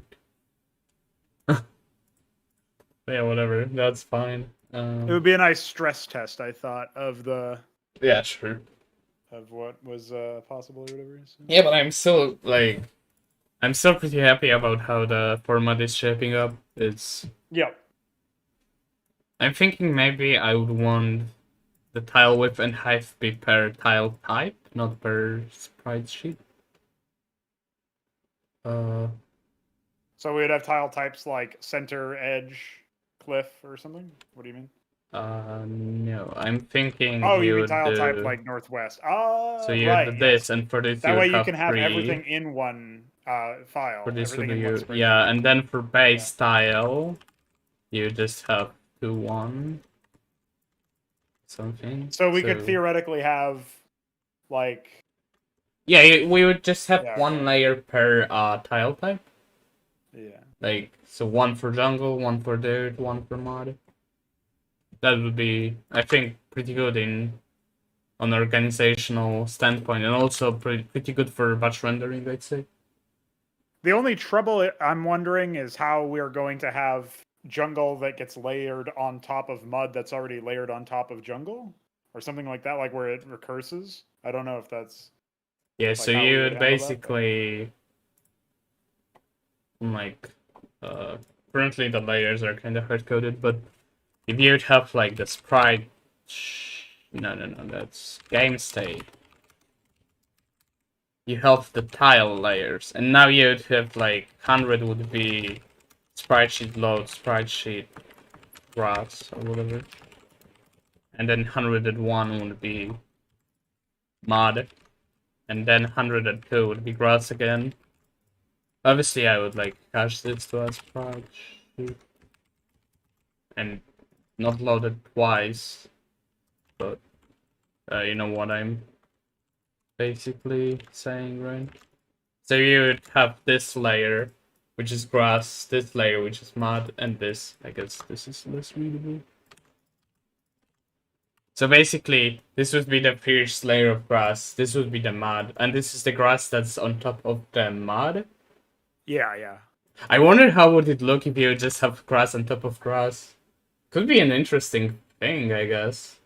Yeah, so what Chalks mentioned in Newbor earlier while we were working on this stuff was that he envisioned it would be possible to just use some shade like shading to imply depth, and that would Mm. be what all you would need to transition between tiles, and you wouldn't actually need the dedicated edge tiles. Or if you did use them, you could just like add shading beneath them to improve the look or something. Um, I think for our own graphics, we probably won't have dedicated edge tiles, barring cliffs that are deliberately designed to be like more elaborate. And even then, our cliffs will probably look very different. But our actual center texture tiles will probably be the main source of it, and then we'll just have the edges defined procedurally, I guess you could say, from an isometric brush standpoint, where the edges are actually just a shader effect or something that would be applied to the Yeah, so layer. it would basically be a randomized mask with a Yes, shadow exactly. below. And we might even have it randomized from predetermined masks so that it always Yeah, has yeah, to yeah, look the that's what I'm same. That way thinking. we have quality control on it, but yeah, for the most part, it would just be randomizing from a series of masks that would handle the transition between two tiles. Yeah, that's pretty interesting because then you could imagine like this would probably be dumb, but you could have, let's say, platform with the edge of like structure or something. I don't know. Yeah, I don't even know. Like, What you could have is a mound of grass that would look like it's slightly raised up, and then if you wanted to manually paint height, you could give a very minor height advantage or something like zero right, point 0.5 height advantage if you're at the top of that. You could right. imagine doing something like that, and then that visibly still does appear. Ideally, if the way we pull it off, it would visibly still appear like it was actually higher up. And then with your manual height painting, you could handle that. So yeah, that could be pretty useful. Hmm. And then obviously we would add some doodads that also would have wouldn't need to be aligned with the grid and wouldn't be would be based on a mask. So we would take like the like rocks and stuff that are currently like dedicated to the grass layer or the dirt layer, and we would separate them from their base tile and then have them just be scattered around, and those could help like the feeling of depth or whatever because they would also have some sort of mask beneath them. So yeah, there's a lot of potential with a system like this.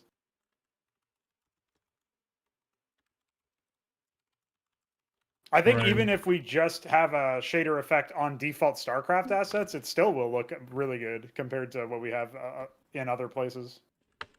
Right.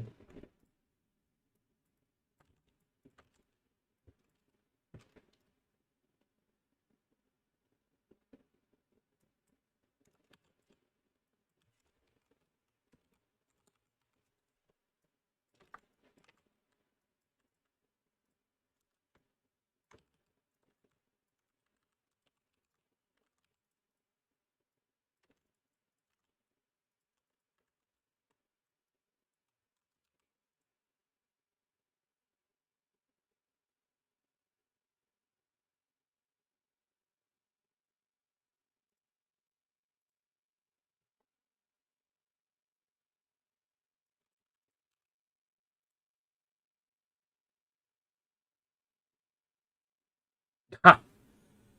Well, definitely.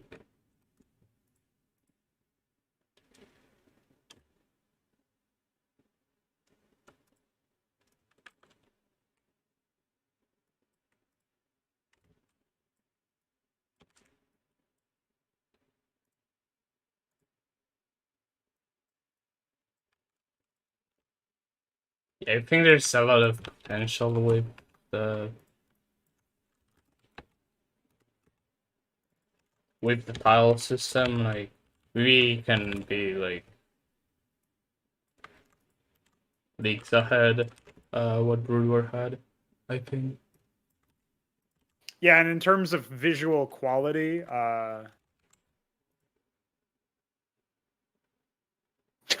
well, yeah. I don't really think anything has ever really had a very epic terrain system, because if you think about it, there's not really much that, like, you don't really have modability. You know what I mean? Yeah, So I think because the thing with terrain is that industry noticed that 3D is cheaper, and and also people started thinking that it's looks better. So people at yeah. some point stopped doing 2D, and 2D has actual advantages in terms of qualitative standard. But Well, nobody 3D games just actually. age really poorly. And that's the main issue, is that like a 2D game like StarCraft still holds up visually because it doesn't have the expectation of I mean, it could be less uh, pixely or something, but well, yeah, but what I mean is, in a three-dimensional game, you essentially have to have the asset be at a bare minimum level of quality to represent the whole game from every angle the player can look at it from, yes, and that's every angle true. it can be displayed from, I guess would be a better way to put that. And you never get that out of games. So obviously, there's going to be areas where shit just falls apart visually. Yeah, and Whereas then 2D, the you've got fixed developers, perspective. instead of actually So yeah, acknowledging that and trying to play around it, they zoom you into stuff that just has countable pixels and is blurred. yes, very low poly, very low resolution textures, very low effort Yeah, like assets in general. Yeah. So there's some issues with 3D, okay? I'm sure we'll have to conquer them on our own at some point when we attempt an FPS or whatever. But Yes, we'll that's figure that true. out when the time comes. I think 2D is definitely the way to go for the games that we're trying to make in the near future. So Yes, that's true. Oh, awesome. and I was meaning to answer your Unreal Engine questions. I didn't before. So, Yeah, mm, well, I wasn't really asking questions. I was more so saying like it's kind of an open question as to whether or not we should use Unreal. We might want yes, to that's try true. doing that for the sake of seeing how that engine tackles and handles certain things. Because I think we can get source access without actually having to pay for a license. It's just that if you want to release the game afterwards, each player's own Well, license. yeah, I for don't know. Unreal Engine, you have your own way. It's like just a very obscure, I guess, API, and like it's Yeah, object oriented and all. it So, wouldn't be ideal for sure, but I was just thinking like there might be some ways that we can at least gather some information, and that would be a good resource for hmm, that, even if it's not usable for our purposes. And we wouldn't find out yes. whether or not it's usable until after trying it. But that's probably for like 2 years from now or something, after where we've Hmm. got I our mean, dream for world and rendering, cosmology. So. using Unreal Engine won't really help us because it's just abstracted away. It's already done for you if you use Unreal Engine. So Oh yeah, right. we wouldn't learn a lot of that. I guess we could learn about the pipeline. Well, you do have Uh, shader access in Unreal according to Mesk, so it should be possible right. to edit around stuff. Yes. At least see what they're I doing on a know shader level. what the shaders are, and I know how they work, but there are some like mathematical trickeries you can do. Like there's that channel I could recommend. It's like Sebastian Oh something yeah, I like think you 3D posted his videos planets in or the. something. Yeah, Yeah. this guy. He has a lot of shader stuffs. So that was really interesting to watch. There are like very complex maps. For like there's some like Euler numbers and other stuff that people use for certain effects, but like the basic stuff isn't really that hard. You just like you have some lightings, and then you like calculate the color depending on the normal maps and like the dot product of it. So it's probably not telling you much, but I kinda know how to do basic lighting. So I know that I would be able to handle 3D. Like it probably takes some time, but it's like I don't think it's like unmanageable. it's something that we can definitely achieve. And yeah, that channel is pretty good for like learning about shaders, I'd say. Yeah. Well, I think after we fix up the randomization stuff, we should definitely make a decided push to figuring out direct sound implementation and WAV format and stuff, so that we can actually play audio. Just to get that out of the way, because obviously it's just going to hang over our heads until it's done. And then at that point, it's just full steam ahead on the data structure stuff, which actually feels like it would be really easy. So Yeah, I mean, they aren't that hard. Even if we are man mode and actually implementing them ourselves. Yep. Instead of like doing abstractions that never actually are performant, but that's another topic. But yeah, I think they aren't that hard. We already have like the unit array, which is like 10,000 unit. I could probably extend it. I didn't stress test. I mean, I did kind of stress test it with the 10K man walking video, but yeah, it's not a requirement for what we're doing right now. But the thing is, most of the lag that we are experiencing right now is just me trying, like, first well, aren't you using some like unoptimized functions or something? Yes, we are doing a lot of function calls because, like, what modern OpenGL pipeline looks like, you pass some arrays and you pass the shader, and that's really fast and also very customizable. And currently, like, I can actually show you that. Currently, to draw a rectangle, I have to define texture parameters. I don't know, maybe I could upload it to create texture, I'm not sure. I have to bind the texture, which is reasonable, but then I have to restart matrix modes and reset them. I have to enable like some stuff here. I probably also upload it somewhere else. So what we actually want now going forward is to you basically like actually properly activate an OpenGL pipeline. Yes, because here I'm like, this should actually be in matrix, but whatever. Here I'm like making, because without those, you wouldn't really see a lot of. Oh, I guess that breaks. But this basically ensures that the texture is on the screen instead of being some vague 0:1 ratio thingy that is not very precise. And then I'm doing like texture UV coordinate calculations, which I also should do in like just the thing. And then for every vertex and texture coordinate, I'm doing a function call, which is pretty unoptimized. Yeah, no wonder it was a little laggy in that sense. It's probably going to be way better for rendering the entire map as well in like an editor or something. Yes. So. And then also, if I would actually batch render it without like changing the texture each time I render something, it would also be faster. Because then GPU can do much more in parallel, right? Yeah, okay. So that makes a lot of sense then. What we'll do probably after the demo, I guess, unless we end up having time to do it before, and that's part of the over-delivering, is we can like finalize the pipeline or whatever for OpenGL. But that seems like, even though it's not very performant right now, it's just there for the sake of us having something on screen. Makes total sense to have that as the initial demo, and then we'll actually implement it like more robustly later on.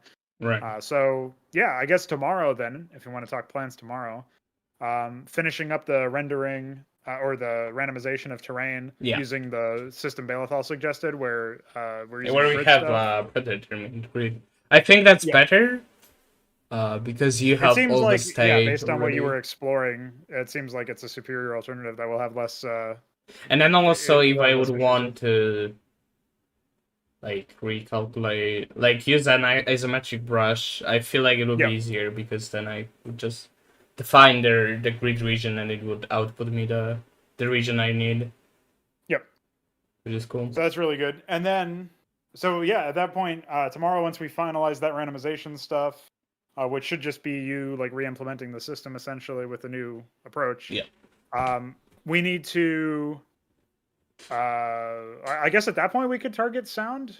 It's like that. It's either it's like the order is randomization, and then it's either sound or unit data, so that we can have targets and attacks and stuff, or like additional animation shit, basically game events. So Right. I'm trying to think about what we need for this demo, where you're running I'm around thinking I shooting. would. Yeah, go ahead.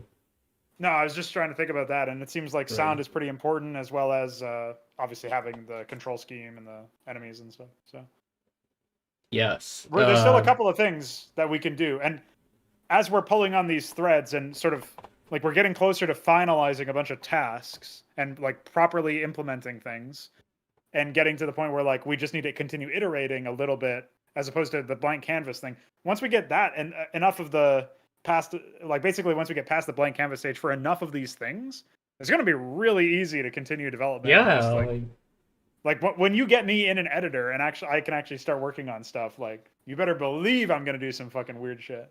Yeah. So a lot of production, a lot of productivity will be coming out from that. So Yeah. Hopefully that's there wouldn't be like I'm kind of scared you would like actually do a lot of work, and then we would decide we have to redo something. That would be No, pretty. because the point of me doing the work is not to produce a product that can be consumed. It's Right. to test the limits and see if our implementations are correct. So I'm Right. going to be designing that with like anything that I work on in this as we put it together. Like it's like starting to put on a performance. No fucking pun intended with this game. It's like you're putting a concert on while they're building the venue that you're performing from at that point. So Yeah. I know that the whole point is to test. Oh, are the acoustics right? Can everybody see me from this angle? Is there Right. anything that we need to do if we're going to continue with that analogy? Is there, what needs to change about the construction here to keep us, on point and in the right direction? I recognize that, so I'm not really worried about that, and I wouldn't want you to be worried about that either. Really, it's just about like Yeah, stress testing the what's first there and seeing where we need steps to are really change. hard, and then the more you have, the easier it is to actually iterate, and that's really cool. Well, I don't know about you, but I feel like, I mean, what are the big daunting things? One of them was Networking. obviously, so one of them was obviously randomization, and we've already got an approach to take, and it only took a couple hours, right? So Right. I'm thinking that's final tomorrow. It's not final, but like finalized enough for the demo tomorrow. Then yeah, we can probably bang out networking shortly after the demo's out, and then see what else needs to be done. Because that's a very foundational thing, so it makes sense to do that. But like, I'm not equating networking with terrain randomization, but it does feel like similarly as much of a daunting task as it is. If you just start on it, it'll get easy. Well, It'll honestly, that's my opinion, but honestly, I feel like audio will be harder. The network? That's pretty funny. Yes, because well, depends on a few things. Because if we have to write it ourselves, it's I don't even have a framework for thinking about audio. For networking, I just know that it's like, oh, you establish a connection between users, and then you like pass some byte data, and then you parse it somehow, and like I know what step lock is. I know what deterministic means. Right. So, Okay. Yeah. So we both just need to do some more research on audio. It's probably not something that would be suitable as an exploration on stream, just because we have to do a lot. Like Yeah, I was thinking I would want audio. I would want to do audio off stream. Yeah. Because. And that's fine. Maybe the same as actually ends up being true of networking. Like, I don't know. We'll see. But it's going to be pretty banging to get it out there either way. And I'm pretty sure we're going to be. Yeah, and I think it would be really nice if we could actually have consistent streams, maybe like 2 per week or even 3. Yeah, dude. Well, if I'm doing 3 castovers a week, you have to do 3 engine streams a week. 3, obviously. But yeah, no, it was good. I mean, they don't all have to be 5 hours either. Yeah. But we'll see what happens. So yeah. Any final thoughts? Is that actually everything we need to look through? We're just banging out tiles and hopefully getting some sound done tomorrow, and we'll see where we go. I don't know. This is your stream. You decide when to. I know, but like, Close it. trying to think if there's something else that we didn't discuss. But I think that's it. Like, it's probably add Ahmed to the game, but Yeah. it's a priority, but When, not when something. you asked me what the game is about, I shouldn't have said Demiurge. I should have said fucking Aqua, dude. Yeah. Oh, obviously, I got to do a fireback graphic. Hold on. But yeah. Yeah, we could also I don't know if this is in scope of this week, but we could also figure out the inventory system or something. Yeah, maybe we want to figure out a system for that to conceptualize it, but it Right. might not be in scope. maybe this you'd week. want to make networking first, so Yeah, I think of the scale of tasks, networking is like the next big thing to do after this demo, and then yeah. I think that's Yeah, it's fine. pretty fundamental because you kind of have to like. You have to kind of design have with it in to. mind. Yeah, you have to process some stuff with it in mind, so Yeah. it'd be easier if we would have that.